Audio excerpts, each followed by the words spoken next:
PKA 782 with our guest Santi. Taylor? This episode of PKA is brought to you by Blue Chew and Lock and Load and our merch. How are you doing, man? Good to see you. I'm doing great, man. It feels like it hasn't been that long since I've been here, but a lifetime has passed. I got engaged. I bought a second property, so now I'm a dirty, disgusting landlord. So go me. We're I've gone to Japan. I'm traveling all over the place right now. I'm going to the college football national championship game. So hopefully, you know what? I'm not a huge fan of NCAA football, but I am rooting for the Dogs. So you, Kyle, I'm hoping they make it. Mm-hmm. Good chances. They're third. Like I think they're plus 500. So they just may be in there. How long? Congratulations on getting engaged. That's awesome. Like, thank you. Great news for you. Congrats. She did not like the ex-girlfriend joke that I took from PKA. She was not a fan of that. Not a fan? No, she just wasn't showing it. She loved it. Yeah. It gets funnier the more you tell it. Give it a go. That's the thing with women is they want you to repeat things I just kept overdoing it. I was just so excited to call her my ex-girlfriend to people left, right, and center, to friends, to family members, and I just kept looking back at her like, it still hasn't kicked in. No, that word, she's got to know that's what she's signing up for. So this is good. This is like her current. Yes. Don't start spoiling her now. That'd be bad move. No. I've already warned her that for the wedding, there will be an objection that somebody comes in and it's going to be full pro wrestling. For those that might be listening that don't know, I run a pro wrestling channel. I object, brother. It's not going to work for me. And they come down. I choke slam them through the table, and then we get married. She said hard no to that, but I'm going to continue to massage that. I think that's a good idea. And don't tell either of your grandparents. Let the boomers' reactions be real, because that would be upsetting. Like, well, who would possibly object to my grandson getting upset? Well, that's great. You're living. Do you have a date? No, we don't. It's still pretty fresh. We still haven't really decided where we want to do it. If we want to do it in Canada or if we want to do it in Colombia, because I have like a gajillion family members that I don't even know exist there, and it's also much cheaper to do it there. But it's probably way safer, and there is a 0% chance that my girlfriend gets kidnapped by the cartel in Canada, as opposed to like a solid 5 to 8% in Colombia. So we might just do it in Canada. That's true. And you don't have to organize a ton of divorce. Yeah, that's fair. Like Trump is threatening Colombia right now. You could get embroiled in some sort of Western. Sorry, sweetheart, we can't do it.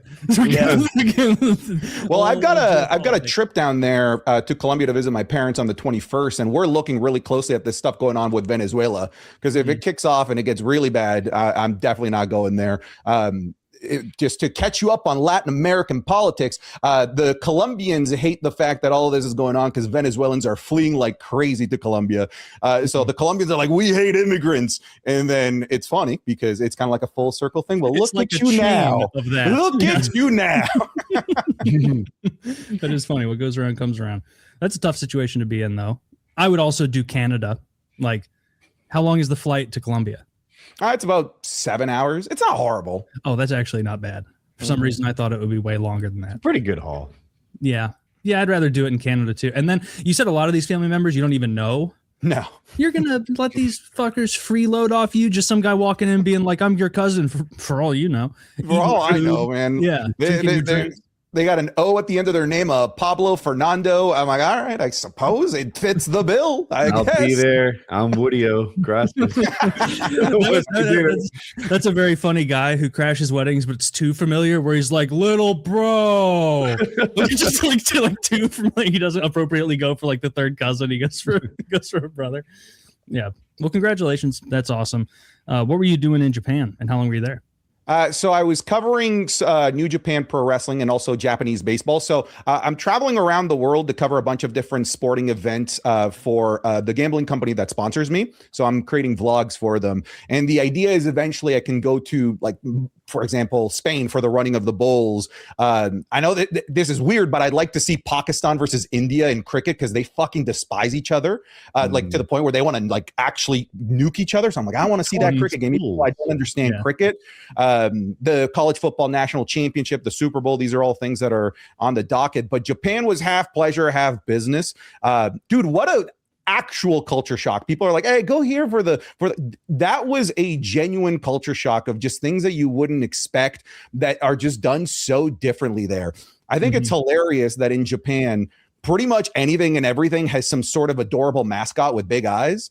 Like you'll find like the Vagisil giraffe in the aisle of the pharmacy, or the funeral home hippo. Everything has some sort of like funeral home hippo. Horrible creature.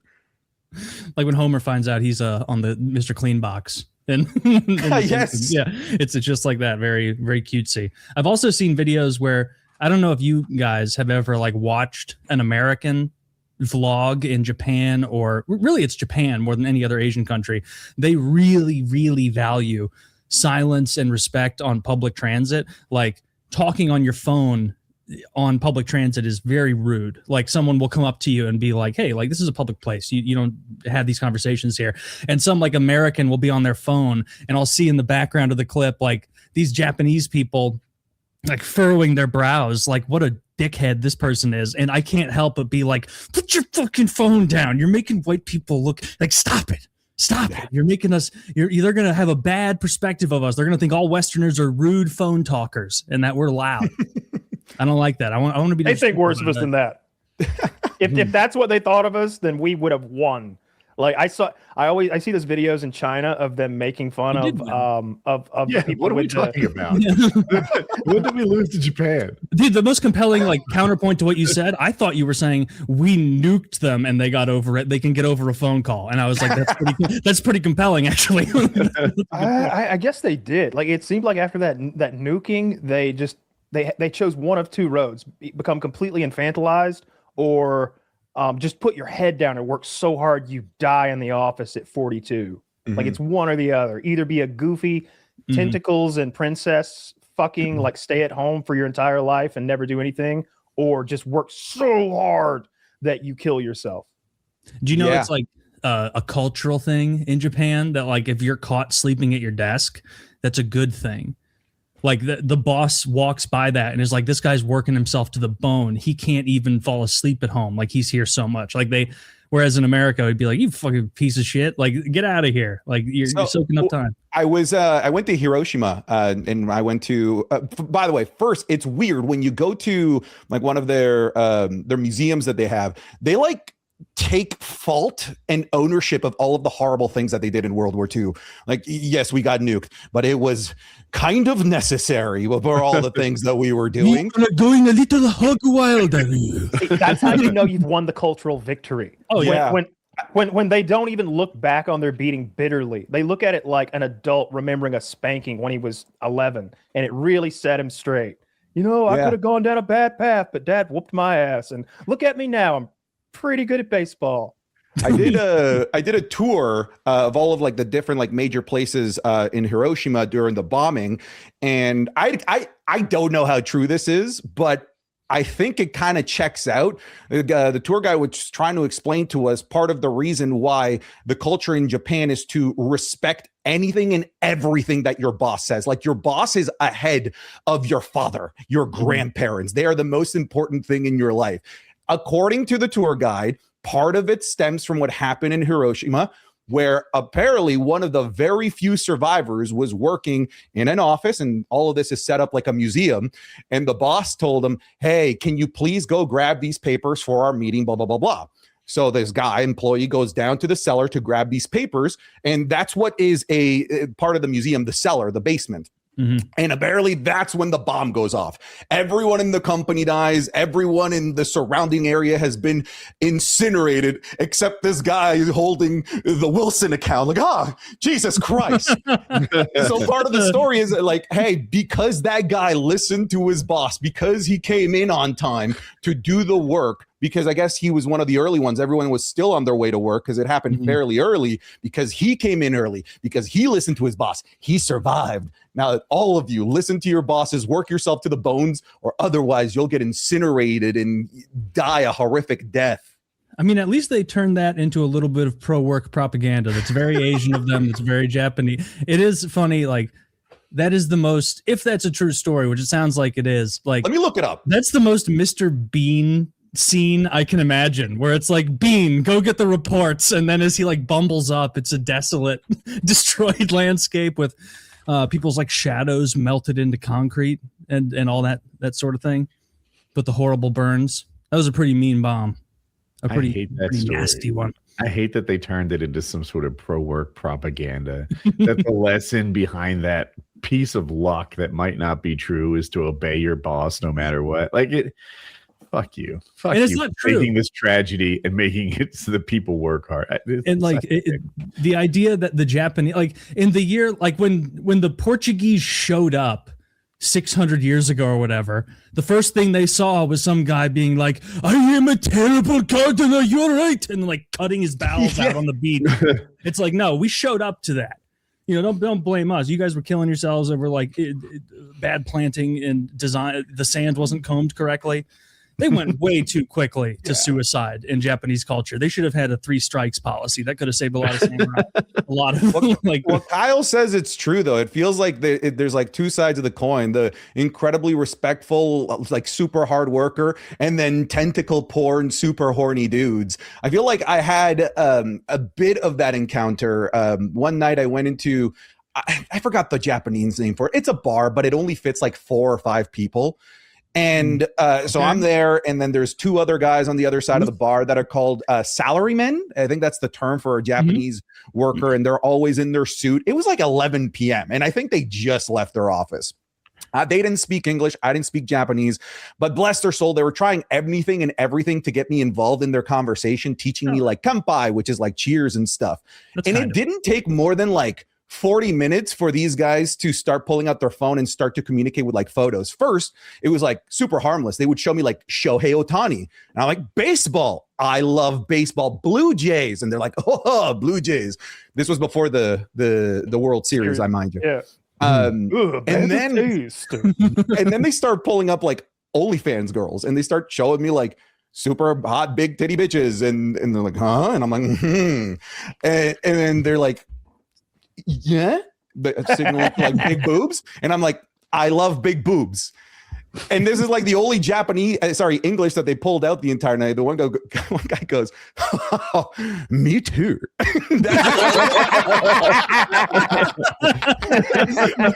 Dude, what an absolute king. He had that in his pocket.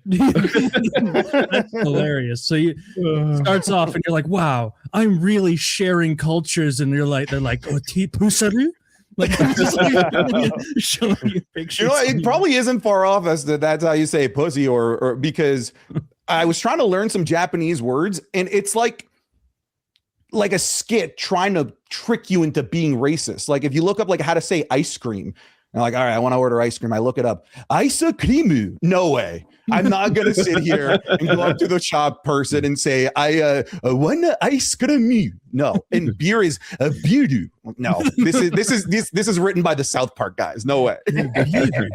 It's like, I was arrested. I was just using their language as the police are pulling the tape off of my eyes. I was trying to fit in. The beard already gave me away. Yeah, dude, Japan would be a sick place to go. Did you, I mean, this is a stereotypical question, but is the sushi there like incredible, or are you not some people are just not sushi guys? No, I am a sushi guy. It's very, very good. But like, I also maybe don't have the, I don't know, adequate taste palette to be like, this is definitely from the shores of the Pacific. I'm like, sushi. It's like, to me, marginally better than all you can eat sushi. I can have a great time at all you can eat sushi as far as I'm concerned. Okay. I don't know. Food was good, but the best, like the restaurant experience, we went to a bar called like Muscle Girls Bar, where you pay like a fee and it's unlimited, all you can eat, all you can drink for 80 minutes. And it's just like Japanese women that will slap you, carry you, squeeze lemons with their biceps as they make the drinks for you. It's a good time. Weird. Is the scam that they are so slow with getting you the food and the drinks because of their schemes that you don't actually get it? Because if they give me 80 minutes uninterrupted, I'm making them regret it. The scam is that the drinks are huge and highly diluted. Like it'll be like a jar like this big, but it won't touch you in terms of alcohol level or anything like that. It's just like you're sipping sugar. That's a good scam. Yeah, they're like, oh, you get as many margaritas as you want. One shot, 50 ounces of mix. Good luck. Good luck getting through one, idiot. I would be more upset about the food taking too long. Yeah, no, it wasn't really a problem. Honestly, I was more there for the show of watching the Japanese girls. What was funny is that like everyone there was a couple, and there was like, for this particular show, there were 17 people. Everyone's there with their partner, boy, girl. Yeah, that's exactly the place. But if you kept track, that was an odd number. I did keep track. Yeah, there was one clearly local dude. Everyone else was just like a foreigner, a tourist, Australia, America, Canada. And then there was the one gooner Japanese dude who's just there. For his own fun. That's good. Yeah, so Taylor, you can see the drinks in front of like the green drinks. That was like their specialty. They're enormous and barely have any alcohol. This is a place to order beer. Then they can't cheat you on that. Yeah, it's already very weak though compared to other alcohols, but still, this place looks like fun. Maybe a little too much activity after like. Actually, I was gonna say 80 minutes is probably the perfect amount of time to spend here. Mm-hmm. See, I just don't care about them like squeezing the lemons and like being mildly flirtatious with their flat chests. You know, like if I wanted.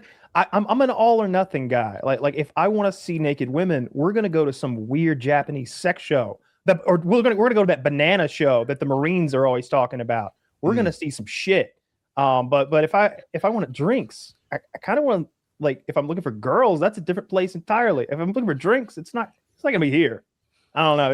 This was definitely a novelty thing. Yeah, we went to like a Coyote Ugly style bar in maybe Seattle, and I was just like, I think you kicked my drink, madam. What does Coyote Ugly mean? That's when the strippers are a $14 beverage you just kicked. Like a titty bar. But when the strippers are like kind of beat. They don't get naked. It's more like this. No, they're not like Hooters. Okay. Like Hooters, but they're dancing on the bar, and they've got like pistols that shoot liquor into your mouth, and it's very like dancing, and there's routines. There's a movie called Coyote Ugly, and that caused all of a sudden there was a ton of those bars doing that. I don't want anyone on my table in any situation. She's literally I have to move around my onion rings while she's doing the fucking doing the foxtrot on my table. No, fuck that. The like prostitution life in Japan was really weird too, because. Again, this is all explained to me. This is not like my firsthand knowledge. Apparently, like sex is just weird in Japan. They much more prefer like cuddling and companionship when it comes to their escorts. So when you walk around the red light district, like you're literally hiring one, it's creepy. It's these women that are dressed like 12-year-old girls. That seems to be a very common thing there. And it's just pedophiles. Yeah, it's just to hire them for them to talk to you and hang out with you and cuddle you and caress you. And it's the same thing with there's like a ton of I want to get paid in that situation. Yeah. I'm not here to fucking cuddle. I don't cuddle my wife. Get over here and suck this thing. I'm supposed to ask this lady of the night how her day was. I think so. Gonna watch. Yeah, because all of these guys and women there are so busy with work that they'd rather just pay for companionship as opposed to make an effort to actually have a relationship. Like male escorts there are so popular, so popular, and it's just these working class women that just want an eye candy beside them to talk to them, to ask them about their day. What's funky about those places, we walk by them, they have like a ranking leaderboard where they have like the guy that makes the most money at the top of, as if it was a Call of Duty lobby. And it's like an honor to be able to hire the most popular guy. Yeah. What an odd culture. I wonder if the cuddle not sex thing is a lie. Right? Like if I was a female escort, I might be like, mostly I just talk to them. Yeah, of course. Like that. Yeah. Buy that bullshit. That's a little bit of that's the honor culture there. That's the honor culture, I bet. Like she will lie and say it was snuggling, and then he has plausible deniability as the John to do what Woody said. Like that's what I was thinking. That we were on the same page. I was thinking the same thing. Japan has a long history of fuck him in the ass style prostitution. This is a new occurrence. This goes hand in hand with the tentacle pedophilia, which is not even a joke. It's what they're into over there. There is so much tentacle pedophilia coming out of that country that there's no way that there's not a thirst for it. Now, Kyle, I'm sure you've heard this, but it's my understanding that you can make tentacle porn in Japan without pixelating it, which might explain that explained why it's the so 90s. popular. That explained the 90s Wait, and can like you in make the hand-drawn stuff. That explains Uh-huh. all that. But like the internet exists now, so they have full access to our girls, just the real Mhm. and they've had access to that since I don't know 2002 or some shit, but they've Sure. still stayed down this tentacle pedophilia, which like Are a lot of them though, or is this like our? Because you know how we'll make jokes about like panty vending machines. They're not actually on every corner. Like just a weird thing. the fact that there's one in the perverted that they country. do. Yeah, is- that's weird. is- But like, do you really think that's like? There's no do. way that's pop. That can't be. That's like their deviant art furries, like people out there is what How I much- think. That's How not much the normal Japanese Japanese animated stuff. pornography have you watched? None. But Okay, well then what are we even talking about? Because I've watched hours of the shit, and I'm telling you, it's nothing but But if you tentacle open pedophilia. that And not up- only that, Taylor, it's tentacle pedophilia rape. You will never ever find a Japanese animated like tentacle pedophilia film where the girl is enjoying it one bit. One bit, Taylor. If anything, it's rape that then turns into a little bit of lust. It always begins with rape or blackmail. I bet it started with lust. And then No, went into well, rape. the lust of like the creepy teacher or whoever's like doing the pedophile rape. Like that, I just they're all like I'm about. hesitant because I imagine maybe you're right. Maybe it's actually a huge thing there. But in my head, I've always thought it would be the equivalent of some Japanese guy going in like the weird corner of DeviantArt, which we've made fun of on this show many times. Like people doing like eating other people fetish and like big bellies and Vor clopping. yeah, all that stuff. It would be like a Japanese guy going there and being like, "Oh, look at the wild American. They are pervert." And it's like, no, that's like a weird little segment. Like that's not reminiscent of all the big titty lovers in America who like women with big titties. The same way, I bet Japan's like that. There's a lot I of know them just regular pussy. what's super popular there is dating simulators, like video games or websites where you're are Maybe they are simulating dating with like an AI character. And again, it's just if you look at like Japan's projected population, I think they're supposed to go from like 130 million to 50 million within the next 30 years. They are severely old, and two, they're just not fucking. Whether it's because of all of this stuff like companionships and dating simulators, tentacle porn, whatever it might be, for one reason or another, it's probably because they work a lot. But we'll go with the tentacle porn. They're just not having sex and not having kids. I saw a story of a guy that had a online, not an online dating, sorry, a dating simulator partner for the past like 10 years and married his Nintendo DS. You can find it. He married his Nintendo DS and had a full ceremony with the Nintendo DS character You're telling right this there story like alongside saying, "I do." What an asshole. Yeah. Like making people fly in. making people fly in so you can fuck your PlayStation or something. I do That's wonder, is crazy. that like a Tamagotchi? Do you have to keep it alive or does it? I have no idea. I forgot to feed her again. Seems like I know a big problem with hypothetically, which console do you marry? the PlayStation 3. That thing's got Oh. curves. he's good enough for a fucking Switch. He could have married a Switch. PlayStation 3 is one of the sexiest consoles ever made, for real. Like if you look at the PS2 and like where and then that transition to the 3, it's night and day. It went from a rectangular, sharp-edged little thing to the gigantic, powerful, curvy black bitch. Xbox 360 has some curves. Yeah. Look at that. He's got one right there. I love- like the curves. Is this See, that's not the new though. That's the new. Yeah, one. you I'm don't like talking this about- bitch. You like the fat bitch. Yeah, the big black bitch. I want Mhm. Serena Williams up in there, like being loud with that big fan. Yeah, With the big fan. the OG PS3 was way bigger and fatter and curvier and shiny instead of the matte. Mhm. Yeah, that's the sexy. Okay. console. All right. Well played. I'll take it. I think a big reason Can't get in your ass like a Wii remote though. Japan can't have kids, or at least they're Maybe youth. not Oh, your ass. do you remember that old Yeah. internet? Do you remember that old video that viral video. It was one of the first big YouTube viral videos from like 2006, where it was that dude like in his boxer shorts with no shirt on at his house, and his brother like deleted his game on something, and so the guy like goes into his room and he's like like banging his wall, and then he like grabs the remote and he like starts to put it up his ass, and he goes and then he stops and he throws the remote away. And then do you remember that? That was the bizarre. World of Yeah. Warcraft account. That was one of the OG first ever viral. I saw it on videos, E-Bomb's like World in like Yeah. 2003. It was fake though, right? You do that. Yeah, he was playing it up a little. I don't know if that was a retrospective denial. Or I think if there it were was like a whole series. sincere of one. things. Yeah, I caught on they were fake by Oh, par 13. You're right. You're right. They did have a whole series of him spazzing out and maybe putting things near his ass. Well, it got me in 2003 on. Oh, I was had for a bit. Yeah.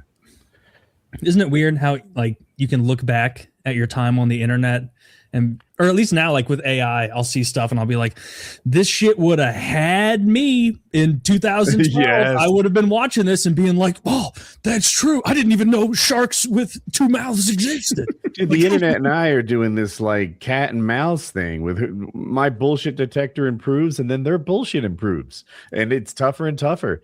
Now you get AI, it's darn near indistinguishable sometimes. OnlyFans models making millions who aren't even humans. Yeah.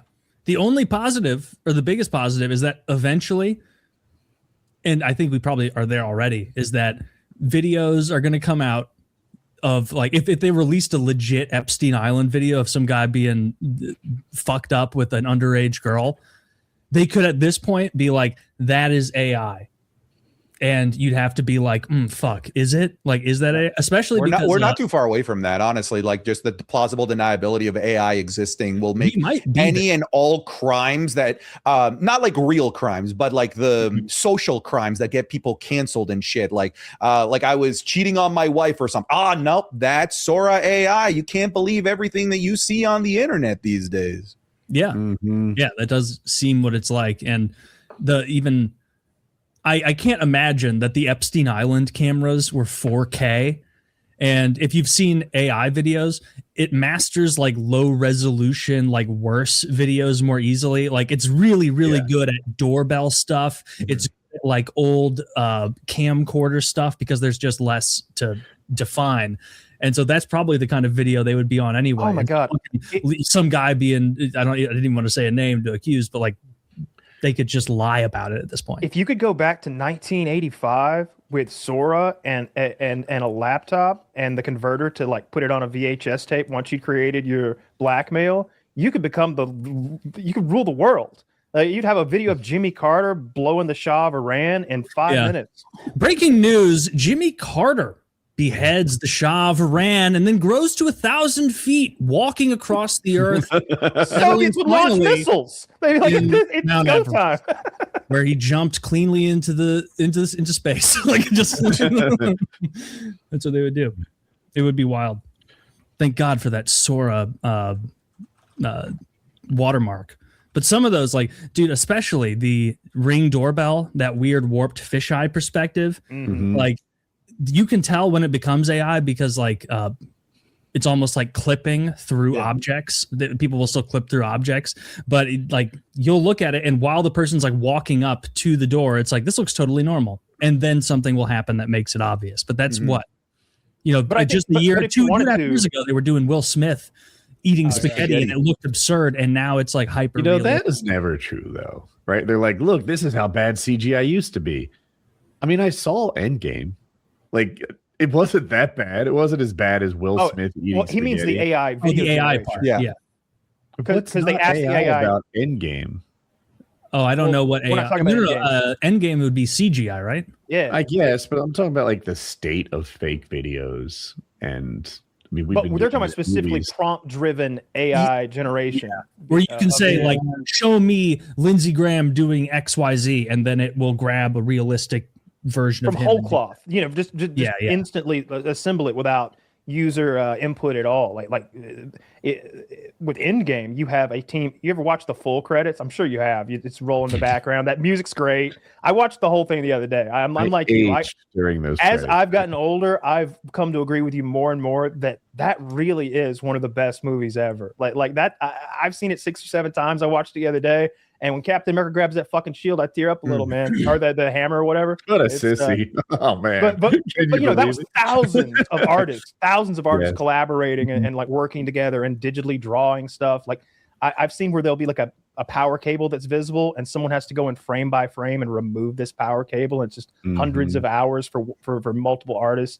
But the prompt driven AI stuff, it used to make Will Smith look like some sort of monster from a nightmare. And now you're like, all right, that might actually be Will Smith eating that sketty. I don't know. He looks a little too young. Yeah. You can only tell. State of the art in like 2022 or whatever it was, 23. I think it was late 22 where the Will Smith stuff came out, or maybe it was early 23. It really hasn't been long. Yeah, I don't know. It's a few years ago, around the pandemic. I would kind of remember stuff like that happening. You post that, dude, because that ended as soon as the media shifted the narrative to Ukraine. It died in a day. Remember that? Movie CGI it peaked maybe around Endgame or maybe just prior to that. It's not as good now as it used to be because I think projects are so rushed and those teams, they don't want to spend the money or I don't know what. But whenever I watch new stuff and I see the CGI, I'm usually like, okay, right, this is like shit. Like I Googled it. The image of Will Smith eating spaghetti that became a widely circulated meme was a deliberately poor quality AI generated video in March of 23. It was decidedly not state of the art at the time. It was shared as an example of limitations of early public access AI tools. They deliberately distorted more facial features, unnatural jerky movements, spaghetti that resembled shoelaces dipped in wax, etc. So yeah, that wasn't as good as it didn't actually improve that much in 2 years. That narrative is just a little. I don't know though. I didn't see any other like good Sora is near so good. this tier. That's because you couldn't tell the good ones were fake.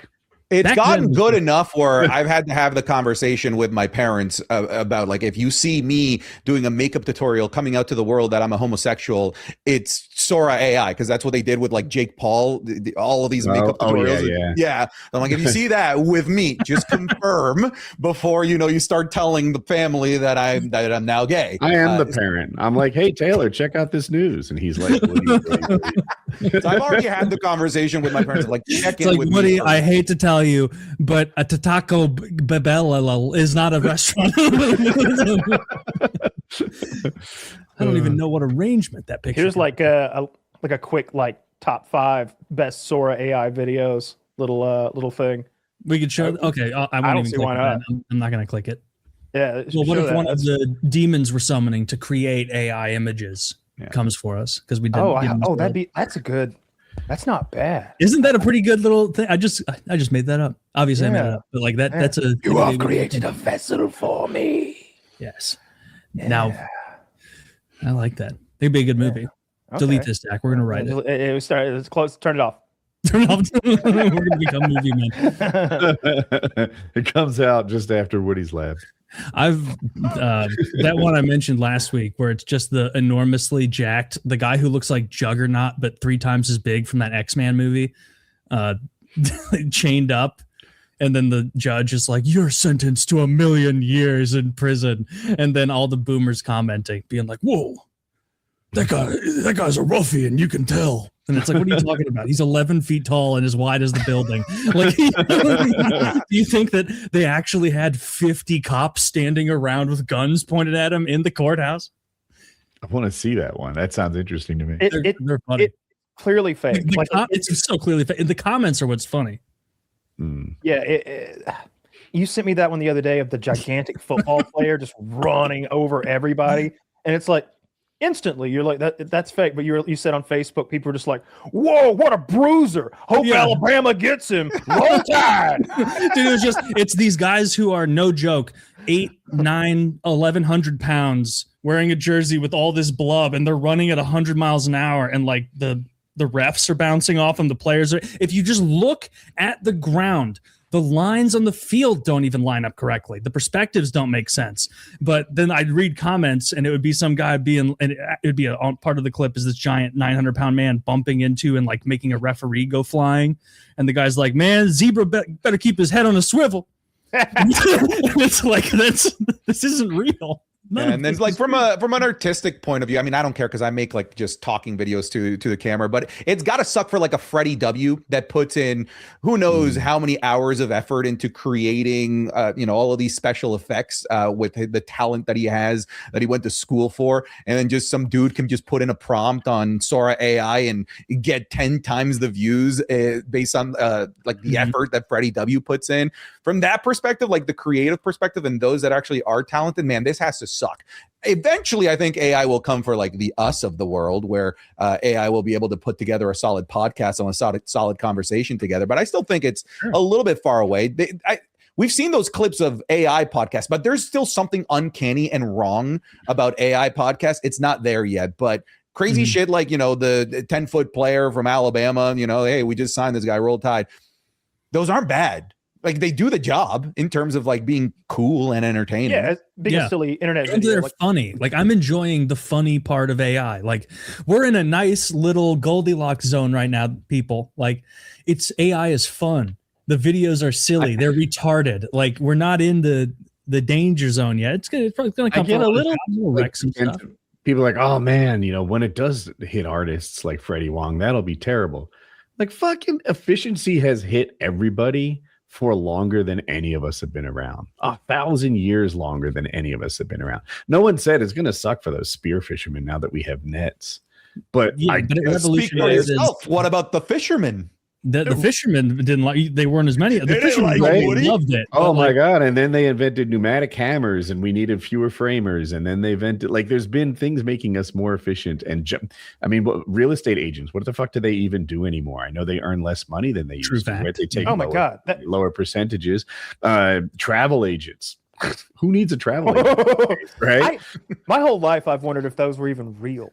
Those are laundering operations, and they go hand in hand with fucking quicksand. Like when I first started working, every big company had a travel agent, like arranging your flights and hotel and shit for you. And a website just did it all. Travelocity, Expedia, all those sites.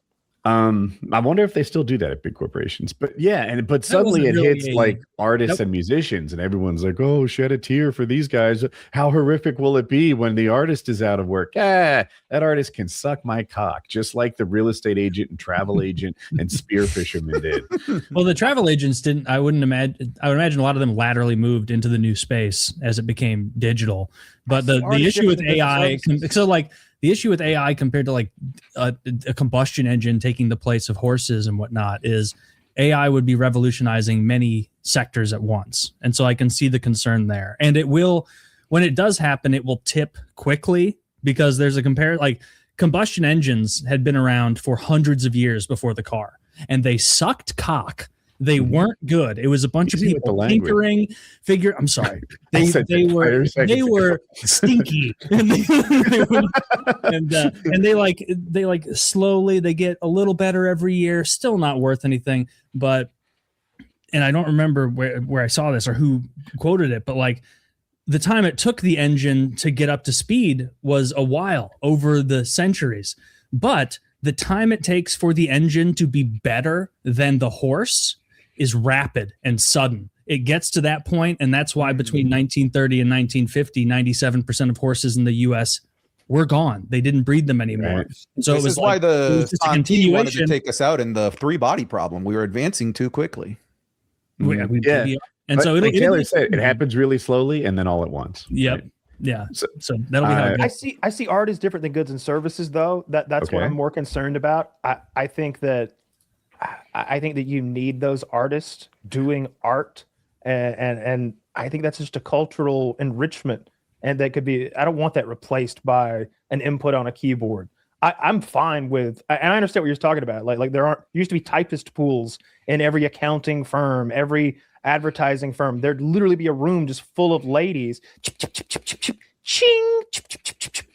That's all gone. That's never coming back. That's been replaced 8 different times by 8 different iterations of keyboards, computers, and Xerox machines. But still, I don't want all of the art to be replaced by those inputs because I don't know how it evolves. It will be if it's better, right? We're not talking about replacing cheaper anything without consumer choice. Well, I think that they're happy to be 90% as good for 10% the cost. Yep. And even they would be happy being 50% as good for 10% the cost. And after a generation of eating that shit, it'll taste good. People won't remember what could be. And you know, I worry about that. And these are valid points. Art. I tend to have faith in people choosing what they want. People are retarded. Unless they want it more. Taylor makes a good counterpoint too. Yeah. Now, there is a very recent example that hits home to Woody and Kyle in terms of like low effort art winning. Did you guys see that Burnt Peanut won VTuber of the year, and all the other VTubers that have placed like tens of thousands of dollars on their silly little anime girl outfits that for their VTubing are all mad that this guy that's using a filter to cosplay as a peanut playing Arc Raiders won VTuber of the year with like it's funny you say that because setup. To me his is 10,000 times better than theirs.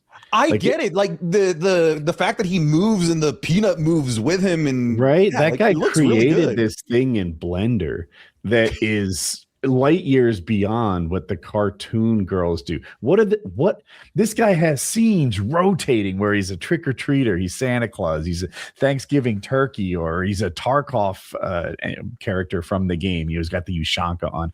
He rotates through these scenes, and they're all clever and they're all good and they're all animated in like a CGI kind of way. Compared to some VTuber with a slider on how big the boobs are, he has pushed the limits of where this stuff can be. I think he redefined the game, not low effort slipped in there. But Woody, what they are saying is that he's not a VTuber because he uses his real eyes and mouth. He doesn't use his real eyes and mouth. Those are not his eyes and mouth? No.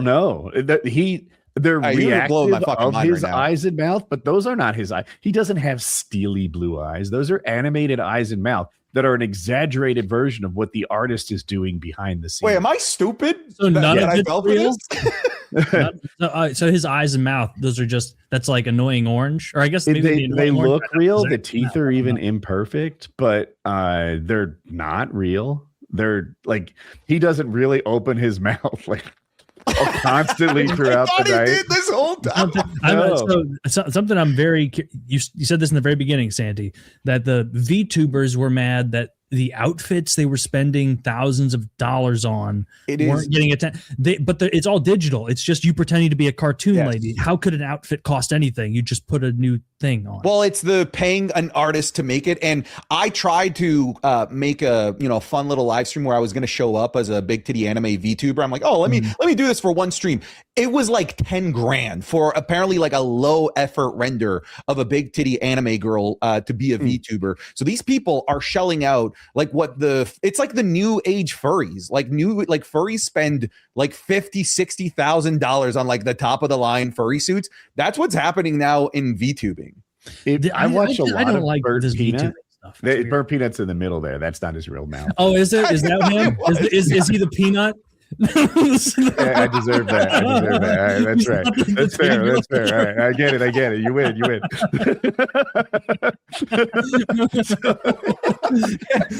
Hold on, because both of my co-hosts are complete retards. Let me spell this out. That was for the guest. I don't want to throw stones, but okay. So he almost cosplays as a dumb person during his stream, but I've watched so many hours of this guy. He's clever. My theory is that prior to doing this, he did this professionally. He had some sort of job. He makes, like, when he starts the game, he has these like animated sort of CGI scenes that cover when he's joining a little bit and also just sort of lead the hype, that we're about to get going in a raid.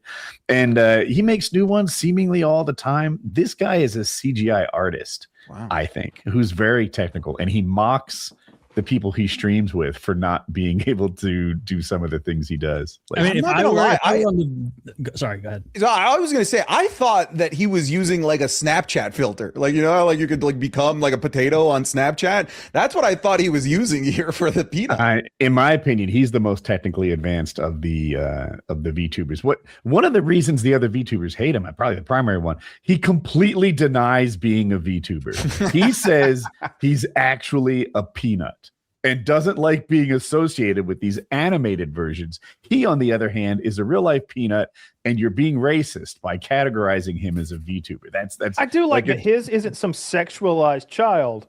like most of the others, which goes back to that whole thing I was talking about earlier. Why is it always look at Chibi? The top left one looks like a child.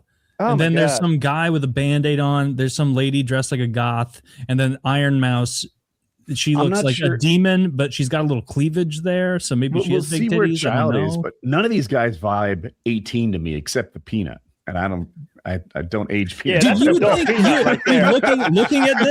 looking at this, you would think we were the country that got nuked. Like, what the fuck? Like, that's despicable. And if I were a voter, I'd be like, yeah, the funny guy who's silly and making fun of this whole like construct, burnt peanut. I vote for him because this is crazy. So you can just be fat and pretend to be a cartoon, and Dude, I told you guys, but there was a VTuber who had like one of these like sexy girls, and then she did a video where she like her hand came on screen to grab something.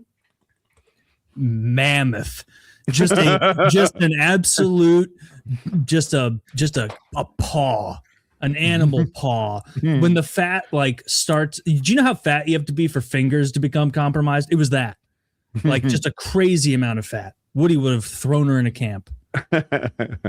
Yeah, Peanut's so funny. I've fallen behind on is the show called Pluribus? Do I have the name right? Because we're addicted to Peanut, Jackie and I, my wife and I. We can't stop watching the guy. Well, I think he deserved to win this.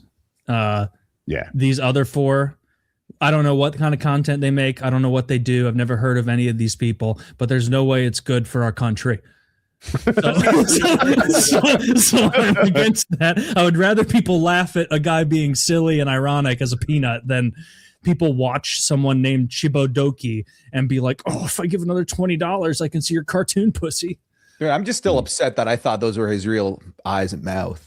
I appreciate that they had the names because I wasn't sure which one was the peanut. Thankfully, they're labeled. Yeah. Well, good for Burnt Peanut for winning that. VTubing is one of those things that makes me feel a little boomerish, where like I can't imagine liking that. And I also like I was making fun of Burnt Peanut being like, he is a VTuber.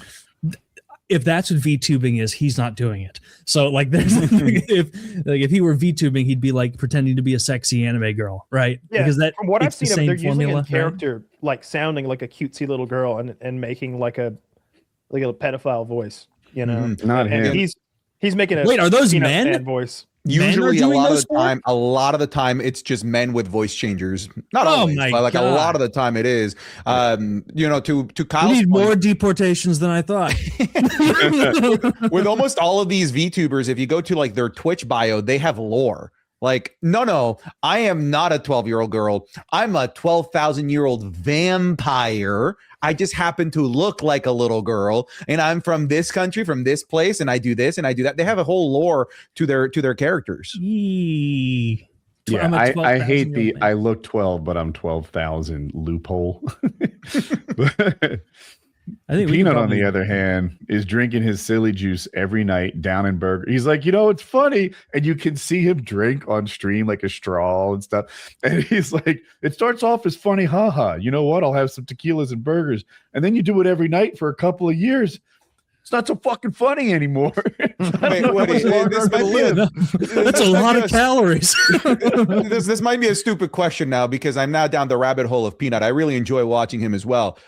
When the straw appears, is it real? I don't know for sure. I don't know. I don't know what's happening. He with drinks tequila through a straw. Look, I know he drinks tequila, and I know that he drinks through a straw sometimes. I don't know. Maybe it's a margarita. Tequila through a straw that sounds Diabolical. horrid. It's bad. Tequila sucks on its own, but through a straw. Dude, I have so many questions for Peanut. Part of me wants to have him on the show, but I think this guy's making like 10 grand a night. Why would he do this instead? I mean, invite him.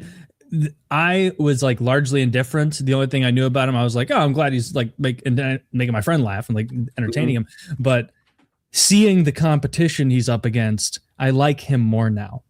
Like if that's the field he's in, he seems like the best of that field by orders of magnitude. He also won FPS Gamer of the Year. You guys are a bigger podcast than this, and he was on there. Oh, really? Oh, yeah, Around the Bar podcast. I think it's by like like a former Optic guy. He was on there. Was recent too. Okay, I think he'd probably do it. Oh, he's on there as a peanut. This is true. Yes, it's hilarious. He's a cowboy peanut. He has a 6-shooter on the side and a hat. But like what he said, like he's making $10,000 a night at least. He probably wasn't doing that 2 months ago. Like he's on one of those runs where you shouldn't be slowing down for anything other than food and bathroom breaks because you're making money that'll last you forever. Like just he's on a grind right now that he should not get off that bike at all. He's on that Ninja Fortnite run when he was like Drake and whatnot. Yes. I remember Ninja was telling a story that him going to PAX East, I think it was PAX East or TwitchCon, that going to that event cost him $250,000 in terms of the subs that he was getting over that weekend in Prime subs. Yeah, or like Pastilli when he was doing that charity thing while Tarkov was doing drops at the same time, and he would have 200,000 people watching live, and I don't remember how much money he raised. I think they donated $1 million in like a week or something. Like it was crazy. Yeah, like $1 million in donos not to him for his charity. It was wild, and it was like helping kids, like the Starlight Foundation. I'm probably wrong. It was for kids, if I remember correctly. You know, cancer kids, sick kids, impoverished kids, something. People that needed money, and he raised a ton of it, grinding so hard. Yeah, it was huge. Get off that bike. The game awards are tonight. I don't care who wins what. My prediction is, as soon as I played Expedition 33 months and months ago, as soon as it dropped, I was like, this is the game of the year. It's gonna be game of the year. Watch, wait and see.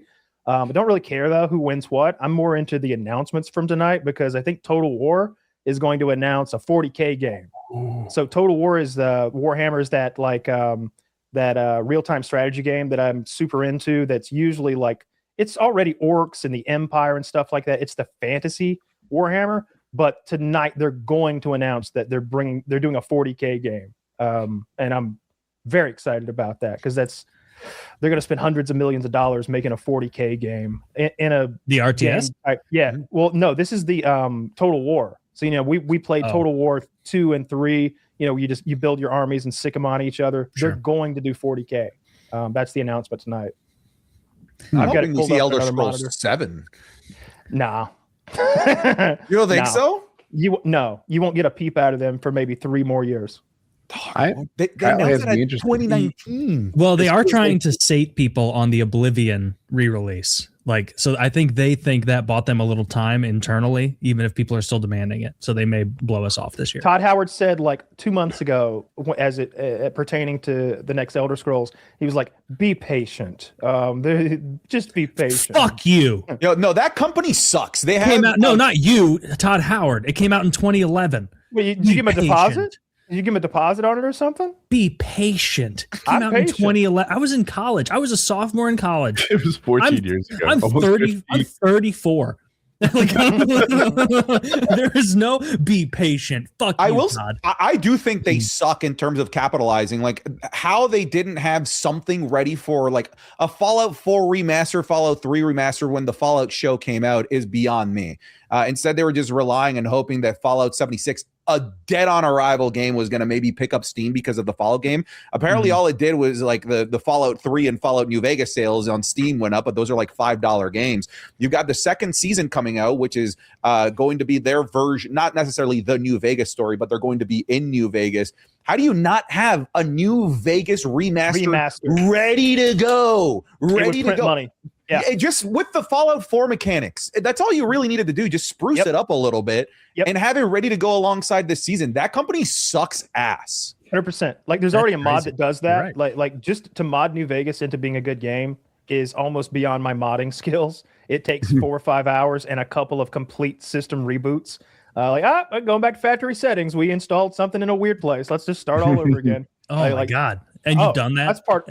Oh, many times. Dozens of times I've done that. Like when, so like I don't know what I'm doing when I'm modding. I'm following instructions like a cookbook. So if I threw in 3 eggs on step 4 and I get lost, like you can't take those eggs back out because I don't know where the flour is. I don't all these. I don't know what folders mean. I don't know what bin is. I mean, I know that it says bin, and I click on it, and inside there's the config file, and I drag this into there, and I make a shortcut to it over here because you told me to, not because I know what it does. I don't know what I'm doing. I'm just following instructions. So if at any point as I'm smoking dope and modding, I get like mixed up, I'm like, factory restore, like we're all the way back to delete everything on the computer and start all over again fresh. But you're absolutely right. The new season of Fallout's coming out on the 17th. Very pumped for it. I've only seen images. I haven't watched the trailer. I know Macaulay Culkin is going to be in it. They've teased that there's going to be other cameos. And I saw the T-Rex dinosaur from the motel in the game. New Vegas is my favorite Fallout. I've played it a ton of times. It's the best story by far. It just suffers from bad mechanics, and they were rushed in developing it. The mechanics are unplayable. As someone who played Fallout 4 as my first Fallout, I got so used to that, and it was intuitive in a way that like Skyrim, New Oblivion, like it's easy to navigate. I quit New Vegas 25 minutes in because I was like, this is ugly. This is difficult. A rare occasion where my previous life has come up. BIN is short for binary. It's a Unix naming convention, and you typily hold executable files in there. Okay. Things This that are is far more compiled. useful than wait, Woody. Wait, I'm sorry, Kyle. Did you know that? Me and Woody are laughing at you right now. Like I know they're relevant in modding, and I know where they are and how to get to them. I just don't know what I'm. I don't even know how doing. that knowledge would help me mod, but I knew what It might help was. me.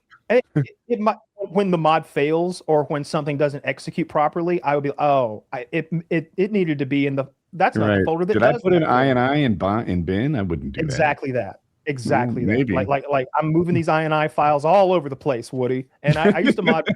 The mod managers are much better now, and they kind of hold your hand, so it's a lot easier. But I don't know, 8 years ago when I was modding New Vegas, it took me 5 hours to get everything I wanted the way I wanted it, because I wanted that Fallout 4 first-person gunplay, and obviously I want all the textures fixed, and I want all the bugs removed, the million bugs that they found and then patched. That Bethesda should have been done it.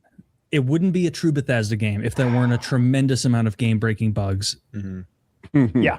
That's what you need. I feel like the modding community is this double-edged sword, though, because they do come up with some really awesome stuff for Bethesda games that genuinely need these mods. But then Bethesda themselves just relies on these modders to keep their game alive and to keep the games relevant and fresh. And they're just like, well, we don't need to do anything because the modding community is going to do it. And they like brag about it. Like, we made this game very accessible to modders. Fuck you.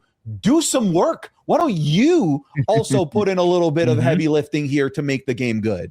No, I think after playing, so I think what happened with the next Elder Scrolls game is they got 30-40% done with it, and then games like Baldur's Gate 3 came out, like a quadruple A title that's an RPG with actual role-playing decisions that factor in on the end game, and that are based upon what skills, stats, and character attributes that you possess. Really in-depth RPG shit, going back to like old school RPGs, and not just this 3 or 4 branch tree that ends up at the same place no matter what you pick anyway. They give you the illusion of a role-playing game, but in reality, it's kind of a binary decision. There's five text options, but they only can lead to 2 different places. It's misleading. I don't think Skyrim or Oblivion, like, I don't think that's the reason they struggle. Like, you can pick different little minor avenues as you go, but you're always going to end up in the same place. But they're just different styles of games. Like Baldur's Gate, turn-based, hyper-specific. Like, it blew everyone else out of the water when it comes to what you're able to do, how you're able to maneuver it, how you can dialogue trees with the environment. specifically. Like the dialogue trees and how those play into the overall game specifically is the most important role-playing aspect to any role-playing game.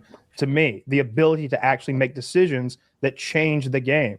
When the orc shows up, he's like, "Who goes there? This is my bridge." And you have 4 different things you can say that lead. Are they all gonna either end up in a fight or letting me pass? Because they shouldn't. And if they do, they should do it in 4 different ways. Like 3 of them shouldn't all just scare him, and 1 of them just challenge him.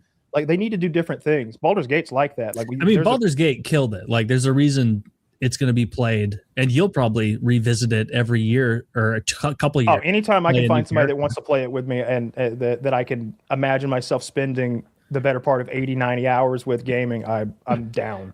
I like the grind of RPGs the most. Like I like when the character comes online.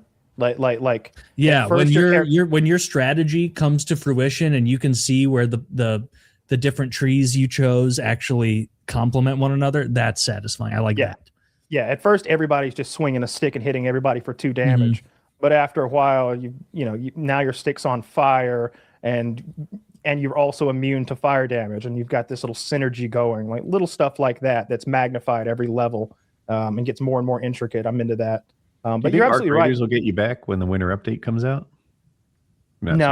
Arc is just too simple. I don't love the PvP enough to, and I'm kind of beyond like the grind. Like in Tarkov, it's always until you get to late game Tarkov, you're still hanging on by your fingernails because you keep hitting those money sinks where the game will be like, all right, now give me 4 million rubles, and you're like, fuck, I've only got 5 million. Like, I thought I was doing well here. Like, and it just bankrupts you. Like, at level 20, it bankrupts you again, and you're like, Arc doesn't do that. Arc has now. I know they're doing this thing now with the 5 million rubles to and all that stuff, or space bucks, whatever. But that's just Arc. Tarkov will do that to you 8 times in a row or something like that. It keeps you hanging on by your fingernails, always grinding. I think I'm done with Arc because I don't hate the PvP, but I don't love it either. I like the PvP because it's the best movement I've ever seen in any video game. I don't know which other games have movement this good. Maybe CSGO for all I know, but like Tarkov's movement is dog shit. That inertia system and like your character is just fucking terrible. Call of Duty movement is simple. It's back and forth basically. You can slide, but maybe it's improved now. Like I'm talking about old COD, but this game, oh my gosh, with the rolling, the iframes, the sliding, the stamina management, the peeking, the ledge grabbing, the parkour in this game. And then once you get better at movement, and I'm not some sort of super pro, you start seeing the map in a different way on how the buildings and towers are all placed just perfectly. In this game, you can grab ledges. It's hard, but you can grab ledges by your fingertips and not take fall damage. And then you're like, holy shit, that building is just the right distance from that building that you can grab that open window and get down there without being hurt. And like you watch people who are really good at the movement, and there's a higher skill ceiling than I realized at first. The reason that doesn't do it for me is because even if you mastered all those skills, it wouldn't really benefit. Like what's the benefit? Now, you'd win some more gunfights, but you're not going to go broke without them. You're not going to have bad gear without those skills. You could play like a bot. Like I could stand there and watch my girlfriend play, and I mean she's good at games. She's better than a bot, but and she'd get there because money is so easy to acquire, gear is so easy to acquire. So really, it's about like now I have these skills, and I can do interesting, fun things, and I can mix up my PvP, and I can outclass people in PvP. I get that. I just don't love the PvP. Okay. Yeah, I do agree that being broke and like falling behind the power curve is not as punishing in Arc Raiders. Yeah. So you have to like take your joy somewhere else, like from your own win-loss ratio. Some of the best guns are gray, I think.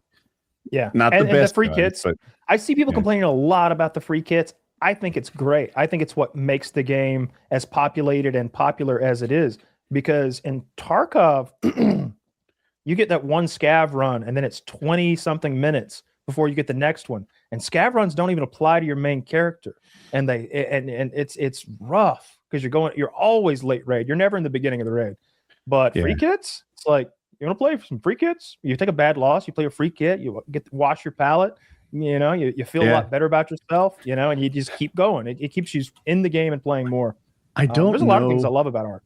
Which developer has the right idea? But Tarkov and Arc Raiders are different in this way.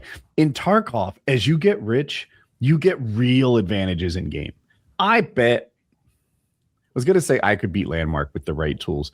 Maybe if Landmark is a scab and the best version of me has like a dialed in M4 and a leveled up character, maybe. Yeah. But in Arc Raiders, the advantages of being leveled up and wealthy are slimmer. Like it If helps. you've got good gear, you can 2-tap landmark because he's got a PKA on and you've got BP 762. Pop in the chest and he's dead. When he's just like peppering you with PS ammo.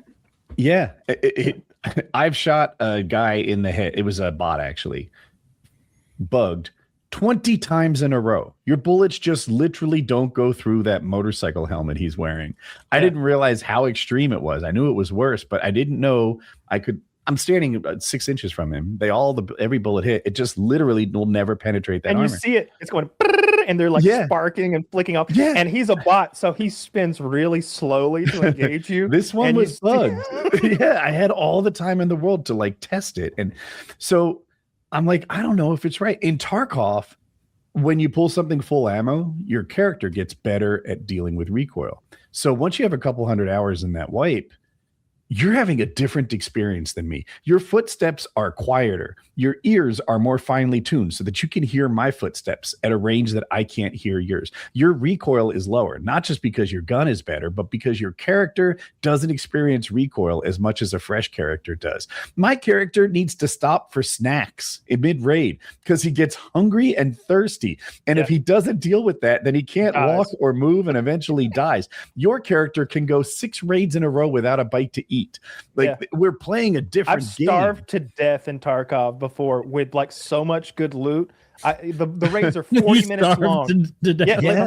Imagine you've been playing for 40 minutes at full your maximum attention capacity. You're not looking away from the screen. You are dialed in for 40 fucking minutes, and you starve to death as you crawl toward the egg of the game. Nobody beat you. Nobody beat you.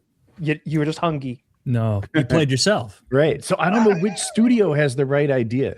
Is it good that people with that much time in game get that advantage and just own newer players? Or is it bad? Like it as you level, I'm max level in Arc Raiders. Those 75 skill points that I've gathered don't do very much at all. I think if you go back, so I was noticing it as like friends would join us. I had maxed my mobility and everything, all the mobility stuff in particular, the mantling especially, and they were so much slower mantling stuff that he was like a real person, like slowly putting himself up on. And I'm like, dude, what are you doing? We're gonna fight here. And he's like, I didn't know it would take this long. You guys did it instantly. And it was like, that's noticeable. I hadn't seen like a level 0 player play in a long time, but we'll see. I am confident that, and I'm not pretending to be Shroud or something, but if a new player were to try to keep up with me in mobility, if he had a maxed out character and mine was level 0, there's no way he'd keep up with me. No way.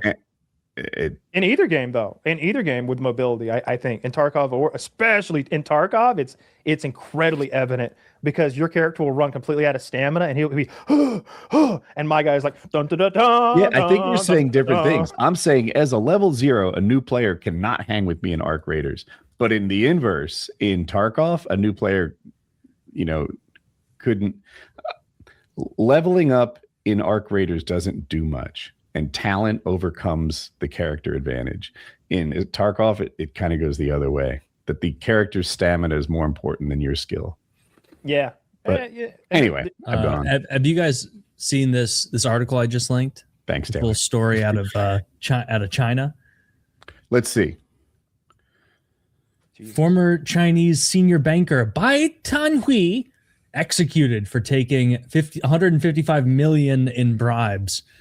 He was a Chinese banking oligarch, took bribes, and then China, a country worldwide known for playing for keeps, put him to death for it on the charges that it was manipulating, Chinese finance. It was undermining the desires of the Chinese people, aka the Chinese. Does it say how they government. executed him? Because they used lethal injection and firing squad there.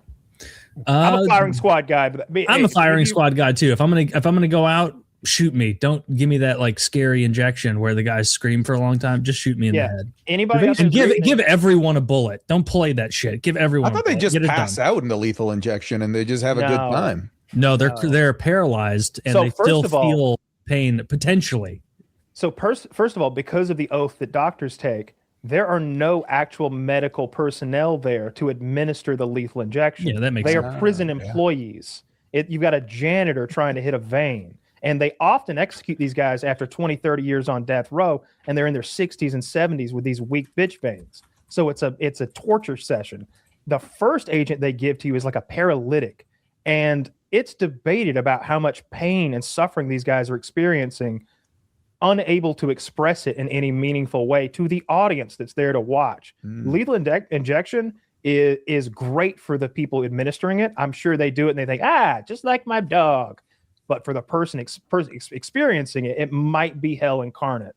So Yeah, I I thought want that that sounded- firing squad. It could be. I thought that sounded familiar. That happened to John Wayne Gacy, where I'm reading here, botched execution of John Wayne Gacy, during which the lethal injection process was delayed due to a clog that formed in the IV tube delivering the chemicals into his veins. So they probably were just using like shoddy medical equipment, and this monster is just having to suffer for it, which I don't think is the worst thing. I am totally fine with John Wayne Gacy having the worst imaginable death sequence. No. Like if you're a serial rapist murderer like John Wayne Gacy, I don't give a fuck if you hurt.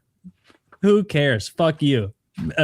Dozens of families will never be the same. You destroyed lives. You destroyed everything. You just pick and choose those amendments as you like them, huh? Yeah, it's just like are you concerned about the comfort of John Wayne Gacy as he greets Satan? Are you not? Which concerned amendment are you with talking about? the 8th? Help me. Cruel and unusual punishment. That's not cruel and unusual. It's not? No, he like tied up gay kids and raped and murdered them, and so That is cruel and unusual. Oh, yes, it is. It is cruel and unusual. It's evil. So Kyle, let's not go eye I for an think eye, I got tooth for a this. tooth. We just do it more often and it stops being unusual. Ooh, cruel and usual punishment. That's how we got to do it. Everybody says they they love the Constitution, but when it comes to actually obeying it, it's like they're just like Christians. That's not what that really means. No. Oh, the gays? Burn them. Isn't that cruel and unusual? Forget the 8th Amendment. And don't take my guns away, though. And don't try to muzzle my speech. You think we need to protect John Wayne Gacy's death process? We need to make it nice and comfortable for him? That's the thing about laws. They protect the unpopular. I don't for care. Everyone. You don't get to pick and choose. Who won't? Because the next person who gets to decide. Wait, the next person that rapes and murders 24 gay guys also is going to be uncomfortable? No, the next person who gets to decide how the laws are applied and interpreted might not care about your right for free speech. I'm going to let Taylor with his silly beard talk and say whatever he wants. I don't think so. Let's zap his balls. That's cruel and unusual. Ignore that one too. Like we already can't say what we want just because of terms of service on social media. Like we already. Wait a minute. I might be okay. Tell me more about the ball zapping. Tell me about the ball zapping, Kyle. Is it going to be is it going to start off slow though? Can I build? Because I need to build a tolerance. Low wattage, high voltage. That's Can I build to it? No, do I get to bust at the very end like some weird like? They can't stop you. As it all, I'm coming as it all fades to black. Can I do that? I don't like our current capital punishment system anyway. I'm for capital punishment, but not how we employ it. If we're going to have 25 years of appeals and then kill some ancient guy who, like, look, say what you want. I think most of these guys, after 50 years in prison, it's not even the same fucking guy. It's not even the same guy anymore. He probably is rehabilitated at this point. It's been 50 fucking years. It's been longer than we've been alive, Taylor. I'm a very different man than I was when I was 2. Does that look a 2-year-old to you, Taylor? None of us. This man used to shit in the floor. If some guy murders 6 people, like it doesn't matter how much we torture them really to death? changed. When I was 2, I peed on my mom. I'd never do that now. I would say you wouldn't want to torture them to death. You would just want to watch this show. Kill them. You just want to. I think the shooting them makes the most sense because how much do a couple bullets cost? And also that does seem like you were talking about the humane thing. That seems like the most humane thing. Maybe I'm an idiot, but getting shot, getting domed in the head, if I have to be executed, they don't shoot you in the head. pick that. Okay, well, they don't. They shoot you in the heart. Well, that's still a rapid death compared to fucking injection. So I would pick that. 30 seconds, I would estimate, and you're fully gone and unconscious. If 3 guys, I think they use 4 guys and 3 of them have bullets, or maybe 5 guys and 4 of them have bullets. They're shooting 7.62 caliber rifles at your chest, like 30-06 probably or something. You're gonna die so fast. Like I want them to be close too. I want to be able to shake their hands. Even chest? Just I blow guess my it would chest be out. quick. It's I would pretty quick, imagine. but you're going to feel it. It's Yeah. probably like a blood choke, right? Like 3 to 8 seconds. Because you're stopping blood flow, right? That's basically what's happening. If they hit your heart and your heart explodes, I bet you're dead and unconscious within 8 seconds. Yeah, for sure. I bet so. But if they maybe hit around your heart and like shoot you in the lungs and miss your heart by an inch and all that shit, you're probably bleeding and inhaling blood and suffering a good bit. I don't know how shock works. I hear about people in traumatic injuries, how they don't feel pain for the first little bit. You know, they're in shock or whatever. So maybe that's a factor. But when I've shot deer in the like heart, lung, chest region, they don't run when you shoot them with a big rifle. They just fall completely over dead. You know, it's I've never heard one cry in pain or like struggle after the shot. They just fell over and they were, you know, gone. Yeah. They're just dead. I bet it's pretty quick. Also, there's like not much pain I can't tolerate for 3 seconds. Like it could be a burn. Oh, you'll tolerate it one way or another. For 3 seconds, the first 2 seconds are just total like, what the hell's going on? Like you wouldn't even fully internalize it. But Kyle, what you were saying about like the death sentence, what's the solution there? Is it just to do it faster? And I bring that up just because while you guys were chatting, I was looking up a couple of like the more notorious people that have gotten life sentences and death sentences. So Charles Manson, Richard Ramirez. Is there a critter rustling around in a big? There is. It's my little dog. I'm sorry, you guys can hear the little dog. What you want to do is you want to get it around the throat. All right. Now, Woody mentioned that blood choke a minute ago. Yeah. What you want to do is put even more crinkly things in his vicinity. Use a machete. Throw some Christmas ornaments at him. That'll keep him busy. Charles Manson and Richard Ramirez both died in prison, just like being sick or getting there. Like Charles Manson was in there for 50 years, and Manson just like between all of appeals and all of that stuff, we just never got to the death sentence. And Manson Ramirez was Ramirez was bad. He was. Ramirez was one of the most evil serial killers that I've ever read about. He was so awful. He killed old women, old men. He killed children. There was rape. There was torture. There was just everything you can imagine. Terror, like terrorizing them, was a big part of it. Keeping some of them alive for a little while. He would home invade you. He used different kinds of weapons, pistols and knives. And then you look at him, and he just looks like a ghoul. That guy was fucking evil. Yeah, but I think the solution is that like you raise the bar for what crimes, for the certainty of guilt that capital punishment can be applied to. So not just finding someone guilty, but I need like very conclusive evidence. You need DNA. Like we all watched it on TV together, that kind of shit. Like, there he is. He's running through the courtyard. That's the guy. Is DNA not sufficient for you? No, definitely not. Definitely not. No. Tell me more. Why not? Because it can be falsified, because it can be planted, because it might not be indicative of videos can be planted. We've got Sora. That's true, but I think DNA. Maybe you have analysis experts. There's an Sora that can fool the expert at the court. I will say this with 100% confidence. I am better than anyone on Earth over 50 at discerning AI versus not AI. No 57-year-old expert is better than me or you or Santi. He's not going to look at discerning. He's not going to watch it and tell you. He's going to analyze the video file in a fucking computer. It's going to get to the point where you can't. Yeah. Maybe the play with DNA though, maybe it's like that's the ones that get the appeal process. So? The ones that were like the DNA is the only evidence, they get the appeal process. They get to wait 20 something years until it gets like into a proper certainty. And those that get caught in the act, okay, like maybe we can do those fairly quickly and move on. The ones that are literally caught in the act ones. Sure, I'm on board. Like that guy who stabbed that Ukrainian lady, you just had we the state all watched him do it on video. Yeah. He's covered in blood when they get there. He's that guy who lit that woman on fire a year ago on the New York subway, and the guy who lit that woman on fire in North Carolina just a couple weeks ago. You just put those. That's on video. You just put them against the wall. Yeah. Oh, I'm on board then. We're on the same page. And if I were being executed, there is no.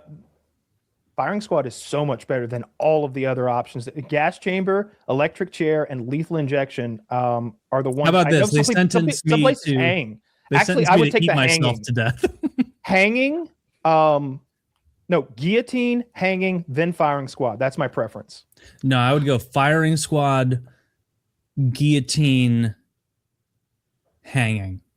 How about you, Santi? What's your stack ranking there? I didn't consider guillotine as an option. I didn't until he said it me. either, but it does seem scary. Been thinking about it. I think that's the play, right? Because you can't even see it coming because you're looking down as it's coming down on you. So I think guillotine is like the play. So I think guillotine is it's far and away the number one pick in this draft.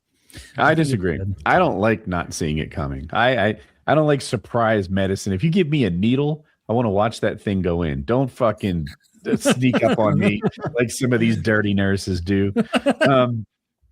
I can't get past lethal injection as a good option. And I think I've had more surgeries, perhaps than all of you combined. And every time I break an arm or a leg, I'm like, there is a silver lining to this. That fucking anesthesia is dope. But that's not what they're giving them. The juice you're getting is not what they're being given. So I understand that and I acknowledge it.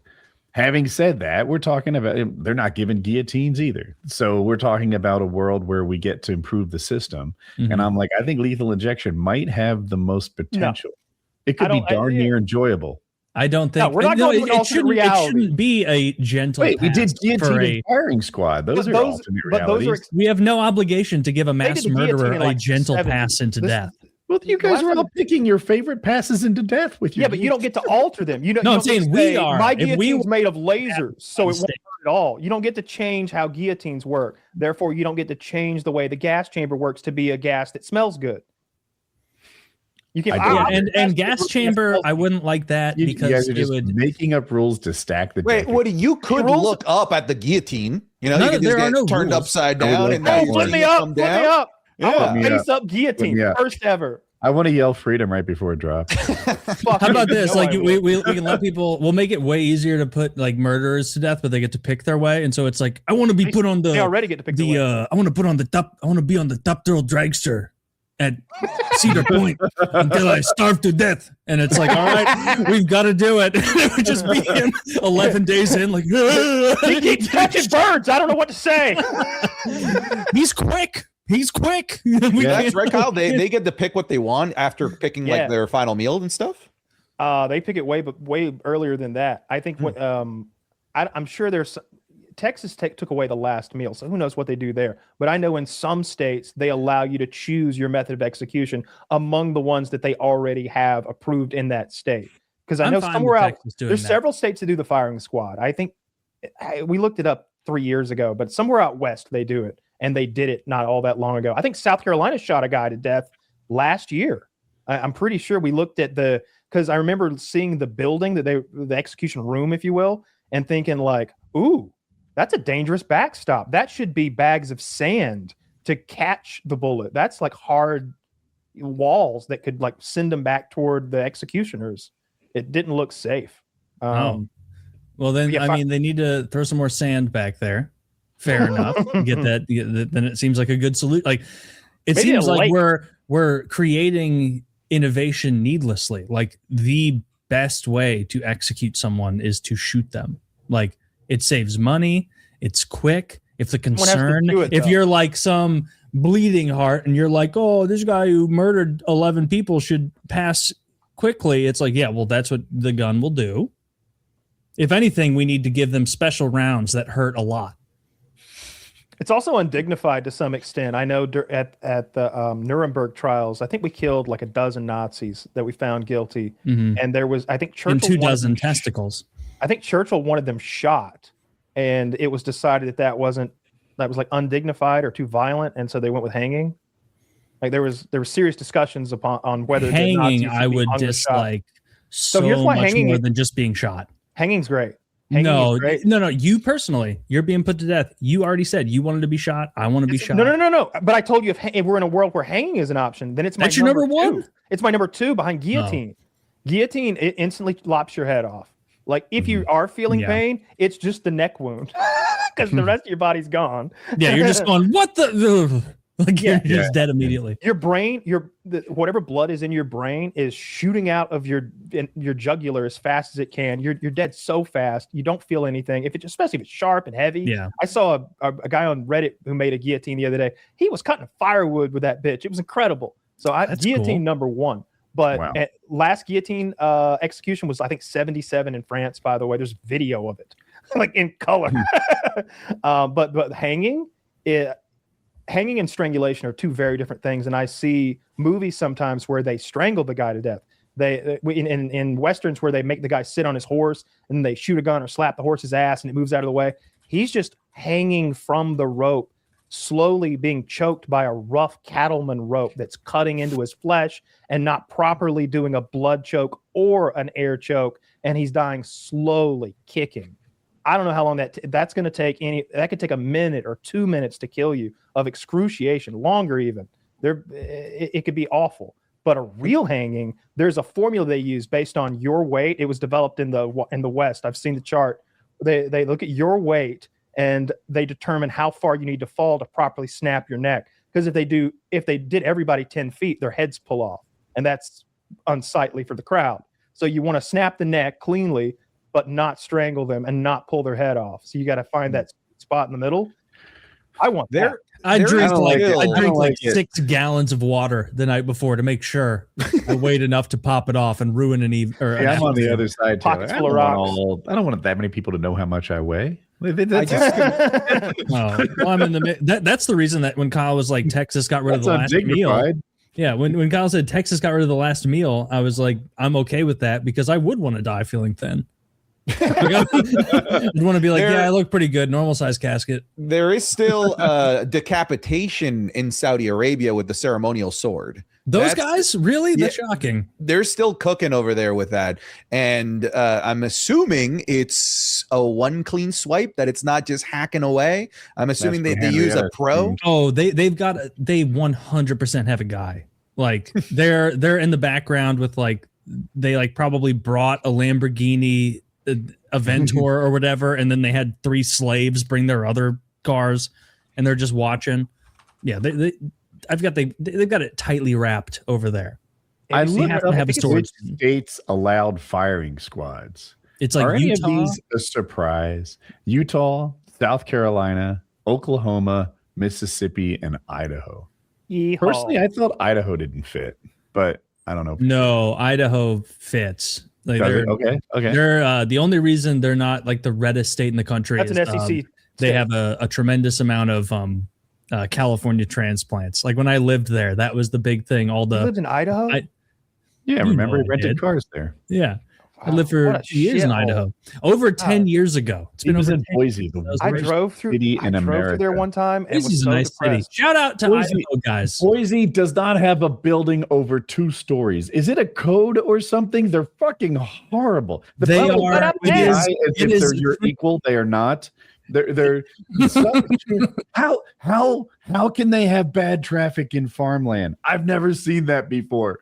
I'm like, that was something I liked about Boise is I never experienced traffic. I did. Like, no one was doing shit around. There was a heat wave when I was there, which didn't help. It's like 105 in Boise. The sun goes down at 10. The fuck is wrong with this place? Idaho rocks. It's a nice place.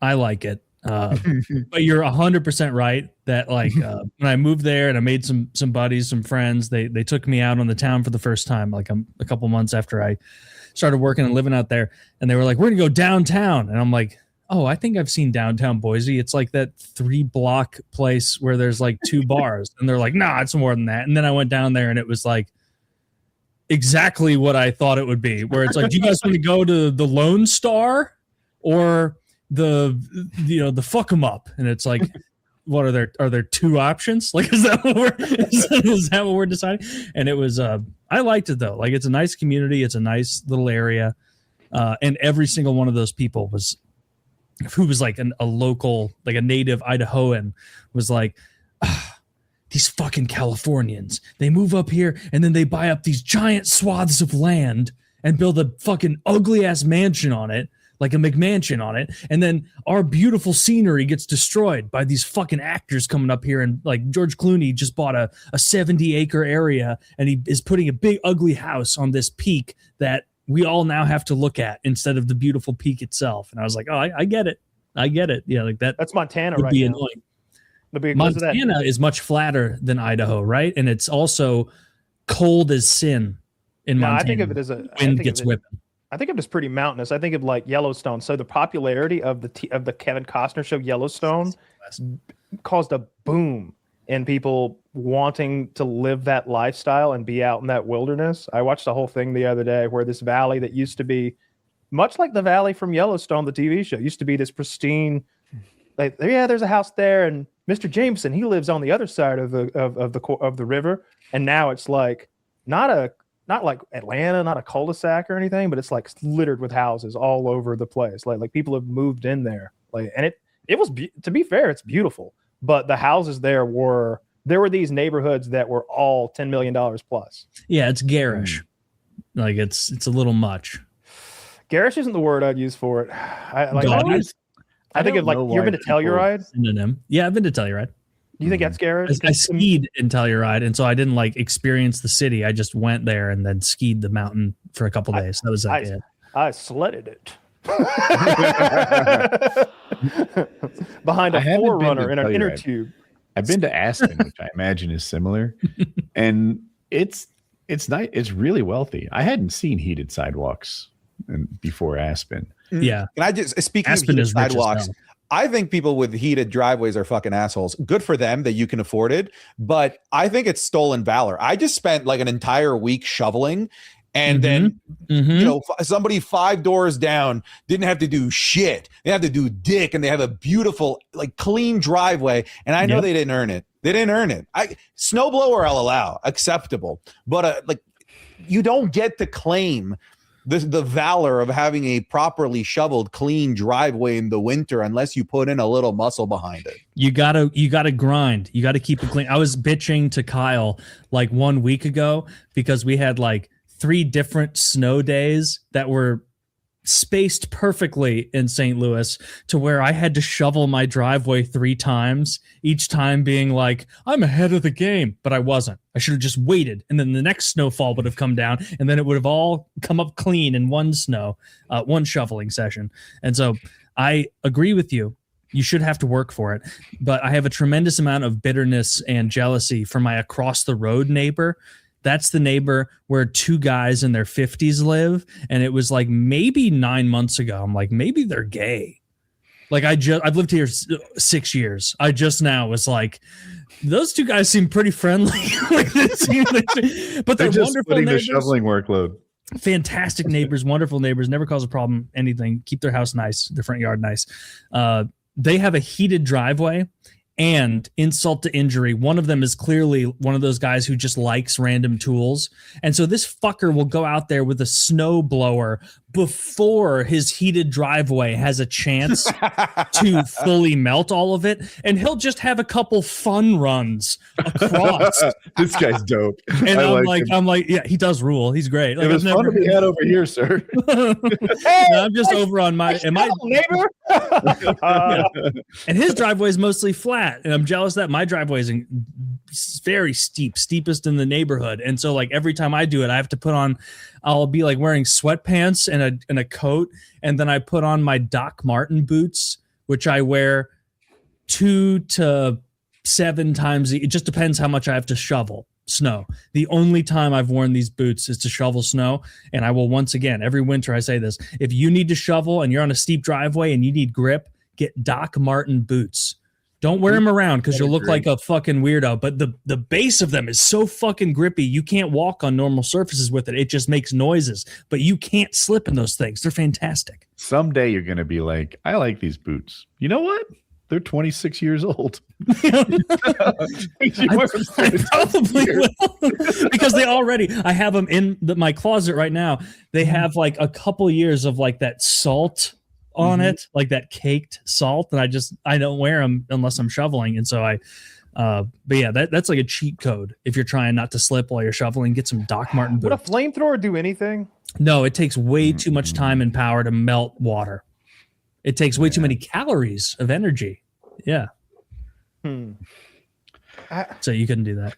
Or at least not. What if I didn't earn the a couple clean gallons driveway. of gasoline on the snow and then hit it with the flamethrower? If you didn't melt it to a expert level, it would just refreeze that evening, and then you'd have like a sheet of ice. Like you'd have to melt it to the point that it was almost dry to make it worthwhile. If someone bought a Stradivarius, would you say they didn't earn it? A what of area? Sorry, It's a violin. It's a very expensive, highly regarded violin. No, I wouldn't say they didn't earn it. No. Okay, but if someone buys a heated driveway, they're supposed to earn. No. It's different. There's nothing wrong with like the owning of the heated driveway is fine. And if you want your clean driveway, that's fine. But don't sit next to me pretending like we both put in the same level of effort to have a clean driveway. Well, maybe they earned it through some other way. They earned it at work. They earned it. Good for them. That's fine. They earned it.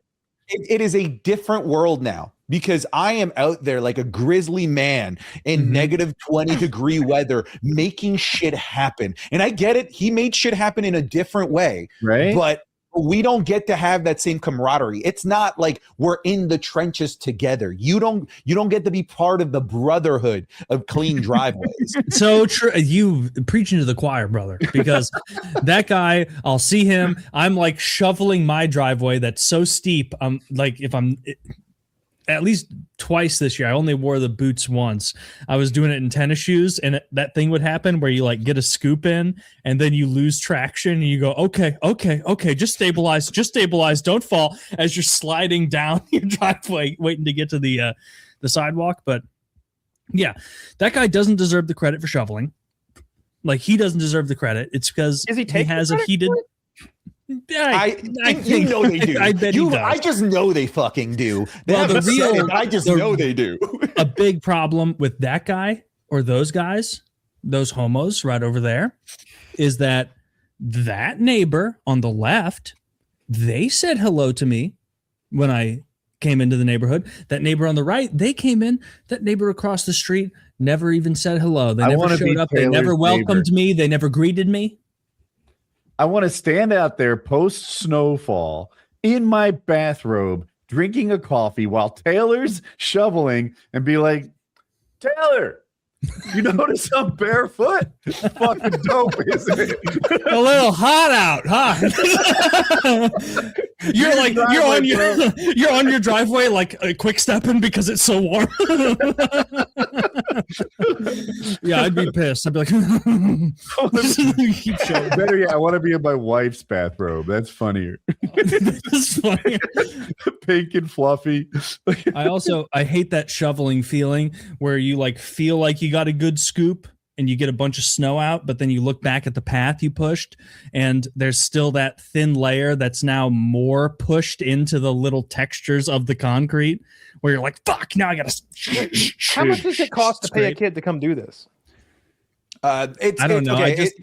I just do it. It's not this a little bit. I do it as well. It's in terms of the kids, at least here in Canada, it's become a huge liability. If that kid gets hurt in some capacity, you are so fucked as the homeowner for this kid's like torn shoulder or whatever it might be. Fuck that. I would. That is gay. Yeah, you shouldn't be liable. You're paying them for something. I'd have a John Q moment over some shit like that. Moving to North Carolina changed the game, right? Because when I was in New Jersey, I know exactly how to shovel. I've been there. I've lived the lifestyle. And like Taylor says, you got to scrape that thing clean because a very thin level of ice, thin amount of ice, is worse than snow in terms of slippery and danger. So you got to get it clean. In North Carolina, you just do the shittiest job you can. And then you know what temperature it is after a snowfall? Like 50. How well do you think you need to shovel? Nature takes care of the rest. When I moved to North Carolina, we had this real big snowfall, like an unusual one. I'm out there shoveling and I'm used to it. I don't even know that this is weird. all my neighbors are out there with gardening tools. They're fucking like holding a rake upside down, trying to pull it. They're using shovels designed for like coal or something. They've got metal shovels like hose and stuff. Yeah. Oh my God. I'm like, take this, pass it around, bring it back when you're done. The whole neighborhood used my snow shovel. It is funny watching people from like snow climates try and figure it out. Like my brother's been going through this for the past few years at his house, where his Indian neighbors cannot for the life of them figure out that just trying to gun it through snow with all wheels turning like doesn't work. Like you can't just muscle your way through it. I told you, a couple of years ago, or this is 2 winters ago, my brother was like, and they were making so much noise, they were just revving their car for like 40 minutes. And I looked out and I kept looking out my window and being like, okay, they're probably going to shovel out the front of the wheels so they can get some traction and get moving. And then I just sat back down on my computer and then I waited and it was just intermittent, like screaming revs for like a minute at a time. And then I finally went out there with a snow shovel and was like, Koresh, you have to get the snow out of the front of the tires so then the front tires can get moving, and then you take that. You've now built up a lot of snow and ice. It's become ice because of how much you've compacted it in front of your back tires too. We have to get all of this out, melted, and then this giant hill of ice that was created by the snowplower going through the neighborhood. It's actually on you to remove this as well. Like you have to clean it or you can't get out. But they just like didn't understand. He did all of that for them. He was like, I was out there for 40 minutes shoveling this Indian guy's car out. And he was like, and at a couple, I put my snow on this shit. It was his neighbor, and so he wanted to help him out and be nice. He was like, Not my neighbor. They have a young kid who like comes over and like says hello and asks things and is like a friendly guy. And so he like would shovel it out. And then he told me again the next year they didn't learn a lesson. He like again would look out the window and they were just trying to gun it. And it was like, bro, like, come on. I get you don't have snow. I get nobody in India even has a conception of snow. But like after a couple seasons, you should figure it out. I help them. I show them, maybe teach them about rocking the car. Second year, I take that shovel, I stab it in the pile, and walk away. And like, what are you saying to me with this? And it's like, shovel the fucking snow in front of the tire. Here we had during like a big snowstorm or whatever. Afterwards, we'd like the neighborhood kids back when I'm like 7, 8, whatever. We'd go play hockey, road hockey. Once the roads were clear enough, when the snowplows come in, all right, we're gonna play road hockey. We had a new Pakistani family that moved in, and we're like, okay, let's see if like the kids want to play. Like, we're gonna play hockey. We didn't even think, because all of us just have hockey sticks. Yeah, because like, kids. We all have hockey sticks. We invite them to come play, and they're like, okay, yeah, all right, we can come play. They come out. They both, because it's like a older brother and a little brother. They both come out with cricket bats, and we're like, that's not. You can't use this in hockey sticks, guys. So we put them in net. You're gonna miss a lot of passes, boys. It's the cricket bat's kind of close to a goalie stick. Yeah. Makes it easy to go 5-hole on those Pakistani kids, though. Yeah, it does. How did they do? How'd they perform? Oh, awful, terrible. I know from experience like how hard it is to pick up hockey. I'm okay at it. Like I have the dexterity now to play like road hockey. But I remember when I first came to Canada, we have a league here in Ontario. It's like the best youth league called the OHL. Like all of the NHL players come from the OHL. Yeah. We this is like grade 4 I was in, like fresh off the boat, about as fob as you can get, barely speak English at this point. Our school's having an assembly, and it just so happens to be like sports day. And the OHL team from our area, the London Knights, where Corey Perry played, who's a legendary player. Corey Perry was there as a 17-year-old Corey Perry. They're like, oh, like we're going to grab a couple kids to play floor hockey in front of everybody. And fucking Corey Perry picks me. I've never held a Corey Perry. I got picked by Corey Perry, which like for hockey fans, that's a huge deal. For non-hockey fans, Like think I don't know, maybe like a Corey Luka Perry. Doncic picking you to pick up basketball. It's a big deal. But it was not a big deal to me. I'm like, I don't know who the fuck you are. All my friends are like, this kid doesn't even fucking barely like lives in Canada, and he's getting to play with Corey Perry. It's impossible to pick it up as a sport if you've never played hockey before. It's something that you just need constant repetition in. But yeah, I made myself look like a fucking dumbass, like an idiot in front of Corey Perry. What did you do in front of Corey Perry? Like, did you not even have the fundamentals of hockey? Dude, not even I'm an like, idea. Like a hockey stick, right? I'm grabbing it like this, like bottom, and like running around with a grip on nearly like the bottom, like the bottom of the hockey stick, because I don't know how to grab it. It's just something as simple and as fundamental. That's a classic. I didn't even know how to grab a stick. Where they're like, this is how you hold it when you shoot. And then the person you just taught that is like, that's how I hold it all the time. And then they skate around way too bent over. Yeah, that's awesome, though. Corey Perry came to your school, 17. I think he's actually still in the NHL. Like, I think he is still banging out a few games. Corey Perry, dude. I think the end of his career has been a little bit rough because I think that he has been on the losing Stanley Cup team in the past 4 finals in a row. He lost to Tampa, and then he joined Tampa, and then Tampa lost, and then he joined Toronto, and then Toronto lost, right? Damn. And then he Not in the joined finals. Edmonton, and then Edmonton lost. Yeah.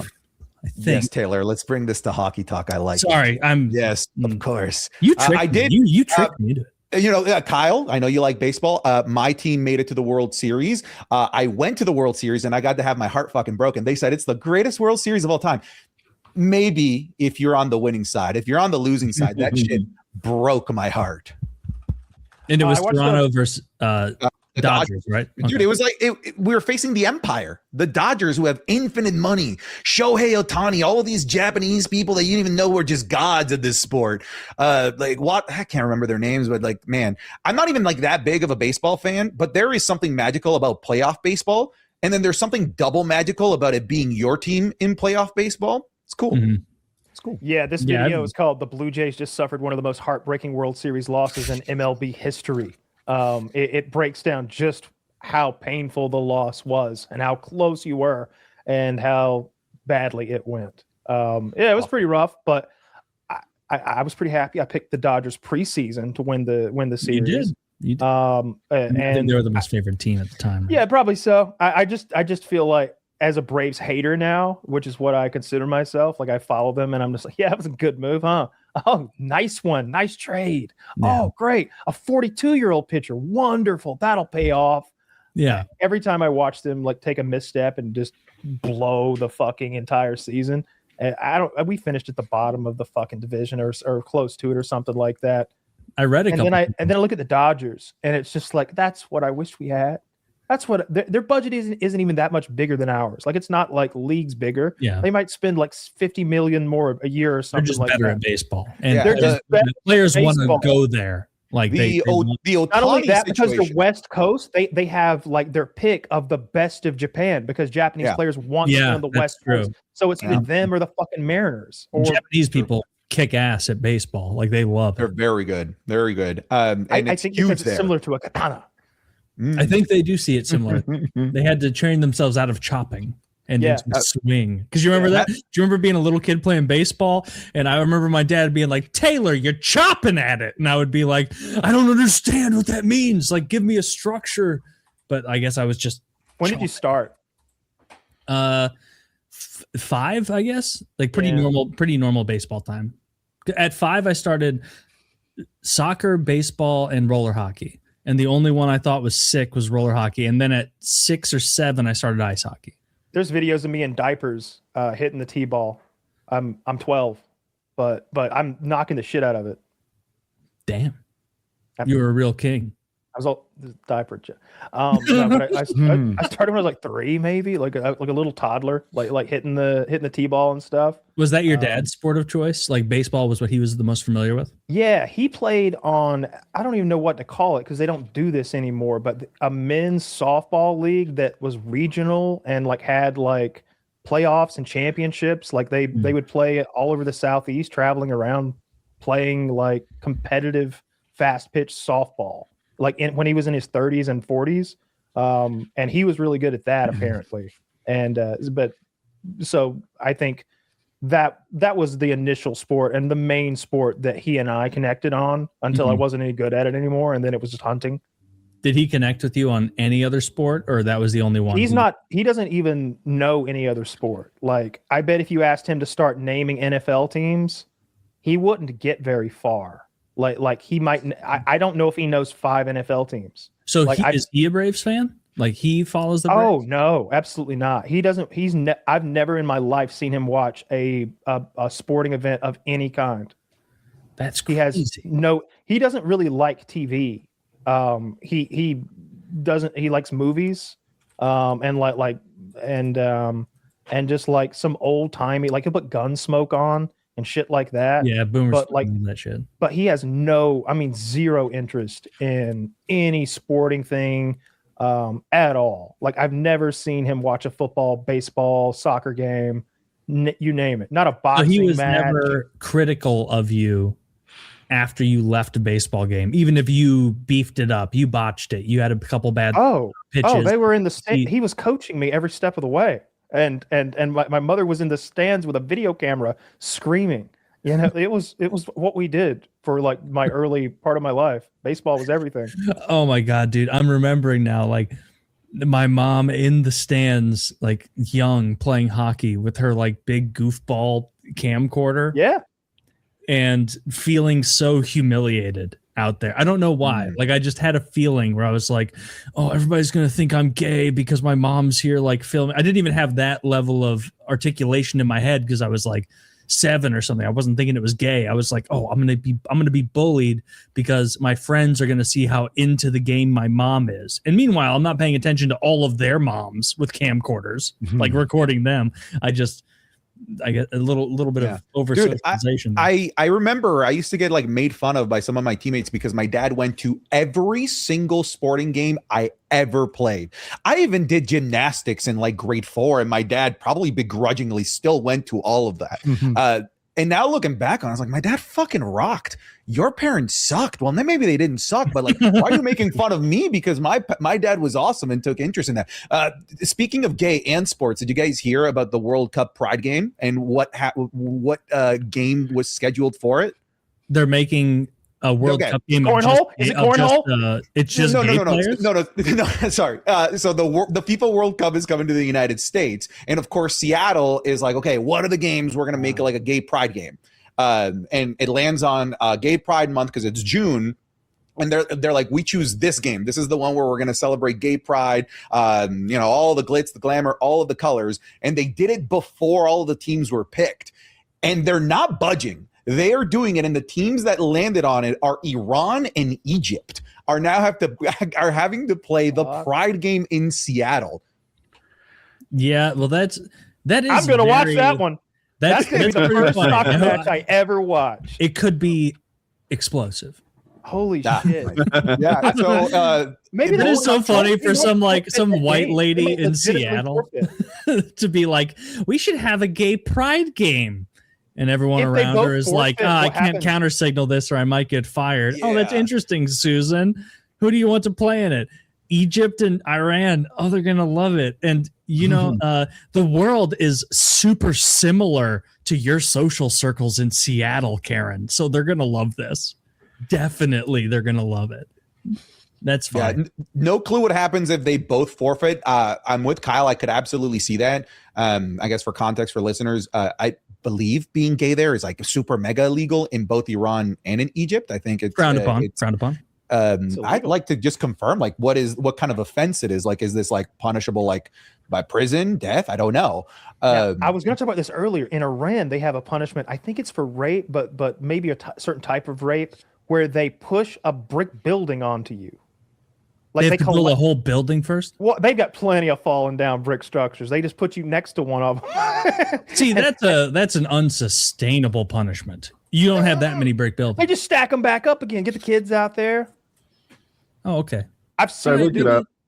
In Iran, it's a super big deal, and you can get the death penalty for it. In Egypt, there's no explicit law against it, but there are tools that effectively criminalize it. and you can get arrested and imprisoned. Yes, that tool that criminalizes it being 90% of the population being Muslim. That's the tool. Yeah, they see that. It's something like there's vague rules against morality, debauchery, and indecency, and they just lump it in there. Yep. Yeah.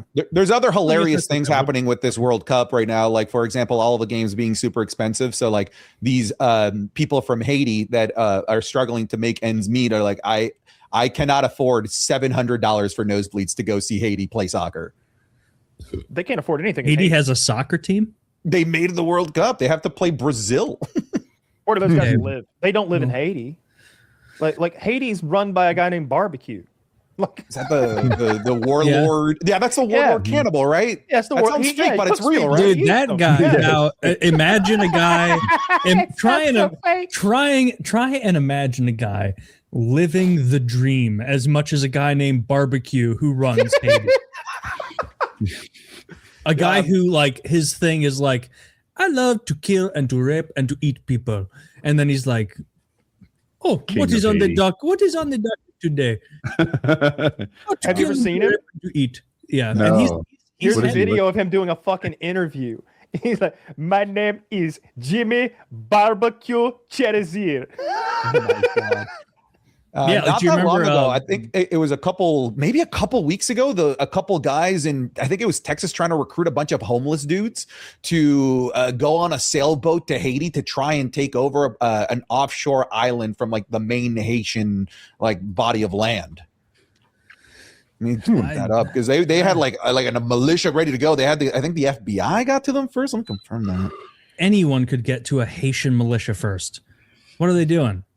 Hang on, Yeah, no, we'll it was blend white right guys in. from the United States A bunch that of Oh, I were thought you were saying planning it's to a go to defensive Haiti militia. to become warlords Oh. in Haiti. No, you're talking about those two white supremacists who were going to take over that other island that has a population of like 80,000, kill all the men, and turn all the women and children into sex slaves. That's the one. Now, Yeah, so they I'm were no recruiting. historian or political analyst, but this sounds like a joke. No. These two white guys were raising a militia to conquer an island, kill all the men, and enslave all the women and children. It's not. He's not kidding. Arrested. These guys got arrested. That's Here, I'm getting you an How big article. is the militia? Well, Yeah, they were recruiting. They were people. actively like building the militia. No. Well, that sounds 80,000 people, would you 40,000 wanna- men, I'm guessing. Why would you want to go A to lot. Haiti at all? It's a It's shithole. not Haiti. So Oh, I thought you were saying it was an island that Haiti I had thought it was Haiti. territorial It was a claim Haitian to. island. perhaps here's the article. I don't. Haitian Island is true. It's in the title. Okay, cool. Yeah, they I think every time I've seen it on the news, they say what the men intended to do, and then at the end they mention that it's 80,000 people, as if to say these guys are morons. Mhm. But Two North Texas men indicted in alleged plot to invade Haitian island.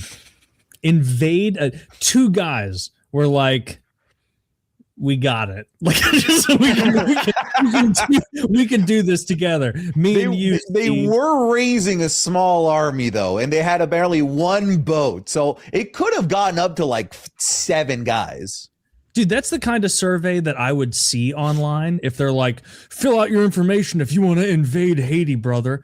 And then I would like click that survey, fill out the information wrong, and then submit it just to like bother them. Like that's the kind of thing I would do. I do that all the time. Every single survey I see on social media, I answer the opposite of the way I know I want the survey to want, because it's a social media survey. They're trying to draw conclusions from fucking bullshit, and they'll be like this if you think it's actually good that we do XYZ, and it's like, no, I select the other option. Fuck you. Like, stop pretending this is data.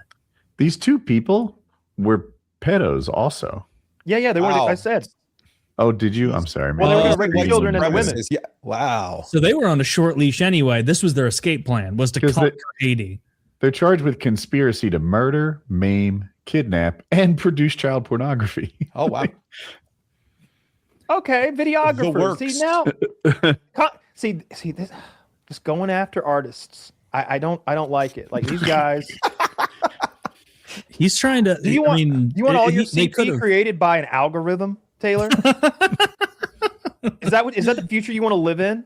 You want to live in some artificial future where no one's getting hurt for these videos? Where the anguish and pain in their little faces is all just simulated by Sora? Come on. Dude, that's fucking horrible. Yeah, I don't want to live in that future. No, I don't want to live in that future either. I wouldn't, if I were actually, if you and your friend who are criminals are trying to conquer a country and dupe gullible retards, aka probably feds, being like, I'm gonna do this. Like, if you were to do that, I don't think there's a better country to try and conquer than Haiti. Wrong? No, because it's the weakest. There's no it's a failed state. Like, and so, like, where would you warlords? Okay, pick another country. Pick another country that's easier. What's another country that's easier to go in and cause a ruckus without immediately getting fucking First of all, owned? they weren't invading the whole country proper. They were invading that small branchy island. So I would pick some like Icelandic island. Like remember what that island with the students where that one guy with a Glock killed like 30 children? And then they put him in a prison nicer than any hotel I've ever stayed in. Oh, that was Norway. That was Anders Breivik in Norway. Yeah. All right, there you go. There's your answer. Invade that island. A guy did it with a Glock. Yeah. No, I mean, the Norway guy was only able to do that because there was no defense. There was no. There still aren't. You think those Norwegians are like fucking locked and loaded over there now? I don't. Fair enough. So. Fair enough. I think they've got like single shot, like moose killing rifles. Me and you go to Haiti and start trying to conquer that an island of 500 people, and I promise you, we will be the ones getting raped at the end of the evening, and just they will be doing awful things to us. It'll be even worse after they find us.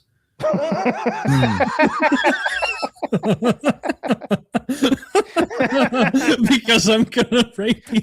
I read that loud and clear. Yeah. Well, you're just more attractive. I can't help it. You know. I want you to look. You get to look at those Haitian women. You're like, Kyle, I got some good news and bad news. Good news and bad news. I'll tell you. Plan B. Yeah, dude, I was looking up Nair? You guys remember General Butt Naked, right? Yes, General Butt Naked. Yeah, I know what you're talking about. You guys don't know who? Yeah, they parodied him in the Book of Mormon play, where his name was General Butt Fucking Naked, where he claimed that he would run into the battlefield naked and slaughter everybody, and those were all stories to try and hype up all the boys that he had recruited, and then he'd just like shoot them up with meth and tell them like fucking just run. All right, if General Butt Naked can do it, you can too. Yeah, Santi just summed it up incredibly well. I think it's ballpark, right? I think I got it. No, I think you nailed all the high points. Like, he was a general in Liberia, which Liberia is a country in Western Africa, very small country. It has the same constitution as the U.S. It's where a lot of it was created by Monroe after the freeing of the slaves, and they were like, hey, if you want to go back here, you can go to this little area we've carved out for you called Liberia. So they went there. They have the same constitution as the U.S. And this warlord, General Butt Naked, showed up years later, and that's exactly what he did. He would run around naked and attack people, and he would like sometimes, like, he's not all funny, like he would like molest kids and be like, this is what gives me strength. Me being a molester is what gives me strength in battle. And everyone was like, I do not want to counter signal him right now because he will fuck me up and probably rip my ass as well. And so like they, just let him do his thing. And he was one of those crazy guys, General Butt Naked. Yeah. That's the one thing that branches all cultures, economics, national boundaries and borders, religious groups, pedophilia. Pedophilia. I always say there's got to be something to it. The most powerful rich people in the world, it's their caviar. It's their like creme de la creme. It's what they do when no one else is looking. Even though they're a billionaire, they can find the guy. Like, that's what they do. Do they do it because they want to and they can, or just because they can? You could say that about eating a or they're being pushed filet mignon. Into it. Right? Like is it? I'll eat a filet mignon under any circumstances. They would probably. Pedophilia. You think they would have raped me? Well, when you were a little tyke, maybe you're past your prime now. Like no, don't even say that to me. They would rape me still. Nobody's gonna rape you. You would be so. Stop it, Taylor. You raped early. I don't even want you to suck it. Like the caterpillar. Dude, caterpillar 12-year-old you was too much. I'm rapeable. Yeah. Nope. No. You're a bear No. or an otter at best. Like nobody's want any part of that. Don't even tease me with that. I'm too overweight for that. I know I'm a bear, but I'm I think rapeable. you're an otter. I think, or maybe I don't know. You're so bulky and powerful. Like you Gotta be something in the middle. Could be like a coyote or something. He's like you're like a you're like a capybara. I'd be a terrible bottom because they'd be like, "Did you not eat for the last 2 days?" And I'd be like, "No." Some meat. No. You're shitting actively. No, it'd be like every time they plunge, it'd be fucking Yellowstone. Oh God. On that note, fellas, okay, it's really important that we talk about Blue Chew. Blue Chew is sponsoring this episode, and so let's talk about sex. Guys, shouldn't you always be at your best? 2025 and very soon 2026 is the year to maximize your performance in the bedroom. Listen up, BlueChew.com. Blue Chew is a unique online service that delivers the same active ingredients as Viagra, Cialis, and Levitra, but in chewable tablets and at a fraction of the cost. You can take them anytime, day or night, so you can plan ahead or be ready whenever an opportunity arises. The process is simple. Sign up at BlueChew.com, consult with one of their licensed medical providers, and once you're approved, you'll receive your prescription within days. The best part, it's all done online, so no visit to the doctor's office, no awkward conversation, and no waiting in line at the pharmacy. Blue Chew's tablets are made in the USA and prepared and shipped direct to your door in a discreet package. Blue Chew wants to help you have better sex. Discover your options at BlueChew.com. Chew it and do it. And a special deal for our listeners. Try Blue Chew free when you use promo code PKA at checkout. Just pay the $5 in shipping. That's BlueChew.com, BlueChew.com, promo code PKA to receive your first month free. Visit BlueChew.com for more details and important safety information. Big thanks for sponsoring the show. And again, that is Blue Chew, BlueChew.com, promo code PKA. Get your first month free. Just pay the $5 in shipping. And as always, as we've said it for years, choose the Tadalafil to start. That's the Cialis one. That's the one Kyle recommended myself and Woody. We've never had problems with it. It's excellent. And Kyle has, of the three of us, Kyle is the only one who has tried all of these things. And he has landed very firmly with his expert advice on Tadalafil. So that's what we recommend. Try that out. See if it's right for you. BlueChew.com/PKA. This episode's also brought to you by Lock and Load. Premium ejaculation increasing supplement, taking the world by storm. Everyone loves it. It's time to start busting like a man. If you got little cums, your girlfriend notices, your wife notices, your boyfriend notices, your husband notices. We don't discriminate. As long as you're trying to bust hard, we want to be in your cabinet. So check out Lock and Load. Use code PKA. Use code Jizz. Save 10%. And it doesn't stop there, folks. Obviously, buy this product first because it supports the show and it's great. But also, if you're one of the many listeners of ours who work out a lot, you need protein, you need supplements, you need these sort of little bits of support, be sure to use code PKA for anything on GorillaMind.com. That's Derek's site. Everything efficaciously dosed. Save 10% on everything. Even if you don't have our product in the cart, you'll still save the 10%, but put our fucking product in the cart. Help us out. Also, buy the merch, PKA 10% off, or just don't use the discount and buy stickers full price or buy a hoodie full price. As many you like sticking things to other things? We sell stickers just for that. Yeah. We are now selling pictures. We are now selling. Yes, it is. Well, it sticks itself to something else. It's the thing. You stick to other things. If you like doing that, you put stickers on things and you're sticking things to other things. And available for a limited time. We have Joe Biden, I did this stickers on the website. Check it out. We don't have that, but it'll get people to click. And so perfect timing for those. Perfect timing. This is we should get into that business. It almost becomes so ironic. It's hilarious to in mid 2025 release a Joe Biden I did that sticker. That's very funny. But anyway, check out the sponsor. Guy has stage 9 cancer, and we're talking on him. Yeah, I thought he was going to cash out earlier, like after they were talking about his stage 4. And then Trump that was to upped it to distract from Dick stage 9. Tapper's book, of course. So it turned to stage 0 within, 6 months. Wait, is that we never true? heard about it again. It was the same day. No, but he doesn't claim to have stage 5.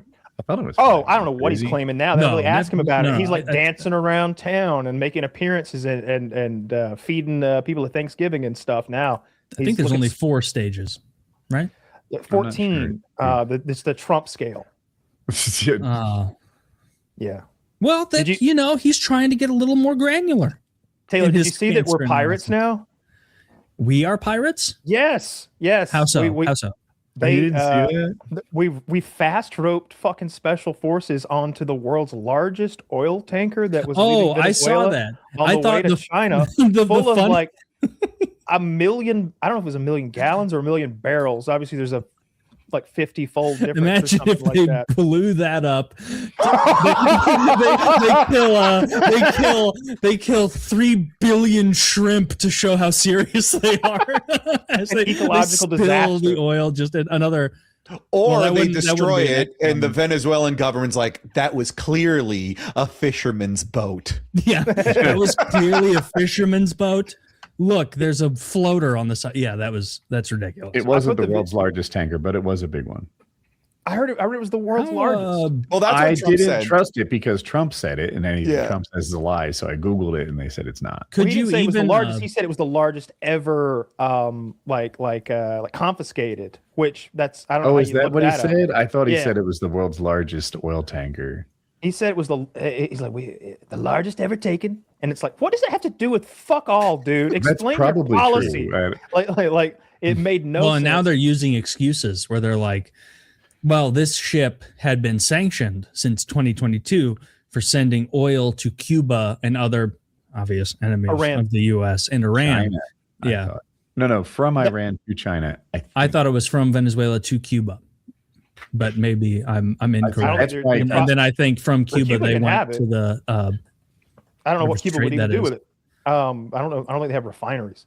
But I'm not saying it's a rationale. I'm saying it that's would have to be a sanctioned. That's what I country, saw and in an article that they were rationalizing it. Iran was the problem, but that's neither here nor there. They asked Trump what he's going to do with the oil, and he's like, "I guess keep it." It's just like, what do you mean you guess keep it? What are you going to do with the oil? You should have a very firm answer on this. Yeah, based just say on keep it, laws. dude. Just say keep it.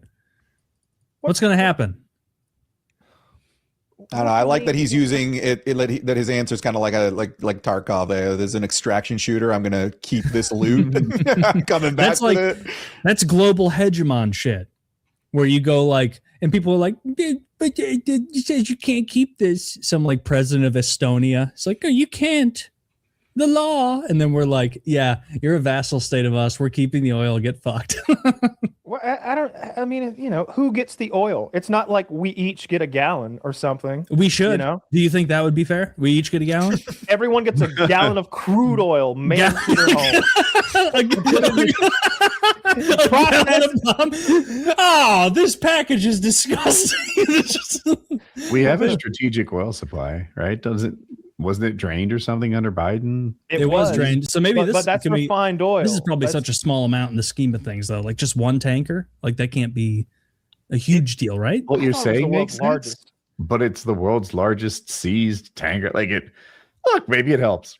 I bet I'm wrong, but like just in my head, I'm like, no boat, no matter how big, could make like a perceivable impact on our market. Like we're so big. It's 84 million gallons of crude oil. So we couldn't all even get a gallon.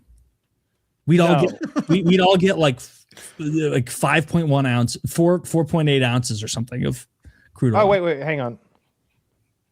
Vessel quantity of oil. It was loaded with roughly 2 million barrels, and a barrel is $62, I think. So it's not even that much money in oil. No. The vessels, yeah. The strategic oil supply or reserve, it's called, is 714 million barrels, and this is 88. You say so? It's something. Yeah, I guess. But I mean, it's like, half full right now. I googled. Wait, the so we'll go from strategic 300 to almost 400. Okay. our strategic oil is only half full. Yeah, Biden dumped it to lower. I know price. Biden dumped it to keep stuff cheap, but like, so we've regained some of that, but so the idea is to have 1.5 billion gallons of oil. No, 714 million barrels. Oh, we're doing gallons and barrels. I'm mixing this up. Oh, you're right. I'm changing my I'm too retarded for this. My measurement. I am too. Anyway, look, it's a piece of the puzzle. Throw it in there. Assuming it's the right kind of oil, that it's sweet, light crude, or whatever the heck they're wanting. I don't know. Do they have delicious, high-quality crude in Venezuela? I'm not sure. I have no idea. I don't know. They're covered in it. I think it's after Saudi Arabia. It's the second largest. Saudi Arabia is number 2. They're number 1. Oh, Venezuela is number 1. It's just so fascinating to me how borderline of a failed state Venezuela is. I do find it hilarious that there's people in like a certain side of politics that are like, I stand with Venezuela, and Venezuelans are like, don't. Please invade. We've been under an awful regime since Chavez, and now we have another guy. We want to be liberated. We're being our election fucked with by an evil despot daily. Like Yeah, but no, they should be covered in money, and it is basically a failed state. Everyone is fleeing Venezuela. It's a problem in South America that Colombia can't accommodate these people. Colombia in itself is already a third world country, now taking in on the immigration of another third world country. But if the United States actually goes in, let's say they actually topple Maduro, Venezuelans will happily go back. Not all of them. I'm sure there's a lot that are probably, right? Oh my goodness. I think if Maduro gets toppled, it'll be a Mussolini situation where people will line up in his grave to spit. I think that, obviously in Iraq you had people motivated by Americans being in a Muslim country, and then that strong religious thing driving the insurgency, as well as groups like ISIL. But I don't think you have that in Venezuela as much. But if we're not going to bomb them, we're certainly making a good show of pretending like we're going to bomb them. They sent in an F-18 the other day into their airspace, and they said it was an F-18 Growler is an electronic warfare plane. I think what it does is it goes in and it radar detects their anti-air stuff, and anything that targets it's able to like ping, and now it knows the locations of those things. It's the first thing you do before you conduct one of our air F-18? campaigns against a country. An F-18 Growler specifically, yeah. Okay, that's not even one of our super high tech things, right? I think that with a lot of the airframes, they're constantly putting the new avionics packages and stealth paints and like. So planes that might be 30, 40 years old are equipped to fight 21st century warfare. I don't know how old the F-18s are. It seems like a plane from my childhood. Plane if you're trying to get pinged by anti-aircraft. Yeah, that's his job. It is to go in there and I think find and be able to target and ping for later strikes, anti-air devices. I don't know if they have S-400, which is like the best possible anti-air thing that they would have access to. That's what the Russians make. I think it's the most advanced one in the world. I don't know if they have that. Well, hopefully we don't cause some giant scale war with Venezuela. Why not? But if it did, there is no way it goes the way of Iraq. Like there is no way we have thousands of insurgent Hispanic fighters forming gangs. We're not going to send 250,000 men in either. We're not going to. I can't imagine us invading Venezuela. We don't have to. We can sanction them and bomb them into submission. We would have to do a beach landing like Normandy to get in there, or like with any significant amount of troops, or you'd have to drop airborne in behind them. It would be like a D-Day style operation. To do that with any it could go poorly. They could have guerrilla forces just messing things up, looting in the streets. It could be the next Haiti. Looting in the streets would happen. That happens in every sort of destabilization campaign, but I don't see there's just no way there would be like a protracted ground game in any way comparable to like Afghanistan. Like there's just not. And like Islam is a big reason for that. Like those guys go fucking hard. And a lot of South Americans are like, yeah, actually, I really don't like this guy. That's why color revolutions historically for the CIA have been so fucking easy to set off in South America of all places, is because there's constantly a large contingent of rebels who are like, I hate this ruler. I hate this. You might be right. Maybe even you're probably right. But this is exactly what it was like when we went into Iraq. That's true. Yeah, I could. They I could all eat my hate words. this madman. They can't stand him. They're gonna greet us with flowers in the streets, Mhm. and that's not how it went. I'd rather us not do it at all, Maybe but I just totally get it. burn a couple children, and you'll learn that it's not that popular an activity. Or just keep Drop some preventing, bombs on some apartment buildings by accident or not, and suddenly the Venezuelans think you're not the bee's knees. I think we just have to keep targeting narco stuff around Venezuela because it's a narco state. Like they're totally reliant on that shit. They said that boat that we double tapped wasn't even heading for the U.S. Right. It couldn't possibly be because it couldn't nearly get that far. Well, but Yeah. that's what Kyle's mentioned before, is that they're going to an intermediary drop-off point, and then Fair. And then that intermediate drop-off point is known for going to Europe. Trump said he was going to release that That's video, fair too. and Well, then like whatever the stops next people from dying. day, he said he never said that. Right. Oh, fucking. yeah. Well, That he's guy a cannot fucking tell the truth. retard. The next day, he'll deny shit he said on video the day before, and it's just par for the course. We just accept this as Trump stuff. I love that, like, the three of us all are not a big fan of him, but it comes from totally different directions. Where like you guys or Woody more will be like, "Oh, he's a liar," this, that, and it's like totally Character true. issues But his every day. his problem is that he's not following through with promises. He's a fucking pussy. He doesn't. He chickens out. He's taco Trump with his chicken out shit, which, you know, a little cringe, but whatever. And he does this shit where he like abandons his base. He doesn't handle immigration. He doesn't do all these things, and then he'll realize he's losing and be like, I'm gonna tweet something incredibly mean about Ilhan Omar and Somalia, and then he does that. And suddenly all these people who were giving him rightful guff for not doing what he delivered on, which are like real things, those people are like clapping like seals, like, look at He's been made a fool of time and time again. Based Trump talking Like- about Somalia. It's like, shut up, make him do something. If you just look at the Fucking pussy. soybean thing and the fool he was made, like he tried to do that China soybean deal like some bullying building owner in Manhattan, and it's not fucking Yeah. It's not some other guy with daddy's money who wants to build a building. It's fucking China. So they just ran circles around us. We bail out Argentina, and then they sell China buys their soybeans from them. And then Trump has to come up with $12 billion to give to our farmers as a subsidy. But he's taken that money, the $12 billion he's taken from the tariffs that he took. So it's literal socialism. He threw an extra tax on us. And then he paid back the farmers that he fucked over from his bad business dealings against China.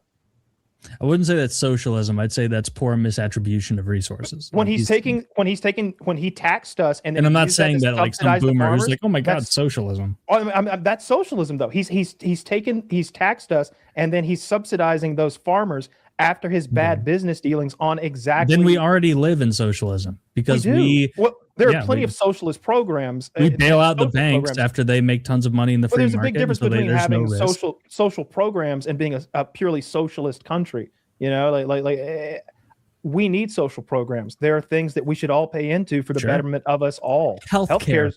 Yeah, at the same time. Healthcare might be a solid one. That might be a good place to start. Yeah. Can you imagine how well we'd be able to negotiate prices down if we were a block of 340 million? Oh no, but Kyle, think about how many insurance companies are going to lose money on that. Fucking Because Microsoft gets a if rate they don't on get their direct payments via the every Fortune 5 company gets a Obama rate on their health insurance, right? Because they negotiate as a block. They get a much better deal than Joe Schmo walking in to get an MRI. Oh, you Imagine a get block fucking of 340 million people. I can't imagine why. I don't get it. I don't know why having a sicker country benefits anyone. It benefits pharmaceutical companies. And if you look at the largest industry across the United States, this is partially a consequence of the fact that the boomers are the largest generation in history, and that our economy has revolved around them, even as insofar as media. What were the popular movies in the 50s and 60s? Like, what was the heuristic? It was a young gun who showed the veterans that he belonged. And then in the 90s and 2000s, they're the biggest demographic still. What were the movies about then? It was about an old guy who had to come back and show the young guns how it went, how you handle it. Like, they've been revolved around for so long. And that's what our economy is now, is like the largest industry in the majority of states is healthcare.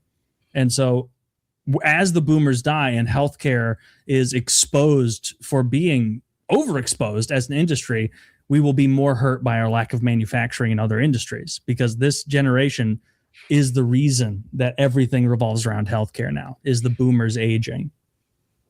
Or at least that's my estimation of the thing, is like we're going to hit a real rough patch as the boomers die and we realize, oh, we actually didn't need this much medical infrastructure and medical industry because there's no longer a need for it. Trump used a walker? Let's see, that's the joke. Zach, show that image if you can.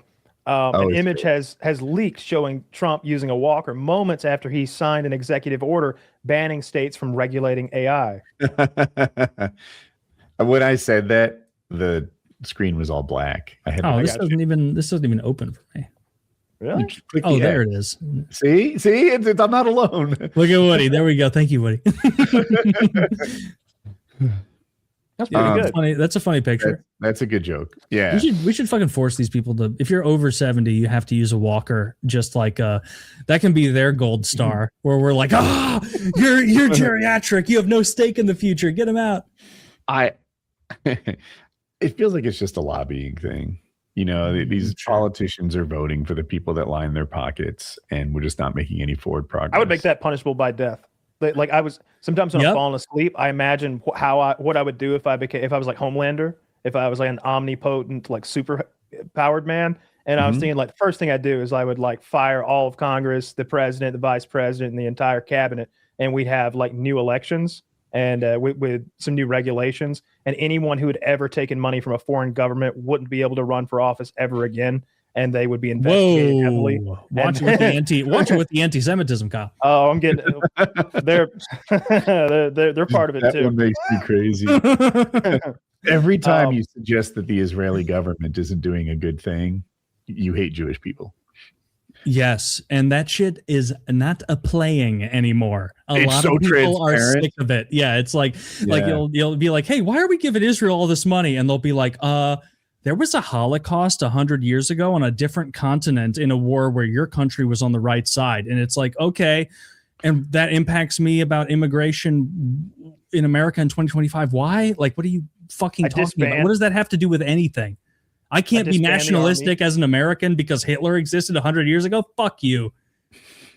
I disband the army. No more army. We don't need them. The entire Navy and Marine Corps becomes a humanitarian force, and we cut the budget like to a quarter of what it is, the military budget, because I'm here now. I'm subsidizing. I'm a superhero. Right. So if anybody gives a shit, I'll fly over there and handle it. We're all worry about it. Well, I can fly though, and I have laser eyes. Oh fuck, you are a hero then. Yeah. I'll burn you just for saying you're a hero. That's not hero stuff, Kyle. I'd cheer you on. Or else. No, laser eyes are like one of the worst powers. Every time, from the first time I saw, I'm listening, but I don't. Who's the X-Man? Those aren't laser eyes; those are kinetic beams. Let's get that straight. His name is Cyclops. Okay, then I knew where you were going the moment you stepped a foot in the room of that lore. Okay, those aren't laser eyes; those are kinetic ruby beams. Okay, well, it seems like a net detriment. Yeah, he has to walk around. He has to walk around all the time looking like a fucking Mad Max motorcyclist because he has bad laser eyes, and so he can't ever like look someone in the eyes. Yeah, that's the whole point. Most of the powers are, and it's not a good power because I'm pretty sure aside from the eyes, he's just a guy.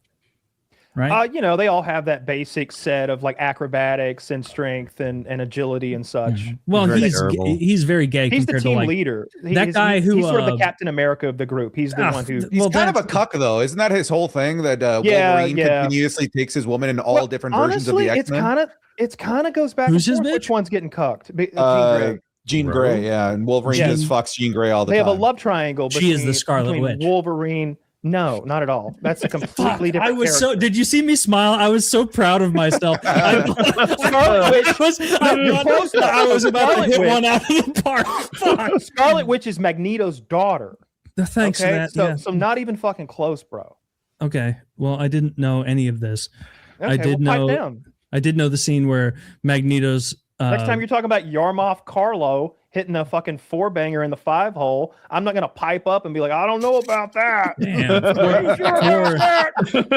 4-banger in the 5-hole. You've got good hockey terms. I need to Exactly. Now you know how you sound when you start talking about laser beams coming out of Cyclops' eyes.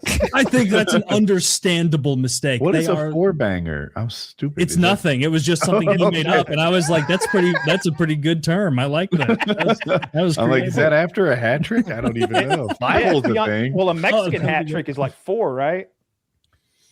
No, a Mexican hat trick is when you sneak over the border, get kicked out, but make it back in. Oh, 3 times. 1, 2, 3. Yeah, that's yeah. But no, laser eyes are fucking cool. Look at Superman's laser eyes. Like he has but he good can do laser so eyes. much more than just the laser eyes, and you can control them. Yes, okay, 100%. And Superman's are not a bad thing because he can turn them off and on. This other guy can't turn anything off. They're just always beaming. With the help of his goggle, he can, obviously. Yeah, but one person steals Superman that goggle, then he has to go like this because I've seen that in the films. Controllable Yes, X-ray vision to where he can choose the depth. It's pretty dope. He wants to see you naked, fine. He wants to perform an X-ray on your lungs, also fine. Mm-hmm. Yeah, there's a Family Guy bit where Lois Lane is like, I have no idea how I contracted breast cancer, and it's because Superman just continuously uses his X-ray vision on it. And the detective's like, well, I'm never going to solve this one. Back to the case of all those men being raped to death. And Superman's like, I don't know anything about that either. Nothing at all. It couldn't be me. And speaking of Superman, you guys see, I'm sure you saw Netflix buying out Warner Brothers. Or are they? Paramount bill? making a competing deal for like $30 Yeah. a share, $40 a share, something They're like that. coming in strong with They don't what is have that considered- money. Their whole They company's don't. worth like a tenth of their fucking offer. Or a Their 12th of company their is offer. worth They've got 15 Saudi money billion. though. They're Yeah. Saudi Arabia is about to own every fucking thing. They're buying EA. See, Saudi Arabia is some silent partner in the background, pumping money and buying every fucking thing with our money. It's disgusting. Is I anything hate from EA relevant aside from Battlefield? Battlefield's EA, right? Oh, they've got the sports games that are huge. FIFA's enormous. Madden. I think those are really the 2 only sports games that Maybe are I really, just really don't big. live in the sports game ecosystem because to me, like, yeah, that's the hottest thing in 2005. So Battlefield, all the sports games like Madden, and then it kind of falls down a little bit. Things like older titles like Apex Legends, Mass Effect, Sims, Need for Speed, Dead Space. Like, I would imagine their big sellers these days are definitely those FIFA games because they sell millions of copies every single iteration, and it's the same game. The microtransactions too, the little FIFA Ultimate Team, the little card packs that's clearly gambling. That was a whole legislation in Europe, like whether or not it was gambling or not, to pay for packs where you didn't know what you were getting in these games, which then brought into question every card game ever, like Magic the Gathering, Pokemon, Yu-Gi-Oh, as to whether or not that's considered gambling if you don't know what you're getting out of the packs, and if the cards themselves or the digital goods have an actual value towards them. But yeah, those FIFA games literally shit money for them. You're right. It's bigger. I'm looking at Steam rankings, which probably isn't even where EA thrives, but they've got Battlefield 6, I think, right? At number 8. And then at number 26, they have EA Sports FC. I don't know what that is. That's FIFA. That's FIFA. Oh, okay. And that was all I saw in the top 100. But I'm looking at other games I consider relevant, and they're lower than those. So, oh well. Yeah, I don't know how Paramount is making that offer. Oh, I do know this, Woody. The first Paramount UFC event is January 26th, I think. Do you know what the card is? It's Paddy Pimblett versus Justin Gaethje as the main event for the interim lightweight title belt somehow, and then the co-main is Kayla Harrison versus Amanda Nunes. That should be dope. I'm down for that, and it's gonna be fucking free on. Did Paramount. you hear about the White House card? Apparently, they are 12. trying to get to 9 title fights, and it's shit like an interim bad motherfucker belt. Oh, you can't do an interim to the BMF. That's a cotton It's candy a belt. fake belt of a fake belt. It's that's such horseshit. And it's not necessary. Doesn't Max Holloway currently hold the belt? I think Max is about to fight Charles Oliveira. So, like, I don't know if the BMF is on the line, but they're fighting. in the near future. That's the next bout between both of those characters. I'm fine with it, honestly. Like, normally I hate interim belts and when they're not absolutely necessary. When it isn't that a champ just like really got catastrophically injured and he's going to be out for a year. If that hasn't happened or something similar to that, I hate the BMF belt. At this point, I think it's lame. When they first did it, it made sense because those guys were bad motherfuckers. They both were kind of gangsters.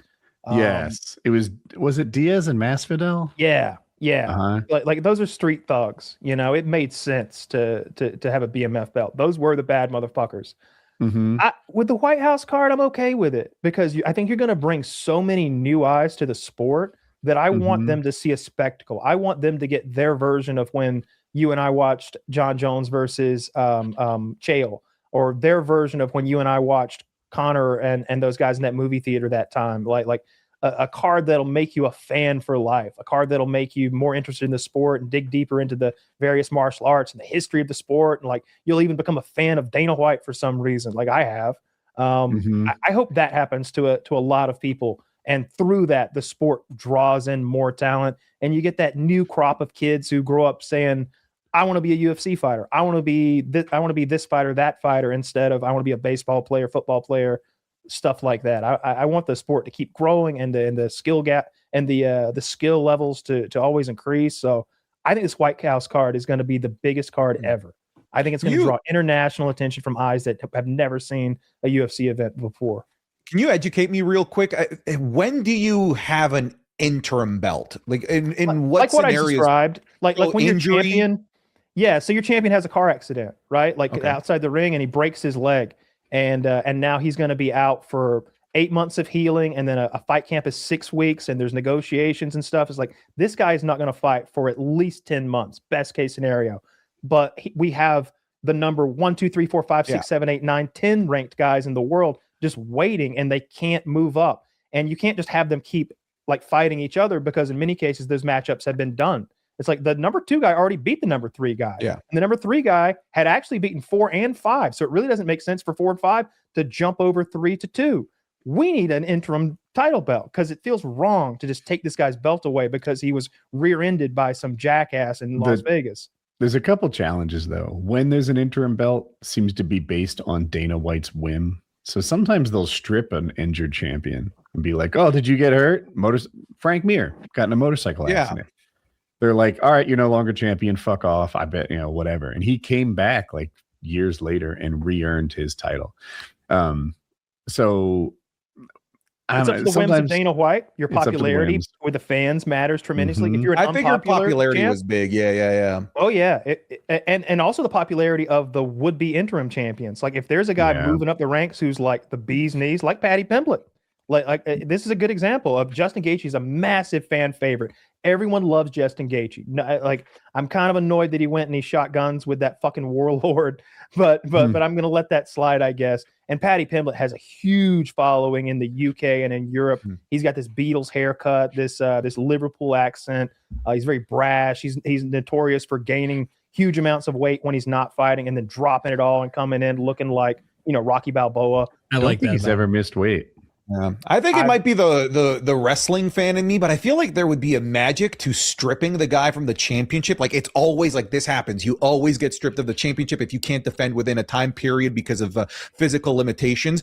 Brother, the story of the comeback, like I'm coming back for my fucking belt that I never lost. I feel like that puts butts in seats, and the fans of that guy or girl who was forced to drop the title are going to be so vigorously behind that person, wanting them to make the comeback to win. And to me, it's just a story that writes itself. I think, I don't know, maybe I'm being over-simplistic. No, I think they should always story. I'm not getting the cruelty behind the contracts. Like, the champions make a lot more money than the contenders do. So they get extra money from the sponsors that, like, what is it, Venom nowadays? They get pay-per-view points. Like, they get a different contract when they're defending the belt than when they're going for it. So if you strip a guy because he like observed Ramadan or something, and then he has to come back and re-earn the belt, it hurts. Yeah, but like, I also like want the all of that. story. Wouldn't you want that sponsorship money that like for to go to a guy that's like actively fighting at the moment, as opposed to the guy that's like Ramadan? That's like a very You make a really good extreme example. case. But like, Yeah. I get it. Like, it's awful. You got into a motorcycle accident, car accident. You got hurt in camp. But like, hey, like, let's give the big money to somebody that can fight right now. Let's give the sponsorships to the guy that can fight right now. And the story of that would be huge. That works in WWE because they fight every week. But in MMA, like Merab Dvalishvili fought 4 times this year, and I've never seen that shit before. That's insane. He's a champ who fought 4 fucking times this year, this calendar year. Usually, best case scenario, you get your guy to fight twice in a year. So the guys who make the most money from from sponsors and from endorsements are guys who haven't fought in years. It's guys like Conor McGregor and Jon Jones who are doing commercials for like all over Europe and Asia. Those guys haven't fought in years. Is that guy Dvalishvili? Oh, go ahead. Jon Jones. Look, I'm the biggest Jon Jones hater you'll know, but he did something that was cool. He's like at some like meet and greet type event, and this guy is a bodybuilder is talking shit to Jon Jones. And a bodybuilder is what people who don't fight thinks tough guys look like. And this guy looks badass. And Jon Jones is like laughing it off. Like, is this really happening to me? Right. And the bodybuilder's running his mouth.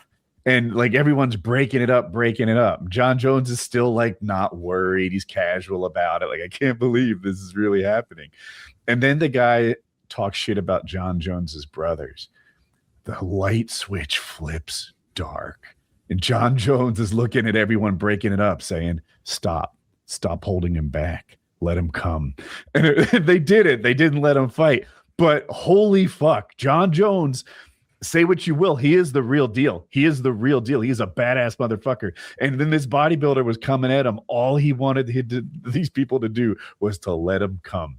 Jon Jones is about to teach this guy a lesson about talking shit about Jon Jones I'm here for it. Jon Jones has a quality that not many martial artists that are professionals do. Mm-hmm. He's a mean person. Oh, he is. He likes hurting people. He would love to beat someone up just for the fuck of it. I'm sure he would. I feel like he's restraining himself from being an actual evil supervillain daily. If do you think he would eye poke like a mugger? Oh, yes. He would kill him. I think he would murder a mugger. I think he would just kill him. I think if he were given the ability to like defend himself to the death, he would kill the person. I think he could kill any 2 of us within a minute. No, that's not true because I have guns. Have you seen the video of him talking about eye pokes? He's laughing about how he trains eye pokes. He's like, it's super illegal, but I do it anyway, and it works. So fuck it. Like, dude, I watched all 5 seasons of Three Stooges. I watched the Shimp documentary. Dude, yeah, I know the defense. You go like this, right in front of your nose. He's a bad person who does bad things, and like, he hit a pregnant woman with his car. He broke her arm. Do you know what kind of auto accident it takes nowadays to break somebody's arm in a car accident? Like, people walk away from that shit all the time. This was How severe hard enough. did he hit her, that pregnant woman? Right? So the pregnant woman broke her arm, and Jon Jones fled the scene. He's like, fuck off. And then he came back, he got his drugs from the car, and fled again. Yeah, Woody, that's called he left his bowl. shit. That's called king shit. I like Jon Jones a lot, man. I like, but he's bad. I don't like the I like villains sometimes. I don't like the eye pokes. Homelander's my favorite character. Unfair. In The Boys, Homelander's my favorite character because when Homelander's on screen, I'm worried for anyone else who's on the screen because I have seen him at a moment's notice with zero provocation, like ruin people's lives, like kill people for very little reason, just to hurt someone else's feelings. He deafened that one guy for the fuck of it. The guy's there's a Daredevil style superhero that they're auditioning for the new member of the like Justice League, and Homelander's watching this guy train. He's running through this course, backflips, ninja shit, throwing stars. He's got a staff and he's blind, and he's using echolocation. Sure, like Daredevil. Exactly. Yeah. Homelander's like, oh, that's really impressive, but I gotta. What happens if and he just hits him on the side of the head and his eardrums explode. Comes out. His eardrums explode. and the guy's just on the ground screaming. And he looks at his assistant. He's like, "Fucking handicapped superheroes! I don't need that woke shit up in here." They were saying that, like, it sounds like he was too mean, but he was right. But he was 100% right. He was 100% right. What I liked about that scene is like the pencil pusher that's just like, yeah, he pulls really well because he's super abled. His numbers are wonderful. He pulls well because he's super able. Yeah, in he this can find universe, any parking spot. In the universe, like superhero popularity is a really big deal. The way they make money is these superheroes are also making movies, and TV endorsements shows and shit. Endorsements. They sell toys.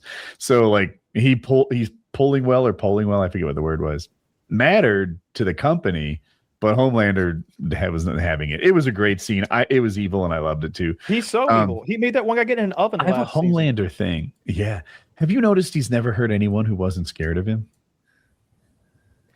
Edgar Wright was not afraid of him, and he did not hurt that guy. There's a couple. The person that was like evil to him in his childhood wasn't scared of him at all. Let him go. There was another one who was like involved in his creation or birth or something. Didn't seem the least bit scared. He had laser that bitch. Edgar at any moment. He was sucking. She was scared. She got scared. Yeah, he said he was breastfeeding off this woman, and then she started like turning and getting frightened of him, and he killed her. There's something to not being scared of Homelander that might play a role next season. We'll see. Well, I saw a YouTube video about it. They're bringing back in the comic. That was a thing.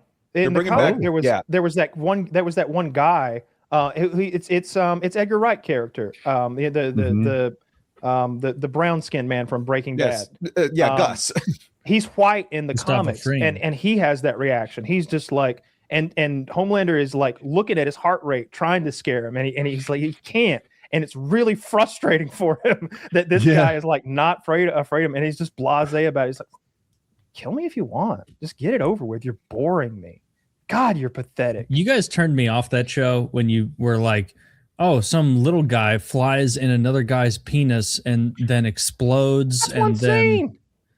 There is a lot of penis across Gen Z in the boys. And also, I refuse to support any of these shows that are anti-breast and pro-penis exposure. I won't watch a second of any of them. I will not do that. You guys are facilitating the change from tits to dicks. You guys are doing that by watching this. I'm watching Shameless right now, a show that started in 2011. And it's like, oh, what a great time machine. It is titties every like 10 minutes on that show. Not a single.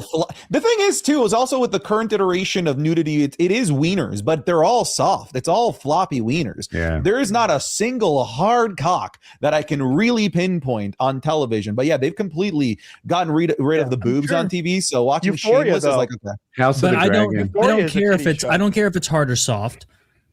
There's no excuse for showing penis on the screen and then having a weird. If you're going to show, you're going to hate Terminator 2. If you're going to show dick, don't have a weird moral opposition to showing tits. But okay, listen, more often than not, you know, you're showing dick. Usually it's like a post-coitus or right before it. It's something to do with sex. So why isn't there at the very least like a quarter chub, half chub? Who likes looking at flaccid penises? That's all they are. Nobody likes looking at flaccid penises. That's all we get, man. That's all we get. This is what Joe Biden has done. Buy a sticker, PKA.com or something.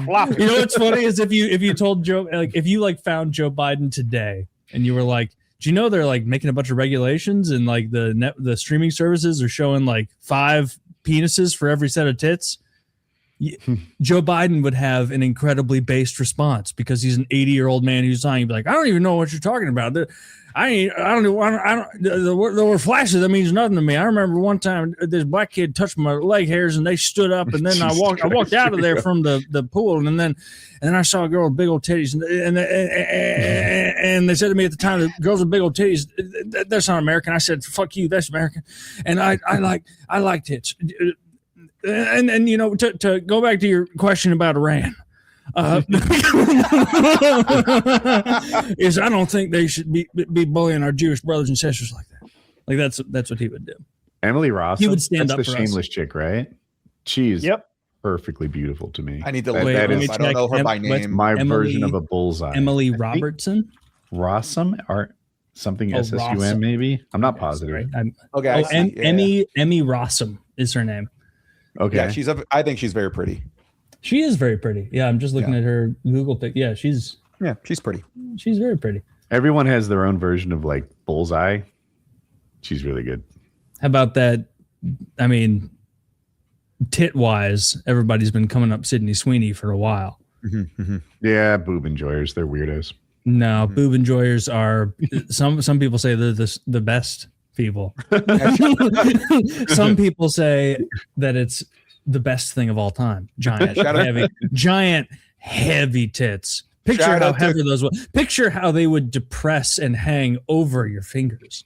Mhm. But you Shout out to lifted them up. Kazuhiro in Japan, who me too. He really likes them. Me too. Well, that guy's cool. He knows what's up. But yeah, there's nothing wrong with big, giant old titties. And Woody, that's probably where you and I differ most, even more than politics. It's far more than politics, actually. It's that Woody likes little petite titties, and I want some. I need some hangers, dude. I need some. I like some big old titties. It's I fun. sent you like when that weirdo was talking in the Discord hangout the other day. I hooked everybody up with some prime Euphoria clips of Sydney Sweeney just tits out, They're just so nice. Oh, Big I haven't fan. even. You know seen who that. I like? If we're talking about like big old hangers, it's Bianca Censori, Kanye's ex. I don't think yeah. they're not back together. Those now, are but bolted my on enough. I don't God, even know if they're real. No, they're real. No. Yes. You- Yes, those are gigantic real Hang on. I don't even start. I got you. No, I'm looking, but I trust you and your expertise. No, I'm getting But you you're like telling me these hangers are natural? Oh yes. Oh yes. Oh my lord. I'm trying to find her subreddit. She used to have her own. From this subreddit. angle, her tits look like an obese guy's elbow from the side. I don't like that. Oh, this is good. Yeah. Yeah, Wait, big fan no, of her. but- She's like giant titty captain of them all because, like, I mean, when she was at the Grammys or the Oscars or whatever, when she just was just nude, she just stripped down completely naked in front of everyone. Like those things don't sag very much at all. They're like, they got some anti-gravity technology in them titties. Well, that's what made me think they were probably bolt-ons. Not that there's anything wrong with well done bolt-ons. Didn't but- Kyle said, hold on, I got it. I don't see anything. He said, hold on, Yeah. and I didn't see anything. I went and I even clicked his most recent link, and it took me just a fucking horseshit Jon Jones this nonsense. He acts like he's got his copy paste skills on point now. I see nothing. I'm trying to find you the best compilation. Like I've got plenty of Okay. individuals. Kyle, but- take your time. It's okay. Link me up. Let me see. I mean, I really want to see this is a pretty good link here. This is mostly the Grammy stuff. Well, I've never seen the Grammys, and so I'm sure this well. is new to me. Oh no, when she's standing that's in crazy. the fishnets. Yes. That's crazy. Yeah, just Sick. outrageous. She's just naked. I can't remember how much money he paid her for that. It's like 100K, 200K, something like that. He paid her $100 or $200K to wear that dress. Yeah. If you call it that. That's not a dress. There's nothing. I can No, see. there I is. thought she was naked Carefully. initially when you linked that. She is naked, wearing like a very one of sheer her like. pussy lips. So if you go here and you go by like top all time on her Reddit is Bianca Censori Hub, BIANCACENSORI for those listening, Hub over on Reddit, and you go top all time, you'll just see just outrageous outfits all the fucking time. Just her titties are every fucking where. These are natural titties. You're telling me? You're telling me that? You're Oh, telling me that with a straight face? yes. Mhm. How You are can they see the so? dress. How are they so perky? Is it the dress holding them up? Because I those wondered things, about that. That was my thing. I Is think this it's the dress adding some holding them level up of a little support? bit. I think you're right. Well, I mean, did you go to the Reddit and I'm see- looking at. Oh wait, hold on. I didn't go to a Reddit. I just looked at. Yeah. Click my most recent link, the Bianca Censori Hub, and here, like they definitely sag some. Like, look at this photo in particular. This is pretty recent Second one. stuff. Yeah, I did by all time. That's insane. The one I linked there, that's a fairly recent I'll go to top one, all time. and you can like really get an idea of like. I agree. Yeah. They look real. And I think the dress that looks like she's naked is doing some level of support. I think it's doing work. I think it's doing a little more than it's getting credit. I think this is what you want to see specifically, Taylor. No support, just raw boob. Yeah, let me take a little peekaroo. Yeah, that's what I like too. So it does look different without that artificial fucking weird weave Woody and I were talking about. You can see one of those giant fucking her nipples are like sticking straight through. She's wearing a fishnet top. Yeah, big fan of her. Big fan. Huge fan. She's fat titty queen of the week. Maybe the century. I've heard that she's so smart and has so many fun things to talk about. I bet she has. I have not heard that about her. I have no idea what her voice sounds like or what she does outside of showing her titties. This bitch rules. Yeah. Yeah, I'm a fan. Yeah, I hate a woman with hobbies. Big shout out to Bianca Censori, friend of the show. Yeah, well, that's great. Good for her. I hope Kanye was getting his, getting the wick dipped, because I don't think they're together anymore, right? I think they got back together. Did you see the Diddy documentary on Netflix? I did not. Harley, tell us? Yeah. Harley was talking about it last week, and I watched all 4 episodes of it. 50 Cent is just getting his revenge, and he's taking laps around the building, dragging the trophy behind him like George. Dude, 50 Cent is cool. I've always thought he was cool. Oh, he's the best. Like. First of all, he executive produces this thing. He paid to have this thing made, and it's very popular. Wait, he paid to have the Diddy documentary made. Yeah. Yes, it's his idea, his project. He's like heavily involved with it. At the end of every episode, it's like executive producer Curtis, 50 Cent. I can't remember his last name. Jackson. Whatever his name is. No, you got it. You got it. So every episode, episode 1, you begin with Diddy's childhood. You learn about his father and his mother and how awful they were. You learn about his first forays into the music business and how he was never talented even as a child. How his mother was dressing him up like characters and stuff, like fucking with his head. How he like organized this celebrity basketball game when he was like 20 and people died. And then later on, he shifted his money around so that the victims couldn't be paid out. That's like episode 1. Wait, how did people die in a celebrity basketball? They got crushed in a rush. There were thousands of people showed up to like a high school basketball stadium for like a hip hop basketball game, and there were some doors that only swung one way. And in the crush, lots of people got killed. Fuck. And so they sued. So later on, he puts Bad Boy Records in his 75% in his mom's name, 25% in his boy's name. His boy is in there. He's like, yeah, he stole the company from me. He made me sign it over to me. He said it was just so he could negotiate this other deal. He'd give it right back. He never did. I turned down his sexual advances, let's just say, and I was fired the next month. Everybody has a story about Diddy trying to fuck him because he was gay. Yeah. He was fucking. He's bi. Gay, I guess. He's definitely bi because he's fucking everybody. I watched. There was the 50 Cent telling of like when Diddy made a pass to him, and 50 Cent's like, yeah, he just like shopping. Yeah, sat beside me. He's like, hey, maybe I could take you shopping. It's like, the fuck? Who takes a grown man shopping? First of all, he's also rich. But regarding 50 Cent, like the carrying the corpse of Diddy around and celebrating, that man, 50 Cent, is a professional petty human being, and it's amazing. I don't know if you guys know this. He like publicly shames people on Instagram that owe him money. It could be as little as $50, and he'll like show texts of like people refusing to pay him back or saying, oh, I'll pay you back soon, 50, it's okay. And he'll just blast them on Instagram. But he shared a text of this guy who's like, oh man, I'll have the money for you soon, 50. Obviously tried to write 50. So then 50 Cent prints out a shirt, soon 50, just to continuously shame this guy that owes him like $1,000.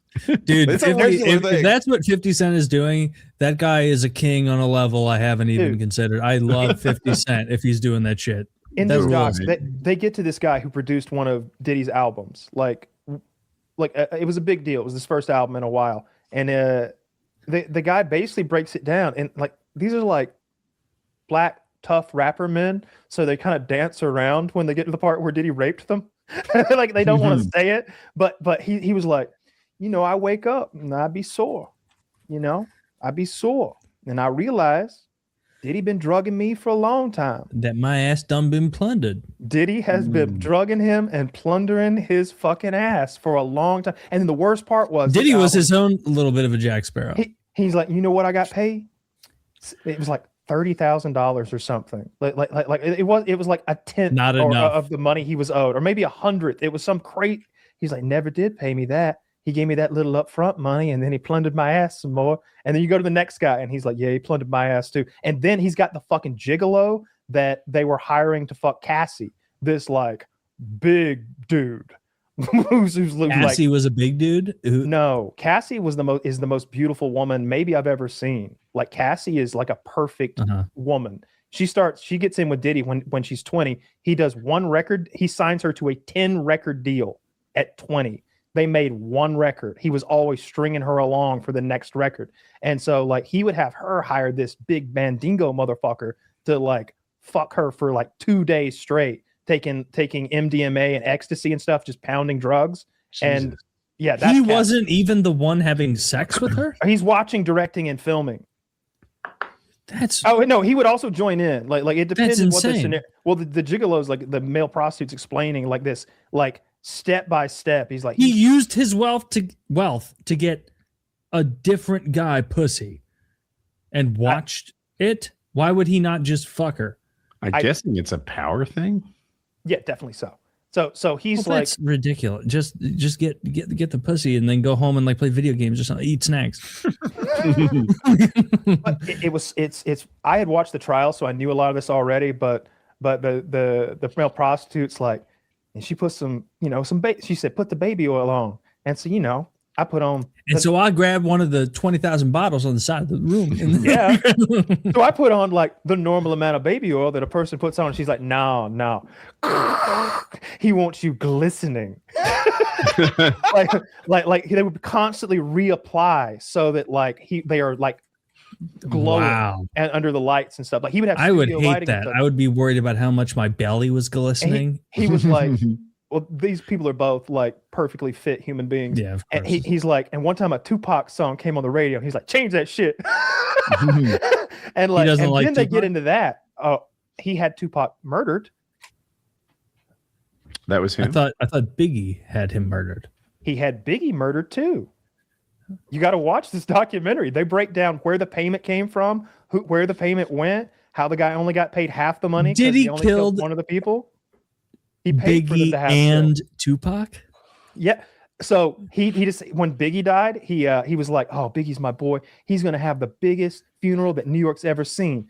And yeah, literally. Because he was overweight. The guy goes, and they did. And they show the funeral, and it's insane. The streets are like, not just the sidewalks are full of people. The street, the car can barely make its way through the tumult of like raging fans who it looks like when Princess Diana died or something like that. Like they are melting down all through the streets. And the guy's like, and he did have the biggest funeral that New York had ever seen. What people didn't know was that he charged it back to Biggie. He made Biggie pay for his own funeral. Yeah, he charged that to him because he was producing him. And then he wanted me to backdate his contracts once he was dead to make it look like he'd signed on some other shit. So he had the front page of the contract that was signed, and the back page of the contract signed. So we go in the middle, and he wanted to pull out what it said to do about the royalties here, there, and the other, and then change all that and plug it into the signed parts now that he was dead. Like it's one thing after another. He's the worst. And then the best part is Diddy was hiring a cameraman to follow him around New York in the week prior to his arrest. Like for that, he thinks that he's going to come out of this well. So he's got a cameraman with him in his hotel room. He's on the phone with his lawyers. He's like, I need the best spin doctors, the best propagandists. I need you to make this shit pop. It needs to sound the way we want it to say. And you need to dig up all them interviews she done back in the day where she said that she loved me and we had a good time and I treated her right. We need all that shit on lock. And so he's like recording all this. And guess who has the footage now?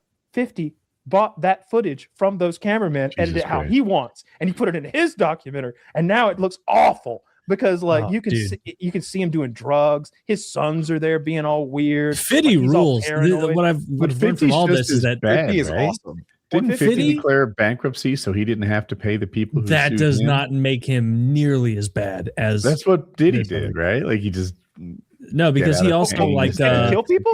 People are saying that Diddy. It's alleged Who did 50 owe that money Diddy to was is the question, abusing though, right? people like Justin Bieber. Let me get the facts. 50 know also that did get shot 9 times, Taylor, which also makes him pretty cool. That's true, and that's why he's sick. And so, always he will forever and always be my. I don't listen to even to his music, but 50 Cent fascinating. rocks. He's so cool. Hearing P Diddy use all of his power to commit all of these murders. It sounds to me like this is the heated driveway of murders. He didn't earn those. Those are completely just using his power, and he does not get the credit. Those are complete stolen valor murders. Yeah. Nothing. He doesn't get to hang out with the murderers and brag about the murders. Yeah, So, no, he doesn't get to brag about being hardcore. He had other people. 50 Cent lost a court case for $7 million because he bought someone's private sex tape. I don't know this person, Lastonia Leviston. And she had a private sex tape that she made with her boyfriend, and he bought it and posted it online without her permission. And that's why he owed $7 million. And wait, so,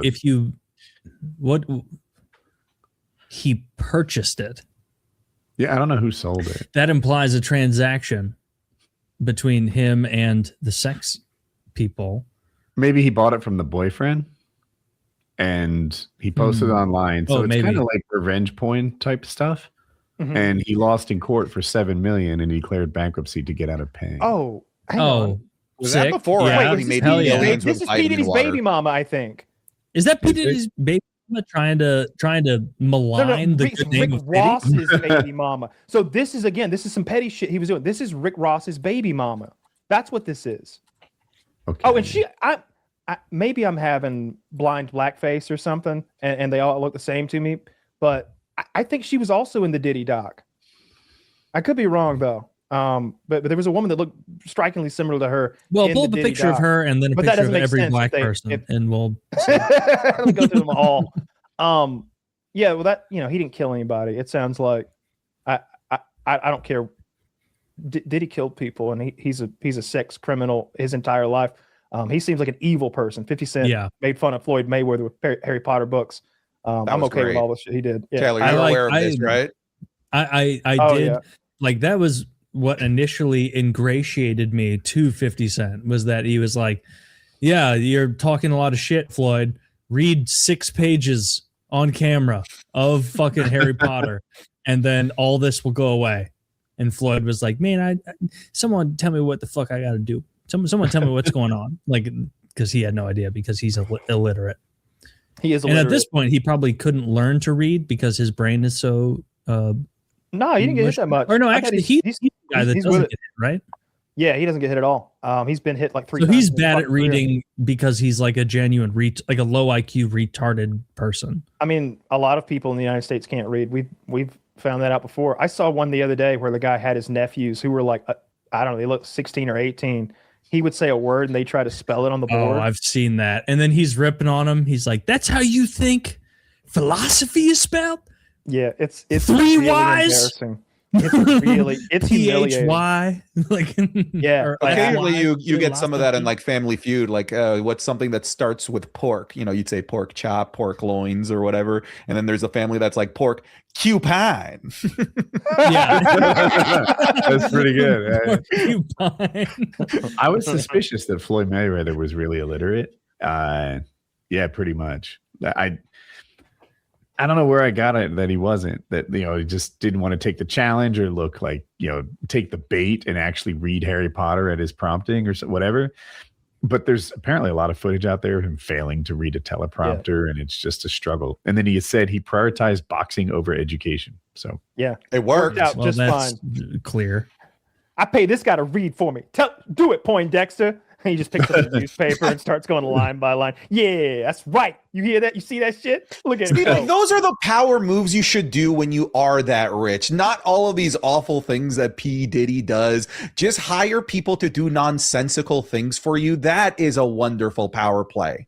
That would be sad. And you can tell that most people aren't evil in the way a lot of these elites are, because you'll be like, what would you do with $20 billion? And you ask a normal person and they'll be like, oh, I'm going to set up my entire family and get all them going. And then I'm going to buy my favorite sports team and I'm going to do this and that. Like I'm going to make it fun. Like You have to be a real sinister motherfucker to be like, oh, with the 20 billion in profit, I'll use it to reinvest into Central Europe in order to destabilize those existing governments and in hope create a larger, less balkanized nation that like or whatever the fuck they're doing. Like we just don't have the evil gene, the four of us. Like we wouldn't know what to do with $100 billion.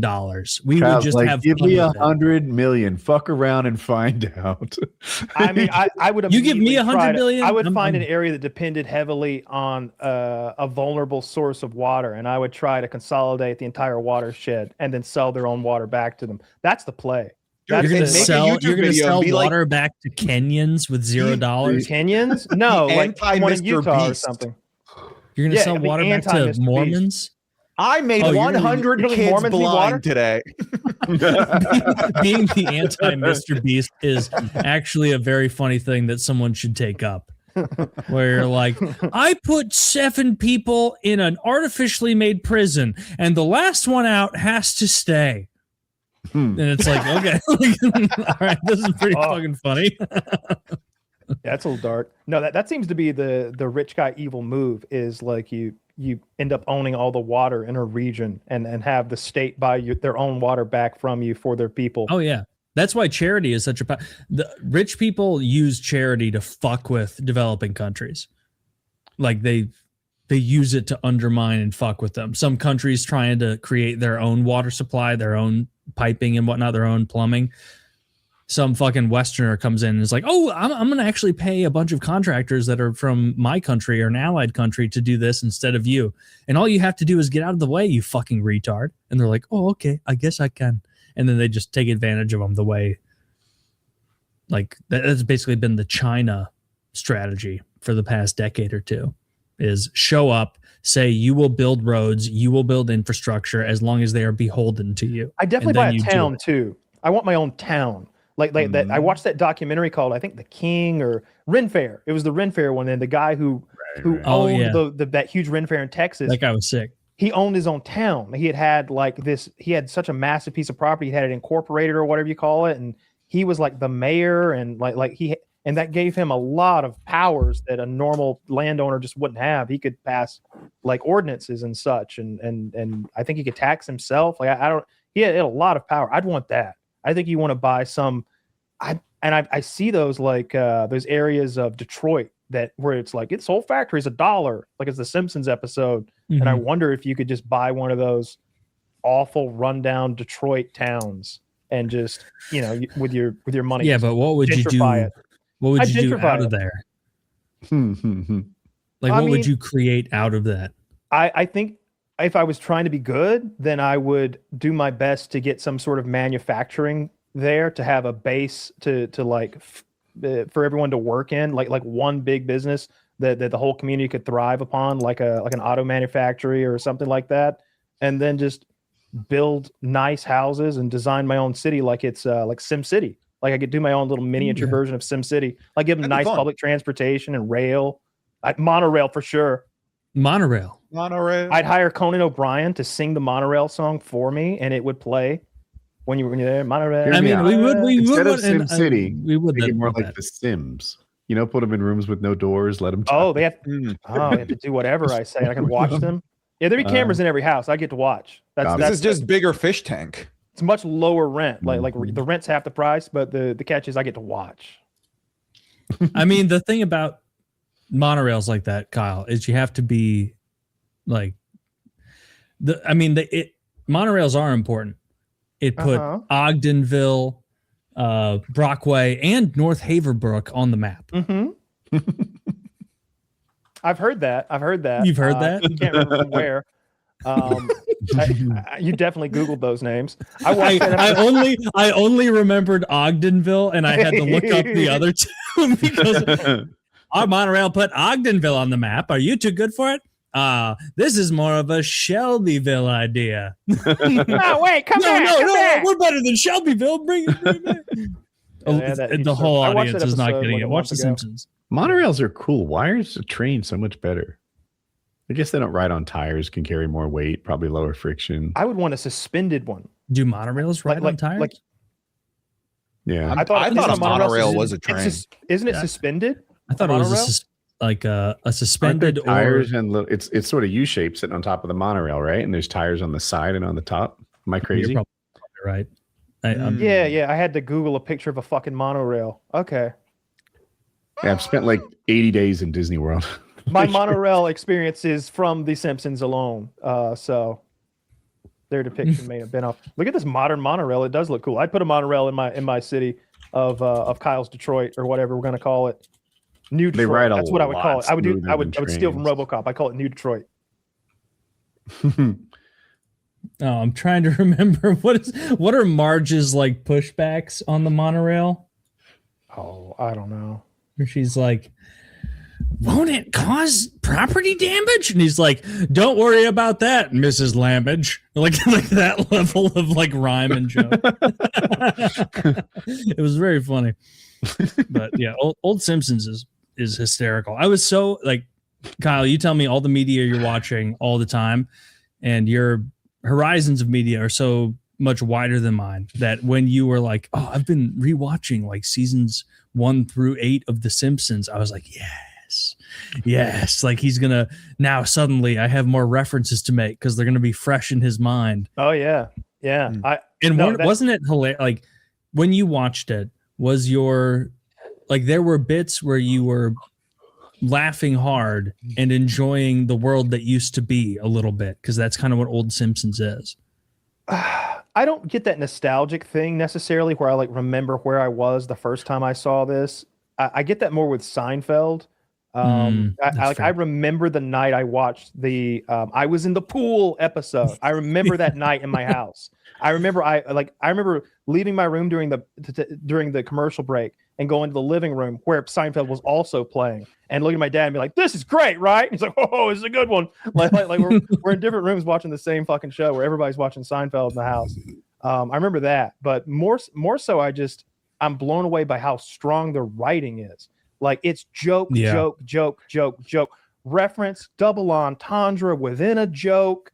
Like just it's so well written. It's not like Family Guy's very lazily written. Like they're funny bits. I laugh at Family Guy and I like Family Guy, but it's like it's not tight. The difference between a masterwork and a fucking Hobby Lobby fucking comedy. It's so well written. When Conan O'Brien was on the show writing. When all those like famous writers were on there, it's really, really well done, and it's heartfelt often. You know, it's a little slice of Americana. You've got this hardworking family man who's a little slower than he should be, and he's just working so hard to, through his ignorance, stupidity, and greed and sloth. He loves his family more than anything, and it always boils back down to that, being the provider and the protector. And those roles are shared throughout the family. As goofy as Bartleby in the episode where he gets caught stealing and his mother's disappointed in him, he goes and spends his hard-earned money to get his picture taken, and that's his gift to her for Christmas. And she's just crying because he's given her she's like, "This is the best gift you ever could have given me."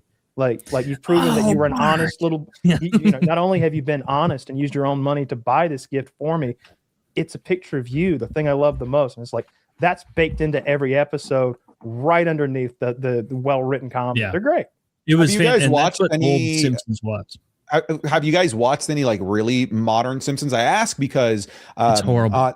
I made a podcast clip and I talked about how bad modern Simpsons is and how much better old Simpsons is, and the comment section was adamant that like modern day Simpsons is not that bad. My god.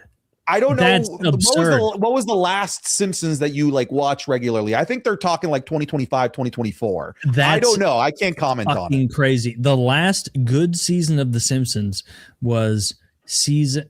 You can make stretch arguments, but the last solidly good season of The Simpsons was probably 9. I would agree. Or maybe 10. Maybe 10.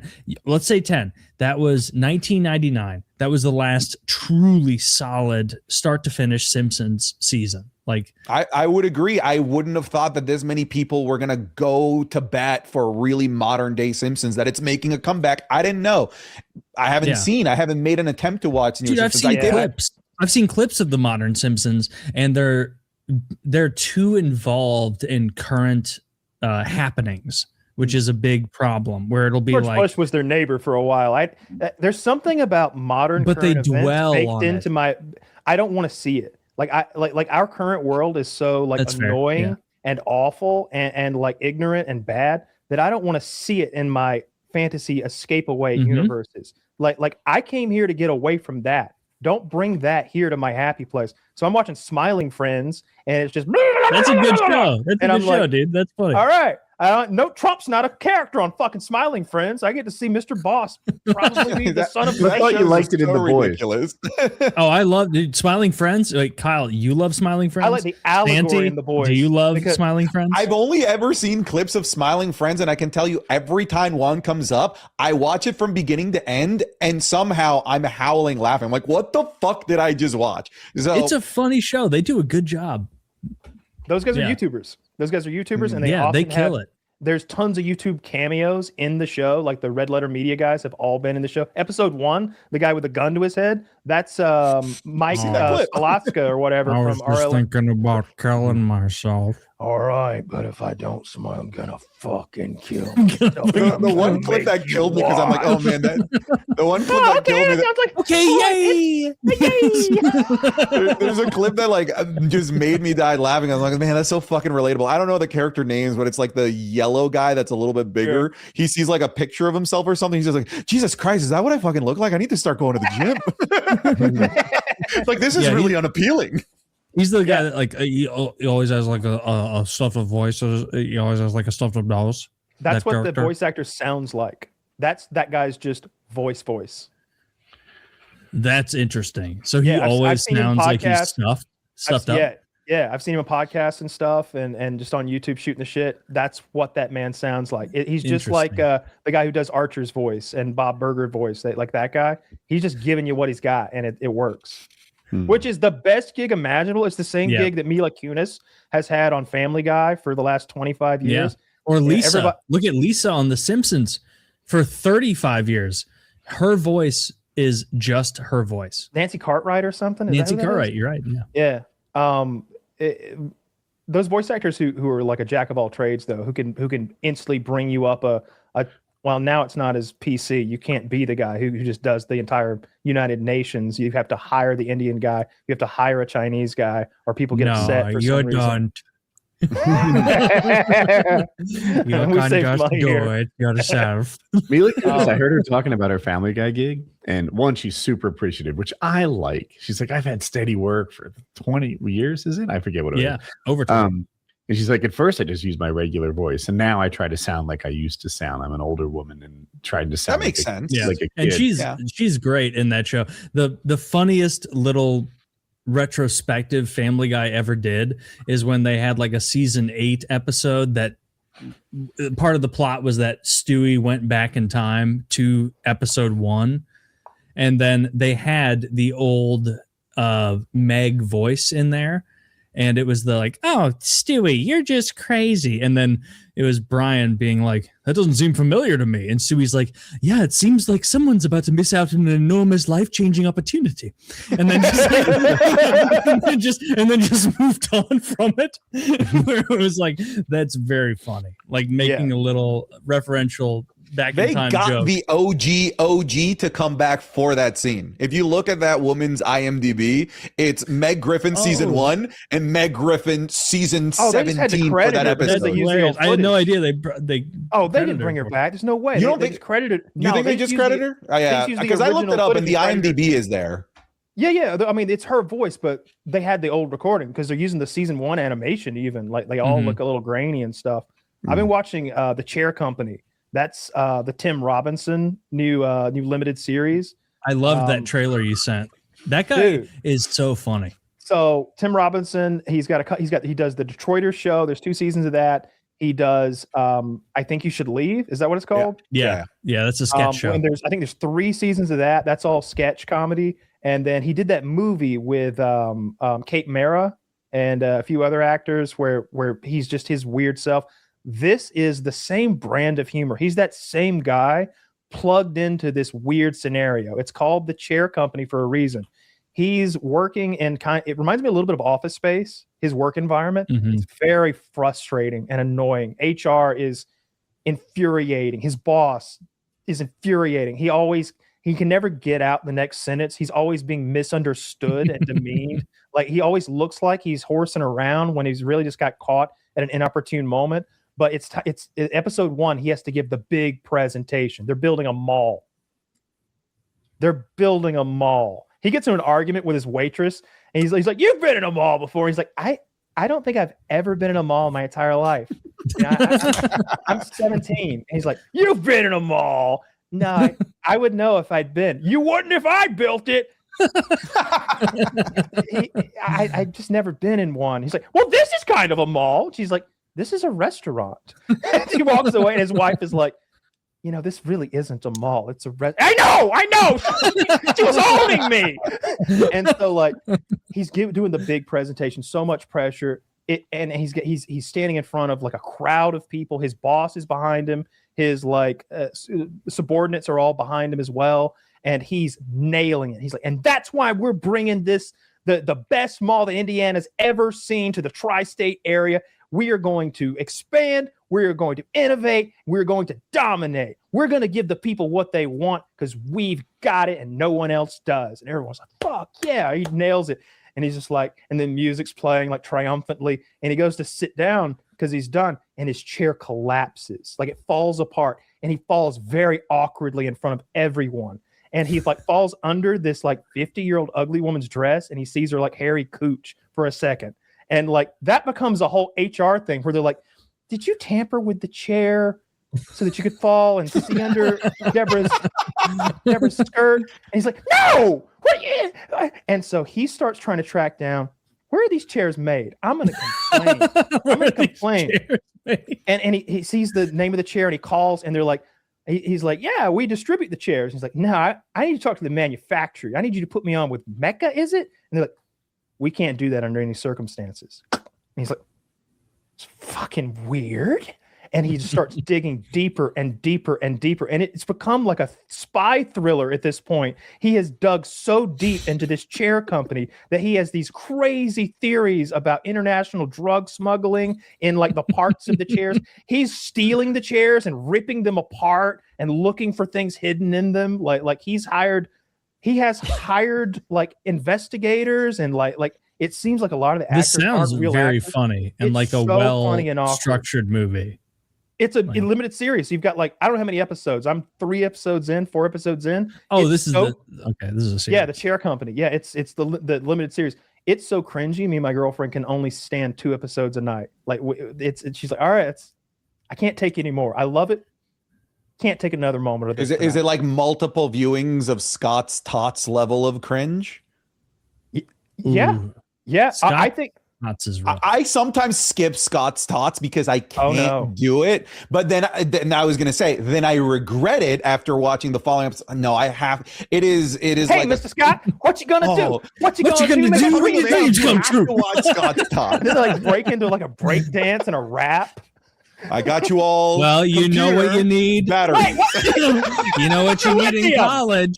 It's a laptop, and what do laptops need? Battery. Pretending like as if there's a universal laptop battery. Do you want to take a battery? Because not everyone took one. Dude, that was a very funny episode. It's that cringy, but it's cringe over and it's over tough. and over because it's like he's getting every step of the way. It's so cringy. His relationship with his wife is so weird, and like you start getting these like hints at his backstory and how pathetic it is.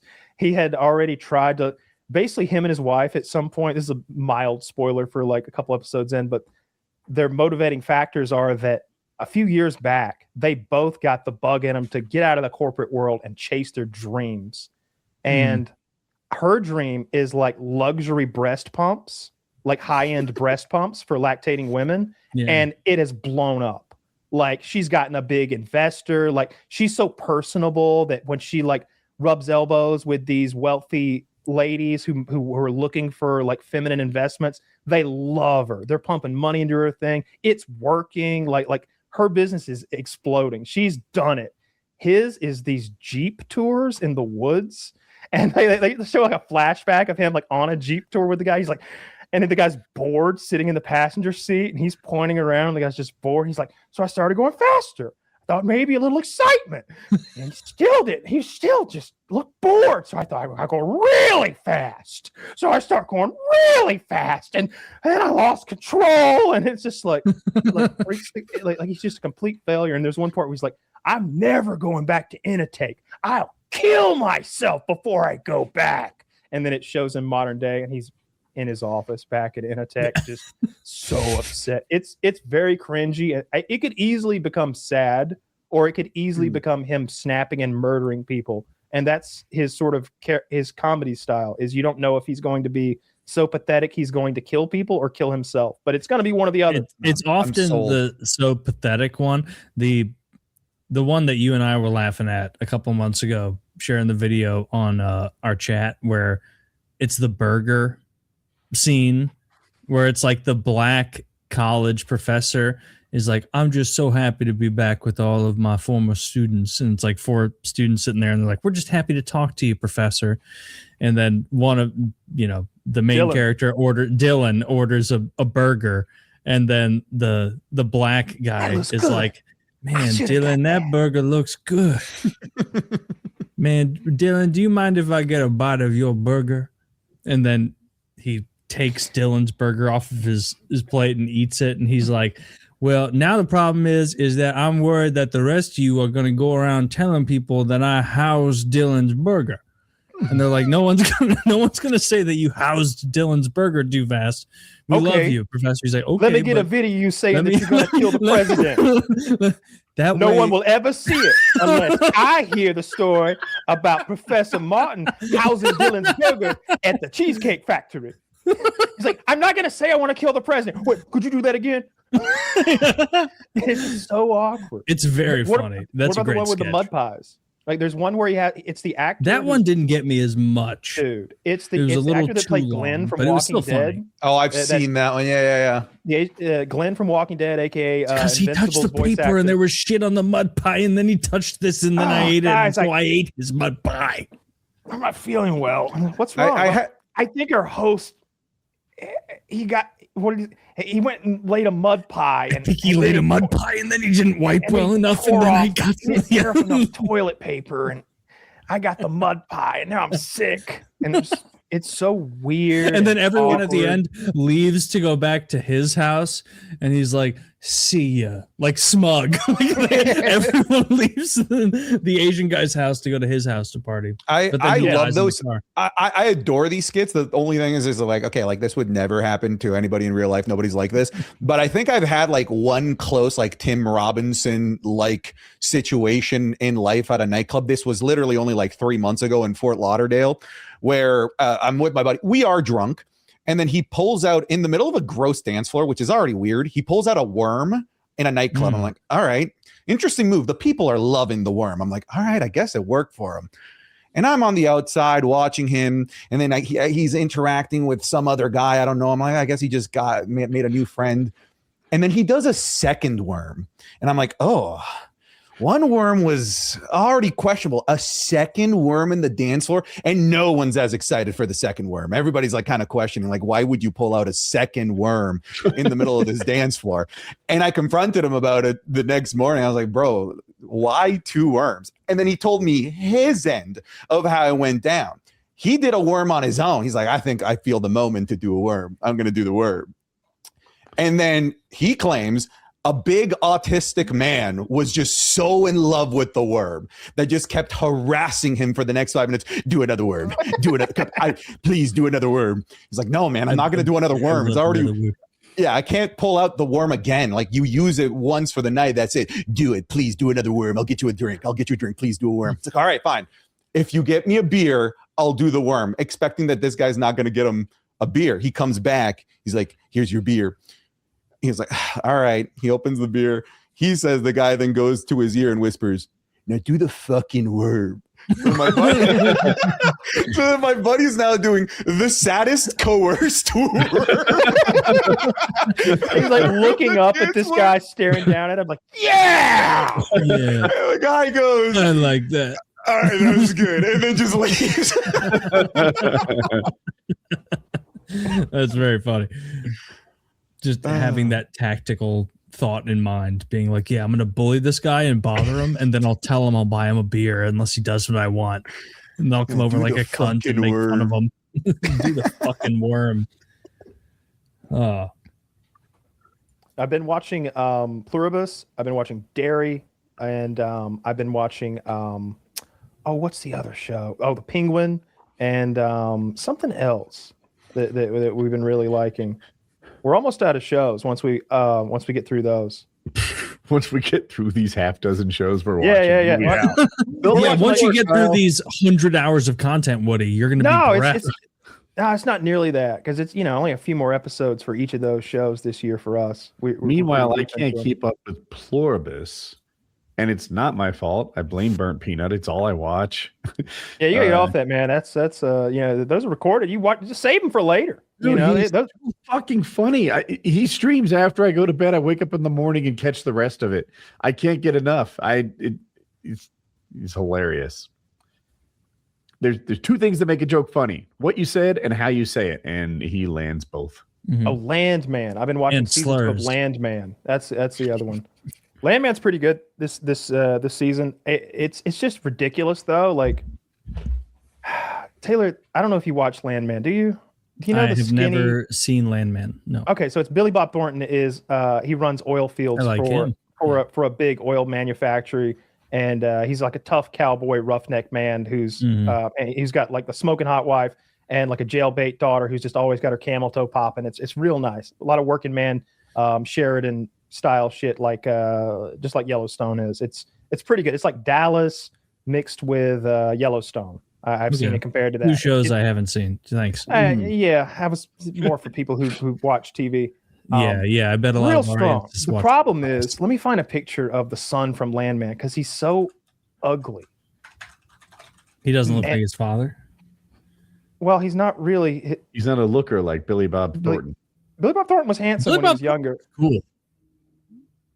He is cool and he is hot. Woody. You know what? He's good looking. He's just not Hollywood good looking. You don't like Billy Bob? You don't think he's? Billy Bob was at he said he was a waiter at a party when he was trying to get into Hollywood, and I think Billy Bob is cool. And an actor called him over, an old short man called him over, and he said, "You want to act, huh?" And he's like, "I thought he was psychic. Turns out everybody there wants to be a fucking actor." And the guy said, "Look, you're way too ugly to be a leading man. You're way too good looking to be the bad guy. You got to become a character actor. You got to write your own stuff. That's step one." And he told this story about how that's how he got into business. He wrote his own thing the first time. Based on this top picture image, it makes him look. He's got just based on the top picture image. He looks like he has like a Somali skull, like that light bulb look. Oh, not this picture. Not this picture. Okay, what is this? Is he about to grant a wish? What the fuck? All right, so Zach, here are the pictures that I want to show though. Show my link of where'd it go? Yeah, the one that's what? My link here of the redheaded kid. The IMDb? No, this is a picture of a woman with dark hair. Yeah, that's where I'm getting at. Okay. That's like the best picture of this kid possible. This is Billy Bob's son in the show. He is a fugly 140-pound guy who other characters have mentioned smells like hot dogs. I notice he's usually filthy. He always has this greasy hair. He's hideous. He's a nasty dude. He drives a 1980 Ford or something. Look at that space. Look at the space between his front. It's enormous. Teeth. That's insane. Enormous. Now show the picture of the hot Latina that in the other IMDb. Pop that hot Latina on the screen. I have that hot Latina up there. Wait, and so is he meant to be fucking the hot Latina? Are there two IMDb's, or do you mean the blue? There are. It's not the most recent one, but the one right before it. That's the hot Latina. There. So ugly dude. So this girl's husband dies, who was an awesome guy. Ugly dude slides in and immediately starts fucking her. He is broke as a joke, oil man with dirty boots. He is like, she's smitten with him immediately, slinging pussy. Makes no sense at all. And That it's seems frustrating. unrealistic. That would pull me out of it. Not only that, you think that's unrealistic. Then homeboy here hits it big. He finds an investor to help him run his own oil rig, and he hits 6 for 6 wells. And I don't remember what the math is, but it's at least $3 million a year that he now makes instantly. Okay.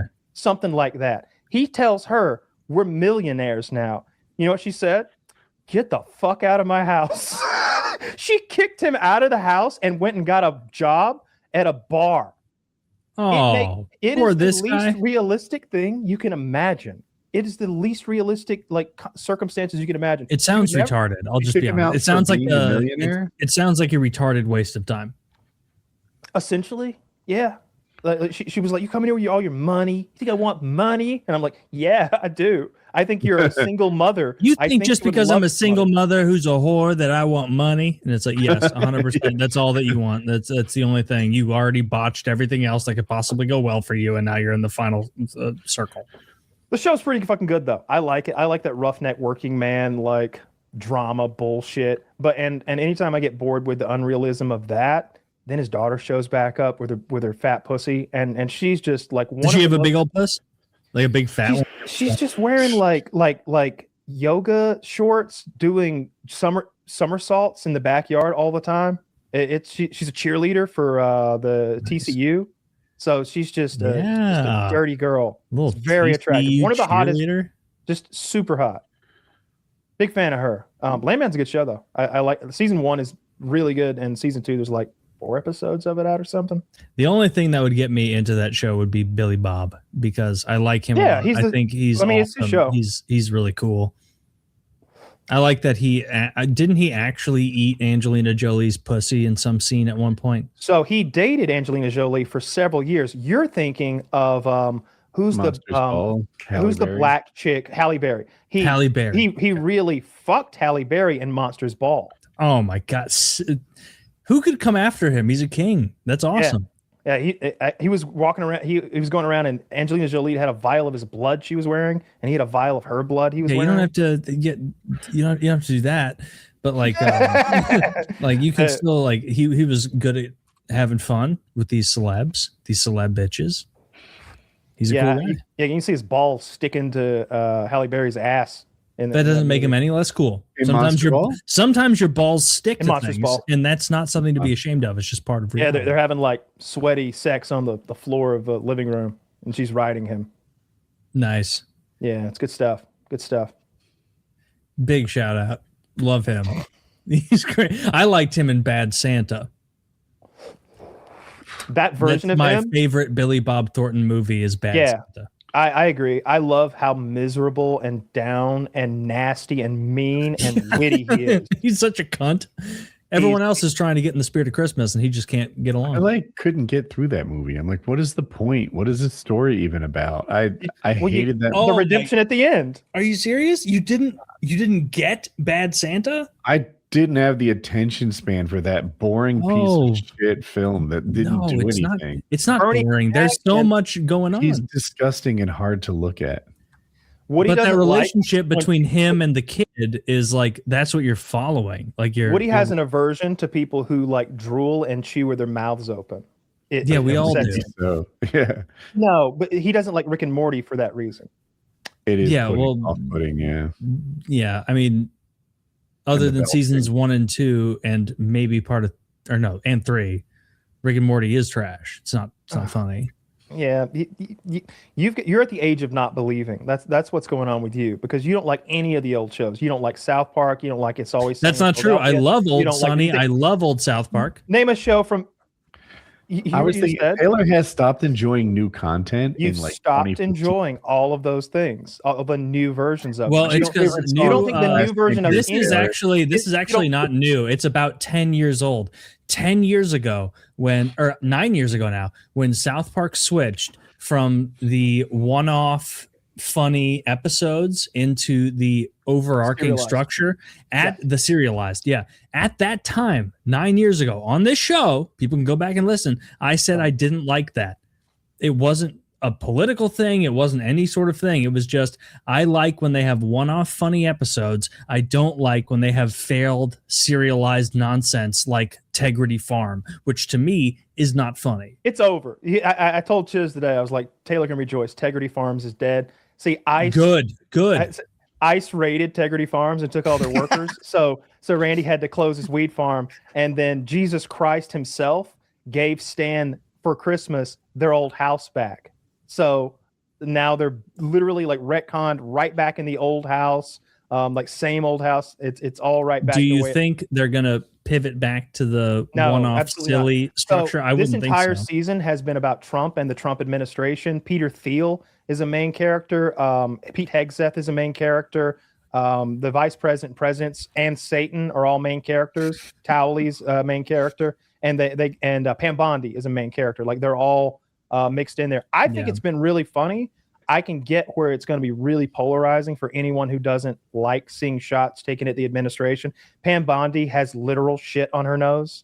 Pete Hegseth is like fast roping in to take down a turkey trot with machine guns, and he's like vlogging while he does it. Wow, sounds hilarious. And then it really is. And then the police chief in South Park's not taking any of Pete Hegseth's shit, so he just beats him up and arrests him. Which police chief? Not Bar Brady, the red. Oh, it's not Bar Brady. Why can't it be Bar Brady? Did you see the episode where they addressed that, the transition from Bar Brady to like? Yes, I did, and I disliked that. I didn't like where they got rid of Bar Brady. He's funny. He shot a kid. Character. He like ran into the school, thought there was a school shooting, and he accidentally shot a brown kid, and they like took his gun away. Oh no! But you know, Officer Bar Brady, he's funny. He's a funny character. I have never liked the overly serious ginger cop character as much. You didn't like when he's undercover as a prostitute? A lot of those guys didn't even use condoms. I gotta say, that is the exception episode. He was hilarious in that episode, but all the other ones he's in, I didn't like. The one where he's like, yeah, and they weren't even wearing condoms. Give me that evidence bag. And then he just like shits cum into a bag. Like that's funny. But Officer Bar Brady was funnier over time than that new ginger cop who was introduced over a decade ago, and I didn't like him. I've enjoyed this whole Trump season. I like that Trump's a main character, and they're just being horrific to him. Sometimes there'll be a joke on Trump, and I'm like, man, I hope Trump doesn't do something to y'all. He's petty. Like I hope nobody shows this to him. This is like a little close to the edge here. Like it's so I've seen edgy. clips of them like going after Trump in this season, and a big problem with the tonality of it, the vibe of it, is that South Park has made their bones, their druthers, is they make fun of people, but they seem ambivalent largely. Like it's like a joke. It's like they're above it and poking fun. With this season, at least from the clips I've seen sent to me by friends and whatnot, and a couple of these friends are big South Park guys who say this season isn't good, is that they're genuinely angry. Unnamed South Park fans. Those are his references, folks. My buddy Tim, my buddy. They wouldn't even come forward on camera when we they wouldn't come forward on camera. Anonymous sources. I believe it or not, I have Suddenly people I talk to outside of the show, and they say this. Trump accusers? No, thank you. Step in front of the camera, ma'am. No, it's that the problem with it is that and my buddies who watch South Park tell me this. They're like, they seem too angry. They don't seem like they're ambivalent and above it all and being silly. They seem like they're personally angry and invested, and the writing shows that. And when you watch someone personally angry and invested in those plot lines they're making, it's less endearing. It's more like, oh, so we just know what you think. It's less. It's less funny. As a criticism because, like I said, it is very. It should be about being funny. It is very pointed. I think it's funny. Like he's building the ballroom, and nobody's been making fun of Trump for the last 10 years for being a fat retard.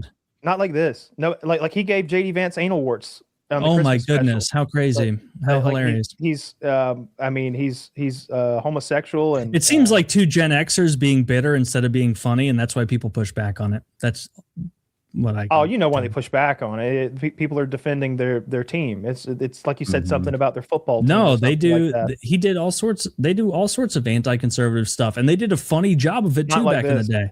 They've Yeah, never but because done- this isn't anti-conservative, it's anger at Trump, and that anger is seen in the clips. And when you're like furious about something, it's more difficult to take that commentary seriously or as humor than when you're clearly being facetious.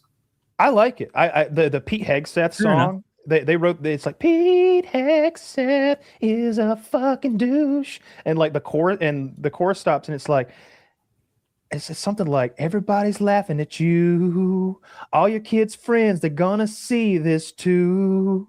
And it's like they're laughing at you behind your back, you're a joke, and it's like a really pointedly mean, catchy song. A lot of the That sounds like they're mad. It doesn't sound like they're lampooning. It sounds like they're personally angry when they do things like that. I don't know. And then Peter Thiel, Which isn't funny. Peter Thiel is a ghoul, of course. There's a lot of Antichrist stuff going on because Trump got the devil Satan pregnant, and he's pregnant with his demon baby. Well, Peter Thiel is a pretty sketchy guy. You look into his he was past. arrested with Pete Hegseth. He's being held in the South Park jail. Oh, okay. Yeah. Sounds great. Sounds really funny, I think, intuitive. Kelly, you're kind of predisposed to not enjoy this line. He's got to defend the administration. I don't think so, because I rip on the administration all the time. But you never go too far. Yeah, No, and I you rip on the administration for not going farther. Like yes, but that's because I'm sincerely a right-wing nationalistic individual. So that is the perspective through which I see it. Like I see their faults from but that. that doesn't really bolster your claim that like I rip on them all the time while they're ripping on them for, I don't know, deporting innocent people who are citizens and such, people who are in the asylum process. That's not your criticism of them. So I think I think he needs to do more. Right. So what your theory of I rip on them all the time. No, you're super far from what South Park is doing, and that could be part of why you don't like it. That's true, but I would say I rip on Trump more than most liberals are ripping on Biden the past 4 years. Like I do dislike Trump. Our creators won best he's a multiplayer game. fucking loser. Yeah, and he doesn't actually get anything done, and that's why I hate him. Well, he never has. Yeah. He's never got anything done. He just makes tax cuts. He promises things. That's the problem. Wealthy. He didn't cut everyone's taxes. I bet most people are paying more in taxes with the tariffs. Oh, but those poor billionaires, Woody. Like, so I'll rip him on stuff like that. But I just think this is it. I think the angle of attack that you take on him is not compelling to me. I'll say, like, you don't think he's a pedophile? The character issues, pardoning people who line his pockets personally. That's fine. That's fine. Like, I agree. Yeah, he shouldn't be pardoning fucking corrupt douchebags who rip us off. That Honduran guy. He shouldn't be pardoning Israeli spies who then go back to Israel. The Honduran guy who loved to show you. He didn't pardon that guy. They just shuffled him out of the country. The gringos. He pardoned him. He pardoned him. The Israeli guy who actually pay him. There's that Israeli guy in the Southwest that was trying to proposition a minor, like Catch a Predator style. They didn't pardon him. They just shuffled him out of the country. To pardon him, they would have needed to convict him of a crime. Like they just got him out of jail on bond or bail and put him on a plane and sent him back to Tel Aviv. He didn't even have diplomatic immunity. Just he has pardoned foreign spies from Israel before. I don't know anything about that, but I believe it. I mean, he's pardoned. He has 1,500 pardons. He has, I think the next highest is like 300. He has 5 times more pardons than any other president ever. Yeah, Aviem Sela was the Israeli spy that this administration, by the way, I'm not counting last administration. Last administration was like 244. Stole information from the United States, and then Trump pardoned him. Turns out if you're Israeli, you can steal information from us, and then you will get a wonderful pardon and a warm greeting back in Israel. A huge misunderstanding. Look, that guy is only out for himself. We thought I thought the tariffs were a great idea as a threat, but not in practice. I remember saying that I was like, I love the tariffs. I love the idea of the tariffs because I thought it was to be used as a threat. Like, hey, go our way or we'll hurt a little to hurt you a lot. We'll do it. And I thought it was a bluff. But if you just put it into practice, then we just get shit on. And then on top of that, all the corporations saw the opportunity to just gouge. Inflation didn't go up 20%, but the cost of living did somehow. Like Rice Krispies are fucking expensive. You know how much a jar of pickles costs? $6. They're $6 fucking. I was too like, expensive. I Everything's don't too need pickles that expensive. bad. And Fucking we have zero representation. The American people have zero representation. We have none. We have all of our elected officials are co-opted by special interest groups, billionaires, foreign governments, insular embedded agents from sinister groups and whatnot. Like, we do not have any representation as normal tax-paying Americans. None. No one is looking out for us. We fund fucking everything, and we are spit in the face every day. I'm sick of it, dude. I'm sick of it. On a brighter note, Warhammer 40K officially announced. Ooh, looks sick. Total War Is there a Warhammer release 40K. date? Arc Raiders wins multiplayer game of the year. And no surprise here, GTA is most anticipated game. I don't even know why you'd have an award for that. That seems like pretty self-serving drivel to even give an award for that. But I didn't see any announcements that were exciting to me. I was hoping so FromSoft is working on a new game. I was hoping for a new trailer, perhaps. It's nice that Arc Raiders won. I'm a little mad at Night Rain. They had a really great idea that they executed poorly on, didn't deliver enough new content. And the content there is all the fucking every least loved boss from Elden Ring is in Night Rain. And all the you ones watch a game trailer? Enjoying, probably can't. None of the good bosses are in. Right. good. Oh, Yeah, okay. and then They everyone only- kept hoping, this is just day one. They'll release it later. I think Night Rain's got its last update ever. The DLC just dropped, and I was disappointed in the amount of content. And I beat the new bosses. Am I done with it? Close to it. That sucks. Sorry, I was disappointed. Do you bounce from different Soulsborne to Soulsborne? Because there's one for the Switch that's only on the Switch that's coming out, which I thought was a bizarre choice. Yeah, so disappointed in that. I'm literally going to buy a Switch just to get it. It's called So you are going to buy it. It's called Duskblood. Yeah, I'm the idiot that they're banking on, and I can't not get it, even if it's $600 to try this one gosh darn game. But I will give it a go. It's PvPvE, which is a really different thing for a Soulsborne. I don't even know how it works. You go out and slay monsters, or are you and your friends after some boss, and then I just go in there and fuck you up? What is this? Like a Soulsborne extraction? You can't tell very much based on the trailers. It's just like some slow-moving camera over some people that jump around. I don't know how to play. There's no gameplay. It's all like cutscenes, I think. And so I don't know much about it other than it's PvPvE or PvEVP. I'm not sure if there's a difference. And it's a Soulsborne. Do you like Soulsborne that much that you think there won't be, and this might be a silly way to put it, an oversaturation, a collapse in the Soulsborne economy? Because there just seems to be one coming out all of the time, when I used to think of them as events, the new Dark Souls comes out, and this is the Soulsborne game of the year. Now it's just you got that Pinocchio game. I can't remember what it's called.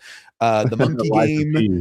Eliza P. There's a monkey game where you're like a gorilla. Myth Wukong or something. Yeah. I played almost all of them. And I went back and played the old ones from 15 years ago. I played in the last year and a half. I probably have 3,000 hours of Souls gameplay in me.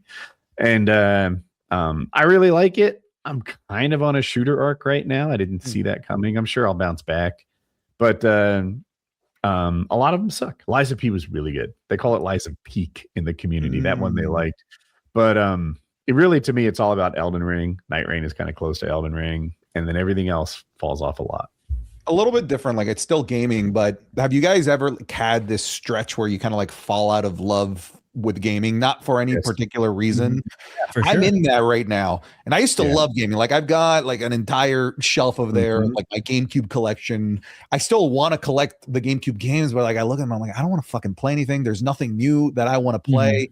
all of the shooters. These are just not for me anymore. I have a Switch. I played Mario Kart when it came out for like 10 minutes. I'm like, I'm just not connecting with anything. And I've been in there right now for like 4 years. Triggers the addiction. Yeah, I've been out of it for years like that. And I was like, maybe I outgrew games. I don't know. That's what I'm thinking. And then I start going to bed hoping I can fall asleep quickly so I can teleport till morning. That's the best place to be, really. Like it tells you have something you're earnestly. I'm so excited for this game now. The 40K RTS. This is Total War Warhammer 40K. So it's from the Total War series of games. That looks so good. It's the first 3 quarters. This is a true RTS with this is not. No, this is what we play Total War together. It's where you build your armies and sick them on each other. There's gameplay though. In the last maybe quarter of it, the game you're thinking of is Dawn of War 4. That's the RTS with base building, which is also like in the works. The Games Workshop is licensing their shit out well. It seems like not to someone who's going to make them look bad. These look like really strong properties. That looks so good to me. Like I love that. Like I said, the first 3 quarters is all cinematic stuff, which is my bread and butter. And then at the end, you get a little bit of gameplay, and it looks. Really dude, I remember when to the end. I've never given that kind of game a chance. I was gonna say I don't like that kind of game, but that's not true. I see a top-down shooter or top-down control, whatever, and all the little pieces are small, and I've never given it a chance. If you're down to try it, Woody, like when this comes out, it's a brand new RTS. We should all play it together. I will. Which one? I'll play it before the RTS one. I still like girls. Well, they're both RTSs. One of them is Dawn of War 4 with the base building, which looks Dawn like of War 4 then, because that would. And then the Total War version is a much bigger property, I think. Total War is RTS, but it's not in the same way because there's no balancing of economy. It's just you have a set amount of money, you purchase the units prior to fighting, and then you select and distribute your units as appropriate or what you in the best way you anticipate your opponent to make. It mirrors the tabletop in a lot of ways. It is. It pretty mirrors. So you have 1,000 coin, and like an infantry unit is 100 coins, and a giant Titan is worth 500 coins, and you spend your money however you want. You bring that army, and you face another army where a person's done the exact same thing, and you have no idea going in who their general is. You know their race, but you don't know who they're bringing. You know if they're bringing a ton of giant dinosaurs. Or 1 million little ants, Are they bringing Karlak or Kazrak or whatever that fucking red demon guy was when we were playing? That was so overpowered, it was absurd. He could just go to town. And so, I know Woody likes the world, like Woody likes knowing there's a world, like an interesting place for it. And the old, I remember you linking me these originally, Kyle, and it's what got me wanting to play Warhammer 3 was like those Nurgle and who are the other 2 gods, like those trailers Tzeentch. Where it was like Nurgle and Tzeentch, Korn, and those trailers were fucking sick. And Nurgle, those were the coolest trailers I've ever seen for any video game ever. I'll have to link because it builds the world of these disparate armies fighting against one another in eternal struggle. It's very good. You have me curious. I kind of want the links. I have a hard time ever thinking something's better than the Doom trailer. Oh, I feel you. If you dip your toes into the lore a little bit, like if you just see a guy wearing green on your screen who looks big, you're like, oh, I bet he's tough. But if you know like his life story, you're like, that's Cadrak Meshach Abednego. He's coming to fuck some shit up. Do you know what he's done? He ate a star. He fucking shits asteroids. Like, you don't even know who you're messing with. His father is the god of all gods. When you know that stuff and you know about like his struggles in his childhood, like, I don't know, it adds a lot more to me. I'm reading Warhammer now. I'm reading Carcharodon books about the space shark, space marines who like sharpen their teeth down and they're all shark themed. like Space Marines, the outfit they wear, it looks ineffective and cumbersome and silly. They seem to move okay, but like, you get what I'm saying, right? They talk about in the lore, there is so much lore about those suits, the different iterations of those suits, and how the black carapace, which is like a second skin that allows them to interface with each inch of them is interfacing with each inch of the suit, so that it feels like their own skin, and they're able to be extremely agile. And they run like, I don't know, 60 miles an hour or something like that. They're incredibly fast and agile in the lore. Although I get that the suits look They look clumsy. hard to imagine where the person's parts are exactly inside of them sometimes, especially when you get into like dreadnought armor and like the Terminator armor, like the bigger Fraser suits. Yeah. Yeah. I love that shit so much. Like That suit makes their ass look fat. I'm just saying. Yeah. They don't show the ass too much. Actually, they usually give you that front view. Makes them look fat in general. They all look like Brock Lesnar needs a diet. They're all kind of look like Brock Lesnar out of their armor. They're kind of built like that. They're a bunch of. I've never seen that. Yeah, they're enormous. They're like 8 feet tall or some shit. Oh god, these trailers are so sick. Blood for the Blood God, Skulls for the Skull Throne. These are the coolest video game trailers of all time. That's those gods are 40K job. gods as well. So Korn and Nurgle and Tzeentch and Slaanesh are all 40K gods as well, and they each have their own champions and their own under demons, and there's this whole hierarchy amongst the demon kind. And the traitor space marines often make pacts and deals and are possessed and or controlled or working side by side with the demons. They're like come down to a planet and do the most filthy rituals, torturing, like just the torture and pain and suffering is dissolves the gap between their hell universe and our real material universe, and they're able to bring the demons through, let them get in, start fucking shit up and corrupting the planet, and suddenly the planet is corrupted and it's this filthy bog of maggots and mucus and shit, and that corruption further weakens the bonds, and they're able to bring even more evil in, and you got to go down there and fight those fuckers who have magic. And so it's this mixture of fantasy and sci-fi where the Space Marines are often just like superhuman guys in power armor with swords and guns. And the enemy is often wizards and gods and demons and shit like that. But the Space Marines have their own wizards, of course, who are just fucking burning people up with lightning out of their hands and making their skulls explode and shit like that. I love that fucking lore. It's so fun. It's anything in that universe I'm all about. Well, Santi, where can everyone find you? All your content. Yeah, for those that like wrestling, I make wrestling videos over on youtube.com/SantiZap. It's the road to WrestleMania in January, and that's when wrestling fans start coming out the closet for a while. So you can come watch my videos for those months while you remember that you're a wrestling fan. If you're a wrestling fan, watch nothing but Santi. He's the one. PKA 782.